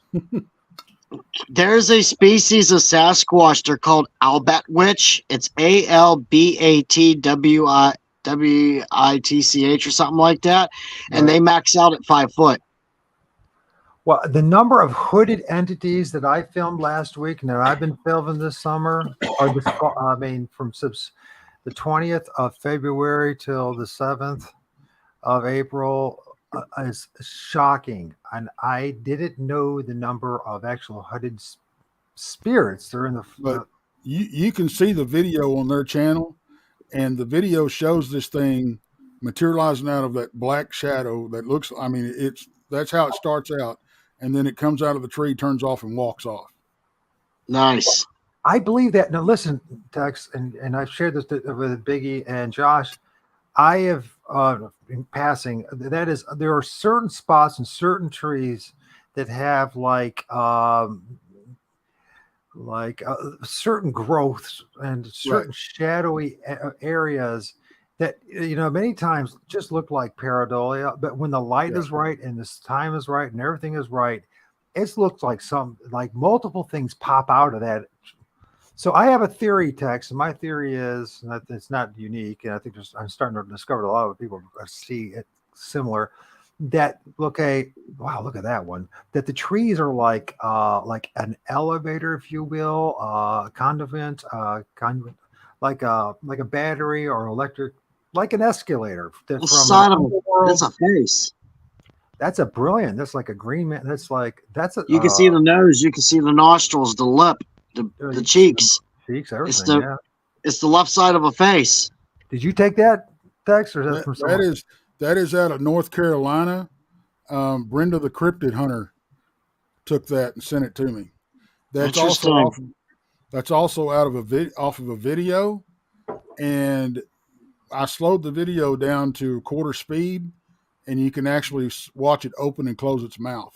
Oh, you can. Nice. Well, that's why I wanted to text. Oh, sorry. No, guys, I was going to say, I'm going to go back to the spot that I filmed, the one in the tree that looks clearly like a Bigfoot. But this time, instead of taking stills, I'm going to stay there stationary there for a while, and with a tripod, and just film that area consistently at a very, because with tripod, there's no more shaking, there's none of that movement, and hopefully I get something that's, we'll find out, you know what I mean? Maybe I see it. Look like it's jumping. It's right here. There's his head, arms. Yeah. Okay. We went back and took comparison photos. Uh-huh. And this is at the bottom of Brown Springs where we found those footprints where that thing materialized out of that tree. We've had a lot of crap happen up there. And we went back and took comparison photos. We could not recreate this. And when we took measurements, he was 14 feet tall. Nice. I used to, like my brother says, they're demons. This is where my background comes from. I used to believe that these are all demons. I don't believe that anymore. There's no way I can prove that they're all demons. I think there are evil spirits involved in this, but you can't say that everything. We live in a dualistic world. It's right where there's good and evil and darkness and light, night and day. So to say that everything that we're filming in the woods that's supernatural is demonic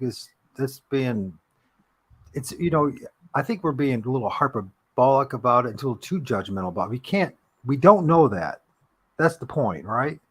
Would anybody in this panel agree the fact that we do not know that everything that we film the forest is supernatural, spiritual, or whatever? Demonic. You can't say that.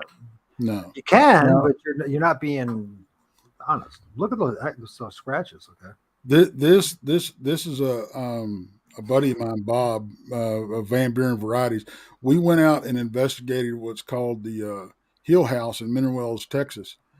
And his back started burning. We were playing poker. Now get this. We were playing poker with a supposed ghost, okay? And we were using an EMF meter so he could tell us when to bet and stuff. And it was he was beating us most of the time. I'll put it that way. And we had asked him to show us the dead man's hand. And this was before I walked in. I walked in. I said, deal me in. I sat down, moved his spot over. Okay. And I took his spot. I just moved him over a chair. And They just said, "Show us the dead man's hand, Willie." The next hand, I was dealt the dead man's hand, and then Willie, which was in the chair next to me, beat me with 666. Huh. And wow, that's kind of coincidental. Bob, this guy here with the scratches, was standing behind Willie's chair the whole time, just watching the game. We got up from the game. We were walking back in the control room, which was the kitchen, and Bob said, "Man, my back's burning. My back's burning." And it got worse and worse and worse. We lifted his shirt up, and there it was. And after. What does it actually say there? Does it say sex or 666 or XX? What is it? Well, it almost looks like an A here. Okay. Oh, it is an A. Yeah, that's an A. But you can almost see the start of almost a pentagram. That could be the case too. Yeah. It depends how you look at it. I think it could be either.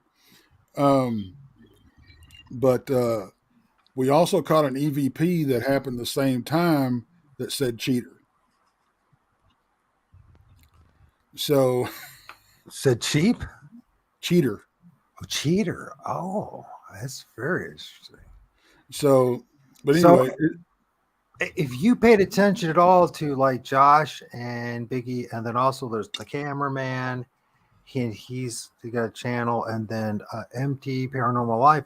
These guys are what they're doing is they're combining the paranormal research facility field with Bigfoot research in the field, and they're getting amazing results. You know what I mean? With using all the different gadgets they have out there for paranormal, along with his experience. Like one guy, he's called a trapper. He's an experienced trapper and a tractor. And so they have an eclectic group of people. You even have a couple of Native Americans that you're talking to right now involved in it. And they're getting, in my book, some very interesting and thought-provoking and inspiring results. Right. So I don't know if you know about the cameraman, but he's definitely due to pay attention to. And these guys hang with him as well. And he does a good job as far as I think he's really talented at presenting a very good entertaining. It's very entertaining for an hour and a half. Them in the field, right? He makes it in a way that even if you're not a field researcher, or you're still going to enjoy it. It's going to be thinking. There's what all the tools do you guys have out there, Josh? I have ESS LMB night vision binoculars.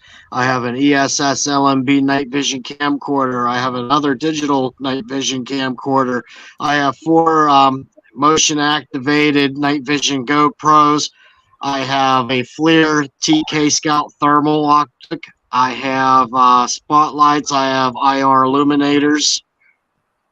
I have 3 trail cameras. That's just and then of course then they got the ghost tube going on. What's the other thing? You got the full spectrum light too, or full spectrum. Yeah, I got 2 full spectrum cameras. Matter of fact, next time I do a live hunt, I'm going to be using a green spectrum. See if I can see any different on it. Let me ask y'all something. Have y'all had any? Because there's 2 different I found out when I was just starting to. I wanted to buy a couple of trail cameras. Okay.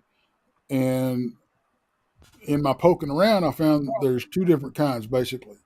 You have the active IR and the passive IR.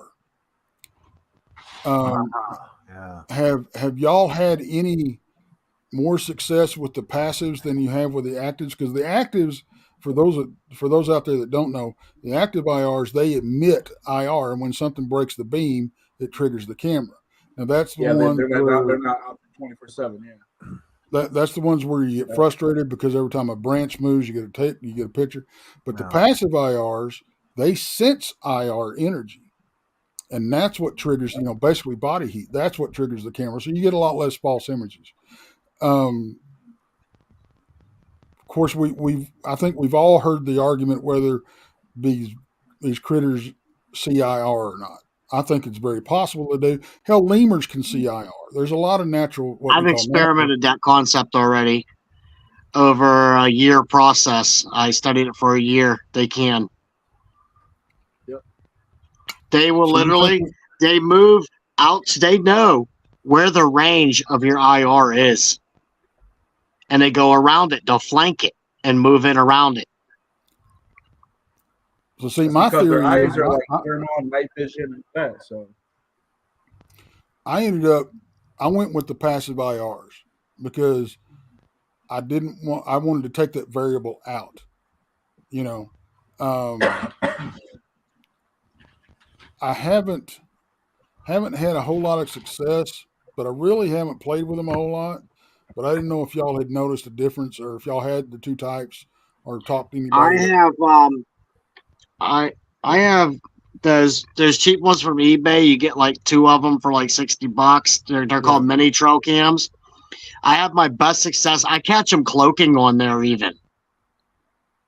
Like I have footage of a portal opening up in a tree at the X, the big X structure. It opened up into a dark black void that fluttered around like wings for an hour and 5 minutes, and then it started flickering, and then it turned into a big yellow orb. Wow. I've showed it to Michael Adams. Biggie's seen it too. It's on my YouTube channel. It says something about Portal. What happened to Biggie? Speaking of YouTube channels, I'm going to go sub to yours right now. Awesome. Here, I'm going to hop on YouTube myself and sub to you. Well, there you go. This is the way I like this. So you guys networking, and everyone's networking, and you guys. Now, my live streams suck because they're real pixelated. I appreciate that. But if Bigfoot, if you watch my videos it's a baby and my shorts, you'll like. I got Dogman photos. I've got Sasquatch. Matter of fact, Michael Adams has several Sasquatch photos of mine for that I sent him for tonight. Oh yeah, you got that one that's fantastic. I mean, it's fantastic. The juvenile was literally being babysat by a cynocephaly. Which Dogman. Dogman. Okay. Well, it's not the first time I've heard that. It was literally being babysat by a Dogman. I swear to God, I have the whole series and that pictures of that juvenile Sasquatch crawling in, and then it looks away, and then it looks directly at the camera, and you get the full facial shot. I also sent him one with a big black one climbing up a tree right next to the hammocks. Okay, I'm on YouTube right now. What's your channel called? Texas Front Porch. Texas Front Porch. If it's all right with you guys, I'm going to share an image one more time with the same where that Bigfoot's in the tree. I'm going to show you a couple of the entities that look like they're hooded entities. Tell me what you guys see, because heck, I didn't even see that baby Bigfoot, so God knows what I missed in this one too. So I like your logo. It looks like you. What's that? I like your logo. It looks like you. Yeah, I just subscribed. One of the guys on our channel, Jason McLean, actually did that logo modeled from me. Nice. So one of my theories is, Tex, that you probably never heard of, is that I'm very convinced that the Monster Radio. He's here. Hey, man, how's it going? So that they use the trees as a way to transport, to get from the underworld to the middle world to the upper world. It's energetic, like an electric, like a train, like a railroad station, like line. You know what I mean? So, anyways, this is where this entity is. Not. There's something. First of all, there's something a little bit that looks strange to me going on right here.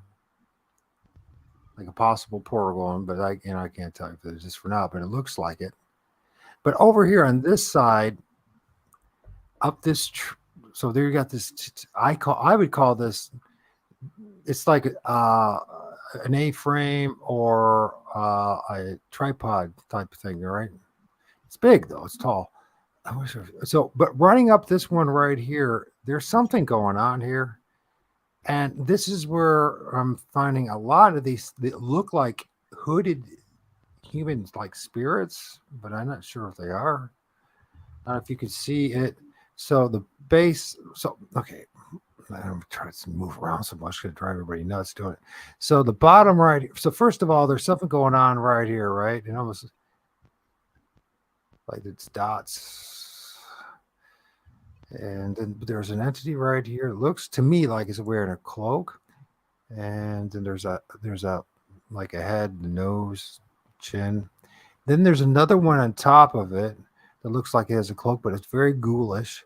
And then there's another one on top of that. Now I'm going to zoom into this, and you tell me what you see, what possibly you see. Can you see any kind of face in there? Faces? Can you see like this? It's almost like it's got hair. It's got like this ghoulish eyes. I mean, it did. I'll go zoom back out again so we can. There's the tree. This is what's going on.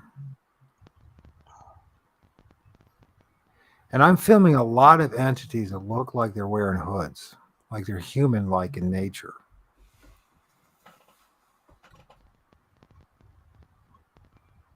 Can you see it, Josh? I'm looking. Like this is the head, eye, and there's a nose. So there's a mouth right there, chin. There's like some kind of hooded cloak going on right here. Now maybe I'm not seeing anything right. I just want to, and then on top of it, if you look at this entity, and there's the pointed head. I don't know, maybe it's a Bigfoot, and I'm just seeing things, and I'm delusional. The problem is you look at these images so much, you start seeing things that aren't there. So it's nice. Oh yeah. The face. This is the eye, nose, mouth. There seems to be something right here. I don't know if that is a Sasquatch or not. But and then as we go up, there's just like the very top of where these strange black dots. Like the I thought those were holes in the tree. Yeah, but it doesn't make sense where the holes are.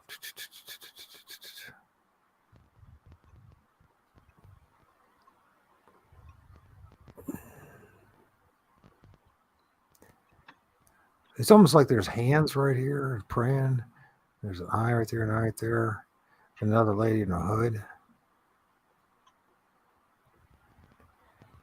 If you can't see it, you can't see it. I mean, I can see as clear as day, but then again, I'm not seeing it. But I did zoom out just a little bit. I want to show you something. Okay, go. Okay, now go up. Follow that little branch. Up. This right or left? Yeah, go right. A little bit more. Right there. You see something there? I see something that looks like it's got a round head with bulbous eyes.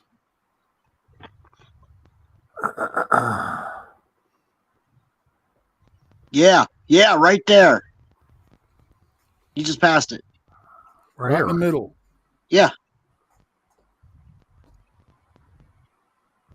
What do you think that is? I don't know. That's what when you zoomed in on the picture on the picture the first time, that's what jumped out to me. I see what you're seeing too. There's the eye here. There's the eye there, and then is the chin right here, cheeks, the nose, this big mouth being open, right? Yeah, then it almost looks like the son of Godzilla in that old movie. Yeah, it does. Yeah. Well, here's the thing. What I'm discovering, and it's I have a vivid imagination, but not that vivid imagination. And the things that I'm seeing in the forest and in the trees is contradicting a lot of what others have told me. Well, I think a lot of these things that we're seeing, I think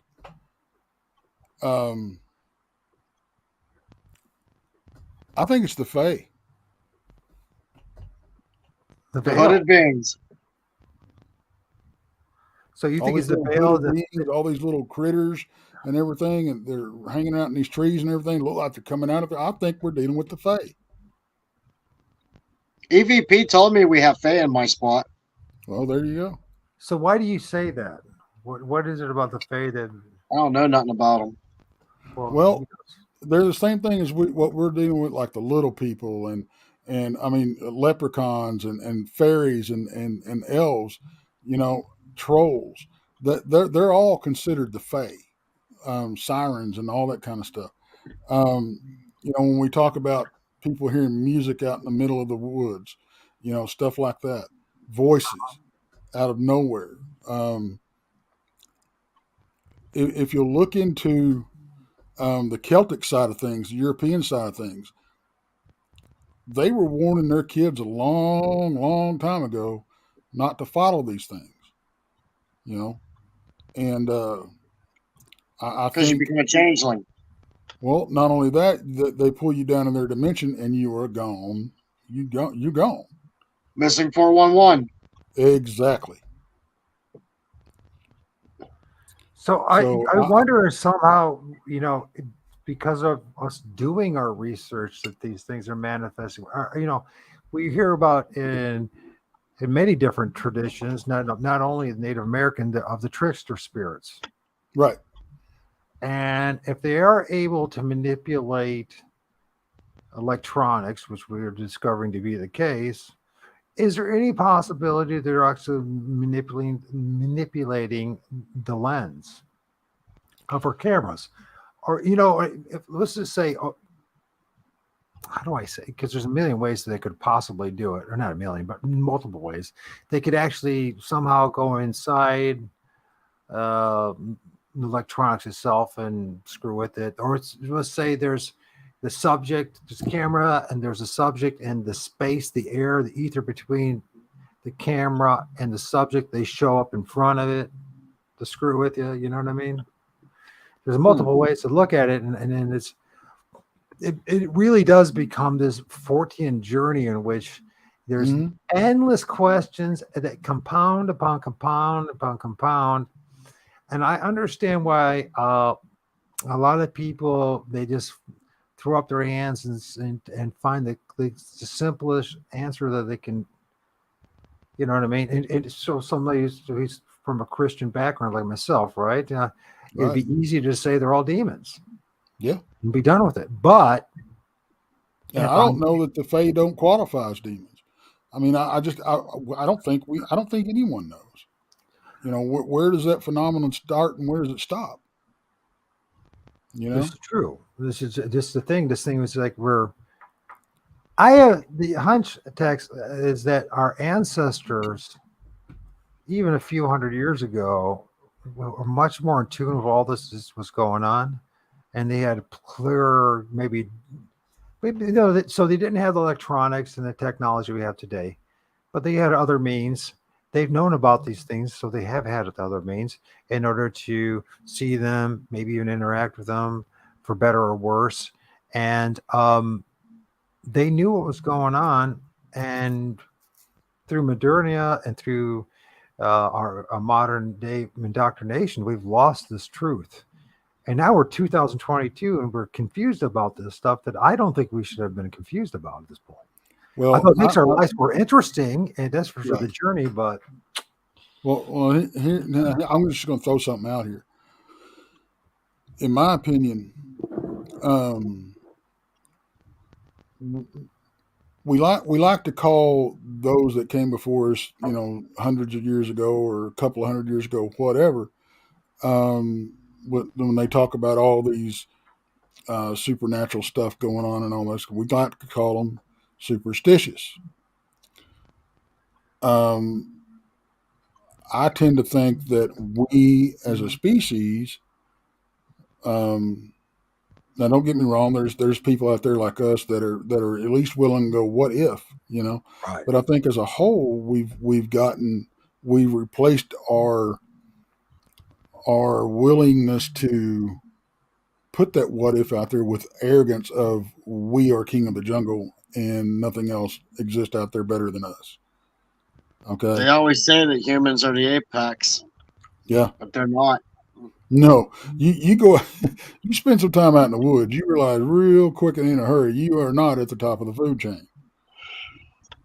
You know, if you don't believe me, go have an argument with a damn tiger or something. That'll convince you. Or hell, a bear, you know, I mean, shit. But, well, guys, I got to cut it loose. I'm going to hit sack. It is getting late. We've been doing this for literally almost 4.5 hours. Thank you for joining us. You know, I think what I'm going to do, gentlemen, is, and anybody else who hears this, enjoys this in the future, I'm thinking we can actually take this and chop this up in segments. So I'm going to do a segment that's specifically about you guys, Josh and Biggie, right? And then I'm going to do another one about the 6 toes, because I think that was very interesting and very informative. I think that's a topic that as researchers that we should look into a little more. And then some of the images, we'll look at that. And me being humbled once again and saying, hey, you're not seeing things right once again. But that's the journey, isn't it? I mean, that's the journey. Is just hey, I've been there, brother. In fact, I get humbled by my own team almost daily. So that's why we need each other, one way or the other, right? Exactly. Help each other, you know. And I think we're learning a lot, and different perspectives, different.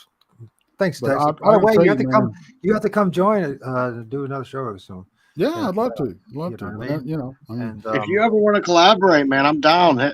You know, I'm always down for collaborating, because the more people you get in on a subject, the bigger picture we get. I couldn't agree more, man. Yeah, we'll work it out, man. We'll do a show. Absolutely. Cool. It means a lot. It means a lot for me that you joined. It does. Yeah, no problem, man. We'll get it together. Pleasant surprise. I don't know why you showed up. I'm glad you did. Well, I was kind of in the middle of doing some editing, and I wanted something to listen to, and there's a strange my subscription, and you were up there, and I'm like, oh hell, I ain't seen him in a while, so I popped on, and shit, here I am talking on the damn screen. So there you go. And you stay with me just a little bit as well. And then we'll close up, Josh. Thank you, Tex. Pleasure meeting you, man. Many blessings to you, brother. Hey, you too, man. Hey, it's good meeting you too, Josh. You be careful. Y'all both be careful out there. And peace. I'll be in the build this weekend. I'll be live. I go on late though. Well, I'm running the vampire schedule here lately, so that's how I am. I might get you. Yeah, what schedule do we have anymore? I've forgotten what the day is. Like, you know, right. If it wasn't for field research, I wouldn't even be outside. So, so with you, Josh, what's it is squash topics, PA, and then we got Biggie that left us, which is outdoor adventures. The Great Outdoors Biggie. Yes, thank you for correcting me. Yeah, he's out of Michigan, and I'm in Pennsylvania. I collaborate with him. You know, we're like a team. He sees every picture I get. He goes through everything I get. We share all our data. When I'm in the field, 9 times out of 10, I'm solo out there at night in the woods. I love that. Oh my God. No guns. I love getting out there by myself. I got to tell you though, I got talked into starting to arm myself. And it's simply because of the pigs. Good God Almighty, we got a huge pig problem down here. Them boars will tear you up. Oh yeah, yeah. Well, I'm supposed to have pig picking. Yeah. Eric James 77 supposed to hopefully have him. He's out there in Washington. He's got some great pics of what of Sasquatch, and it's what he's finding. Some really, really good ones. But he's changed his attitude too. And the reason why he changed his attitude because the cougar chased him out of the woods, out of the forest. So after that, he said, you know, I got to carry one for my own protection. So I'll tell you this, and I'll tell you something, you know, because everybody's, well, you start carrying a gun, you ain't going to have no more activity. Dude, it has ramped up since I started carrying a gun. I don't think it has anything to do with you're armed or not. I think it's your intention. Your mindset. Yep. You're not going out there with this, you know, idea that I'm going to go take one down, right? Yeah. You're not at that point anymore. So it's just, I would just be happy to see one, right? I mean, I just, and that's the attitude to have, right? And then, are you doing the gifting as well, Dex? Because I know No, Josh. I don't know. No, I don't. You should, man. They love apples and cinnamon sticks. Well, Pineapples. the problem we're running into is every time we put something out there, nothing touches it. I mean, nothing. You know what happens at my spot, man? I established a gifting zone. To get into it. Every now and then, I'll get stray animal track. Like I had a raccoon go up to it one day. I found that raccoon squished with a footprint in it. And then another time, deer tracks went up to that rock. I found that deer about maybe 40, 50 feet away. 2 compound front leg fractures. Its ribs were all broken, and its head was smashed on top of a log. Jeez. Damn. You don't touch their gifting rock. You missed this earlier in the show, Tex. These boys figured out how to make tooth castings of the teeth prints from the entities, the big. Here, it's right over here. I'll grab it. And I mean, they really did. I mean, you look at them, and it's like, okay, listen, they 6. This is why, I can understand why people listen to us who say they got to be, because we're starting out of the Bible, 6 toes and 2 rows of teeth. But look at what these boys have found. All right. See, it bit into an apple, and I'm trying to get it on the camera, right? But you see the jagged row down here? Mm-hmm. That's their second row. The upper row, thank you. You see you can see the indentations where the regular teeth would be, like right there. Mm-hmm. Those are the regular teeth marks. But the second row, I'm not good with this. As you see, comes to points. It's like flying a drone. You see what I mean, though? I'll tell you what I'll do is I will share the stills that you send me. That way you don't have to struggle. I wonder if you made a negative of that, if it would turn out any more better to see. I don't know. I got good pictures of it. He does got some interesting. Let's send them to Michael. Let's see. Let me go real fast, and then we'll get all bail out here. But I think it's worth, spending a little time looking at this. That's damn sure interesting. If you've got proof that you've got a double row of teeth, because man, it took me over a year to figure out how to cast a bite. I bet. So this interesting story, they figured out using what did your wife tell you to do? A condom. Yeah, use the condom. So this is what they say is a bite from the apple. Now you're doing this basically in your backyard, and you're pretty much out there. Pretty much, you don't have any wild boar in your backyard or anything like that? Not up here. Okay, and so there's deer. I don't know if deer have this. They don't have. So this is. I don't know if this is deer teeth. I don't think it is at all. And I'm sure you guys would figure that out. So my wife looked at it. She had to do dental and veterinary school, so she. So this is the teeth marks of the front row teeth, right? And they look more even, right? And then the inside row are these, which are more sharp, is what you're saying. And this is actually the pointed part, is the indentation on top of our teeth, right? That's where that is, right? Or like, so we can chew and stuff like that. And there is an interesting pattern here. Yeah, it does look like something did chew on it or did something to it. And I feel pretty confident that why do I want to call you guys boys? You're men, but I don't know. I think it's because I'm an old man and you guys are young, and I'm jealous. I think that's what it is. Call me whatever you want, because I've been called worse. So you dudes have been like doing some interesting stuff that whoever thought about casting the apples, the gift that you're gifting. I never even thought of such a thing. Did you ever hear of that before, Tex? No, crossed my mind. I've I've heard inklings about it, but I've never seen it done. No.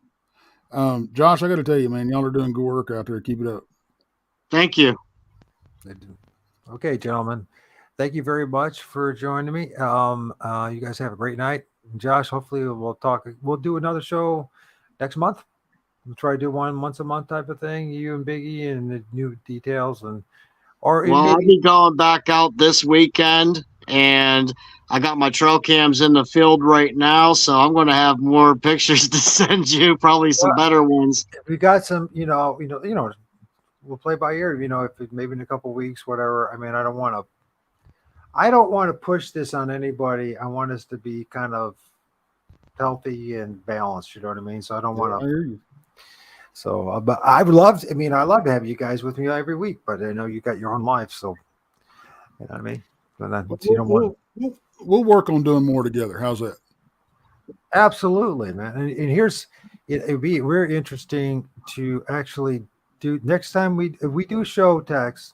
Let's do one on your field research and what you have come to, because he's, by the way, he's combining as well. It's a very similar approach, but a little different, paranormal and Bigfoot research. He's willing to go both places. And so I think you have to do it, right? You have to. I've got some interesting stuff to talk about with what we got from Geiger counters and spectrographs out in the field too. So, hey, next time you're out squatching, take an EVP with you. Oh, I always record when I'm out. Okay. I've got some nasty EVPs. I believe it. I got shit growling at me. I got a woman tell me, "Come on," and all kinds of shit. So, I mean, do they ever say anything nice? That's my question I have. Well, she said, "Come on," so that could have been real nice. I don't know. Compliment? Was it a compliment, or are we just like, "Come on with me, we're going to take you straight to hell" type of thing? I mean, yeah, you can't tell. Who the heck knows? All right, gentlemen, I'm going to close this with some music, folks. Everyone there, Sheldon, thank you for being my right hand man and coming back. I hope you enjoyed the Carolinas, and everyone else. It's been another a marathon and another journey. Awesome stuff. With that, see y'all later. Take care. Yes, you too, brother. You're going to try, go all the way. Otherwise, don't even start. If you're going to try, go all the way. This could mean losing girlfriends, wives, relatives, jobs, and maybe your mind.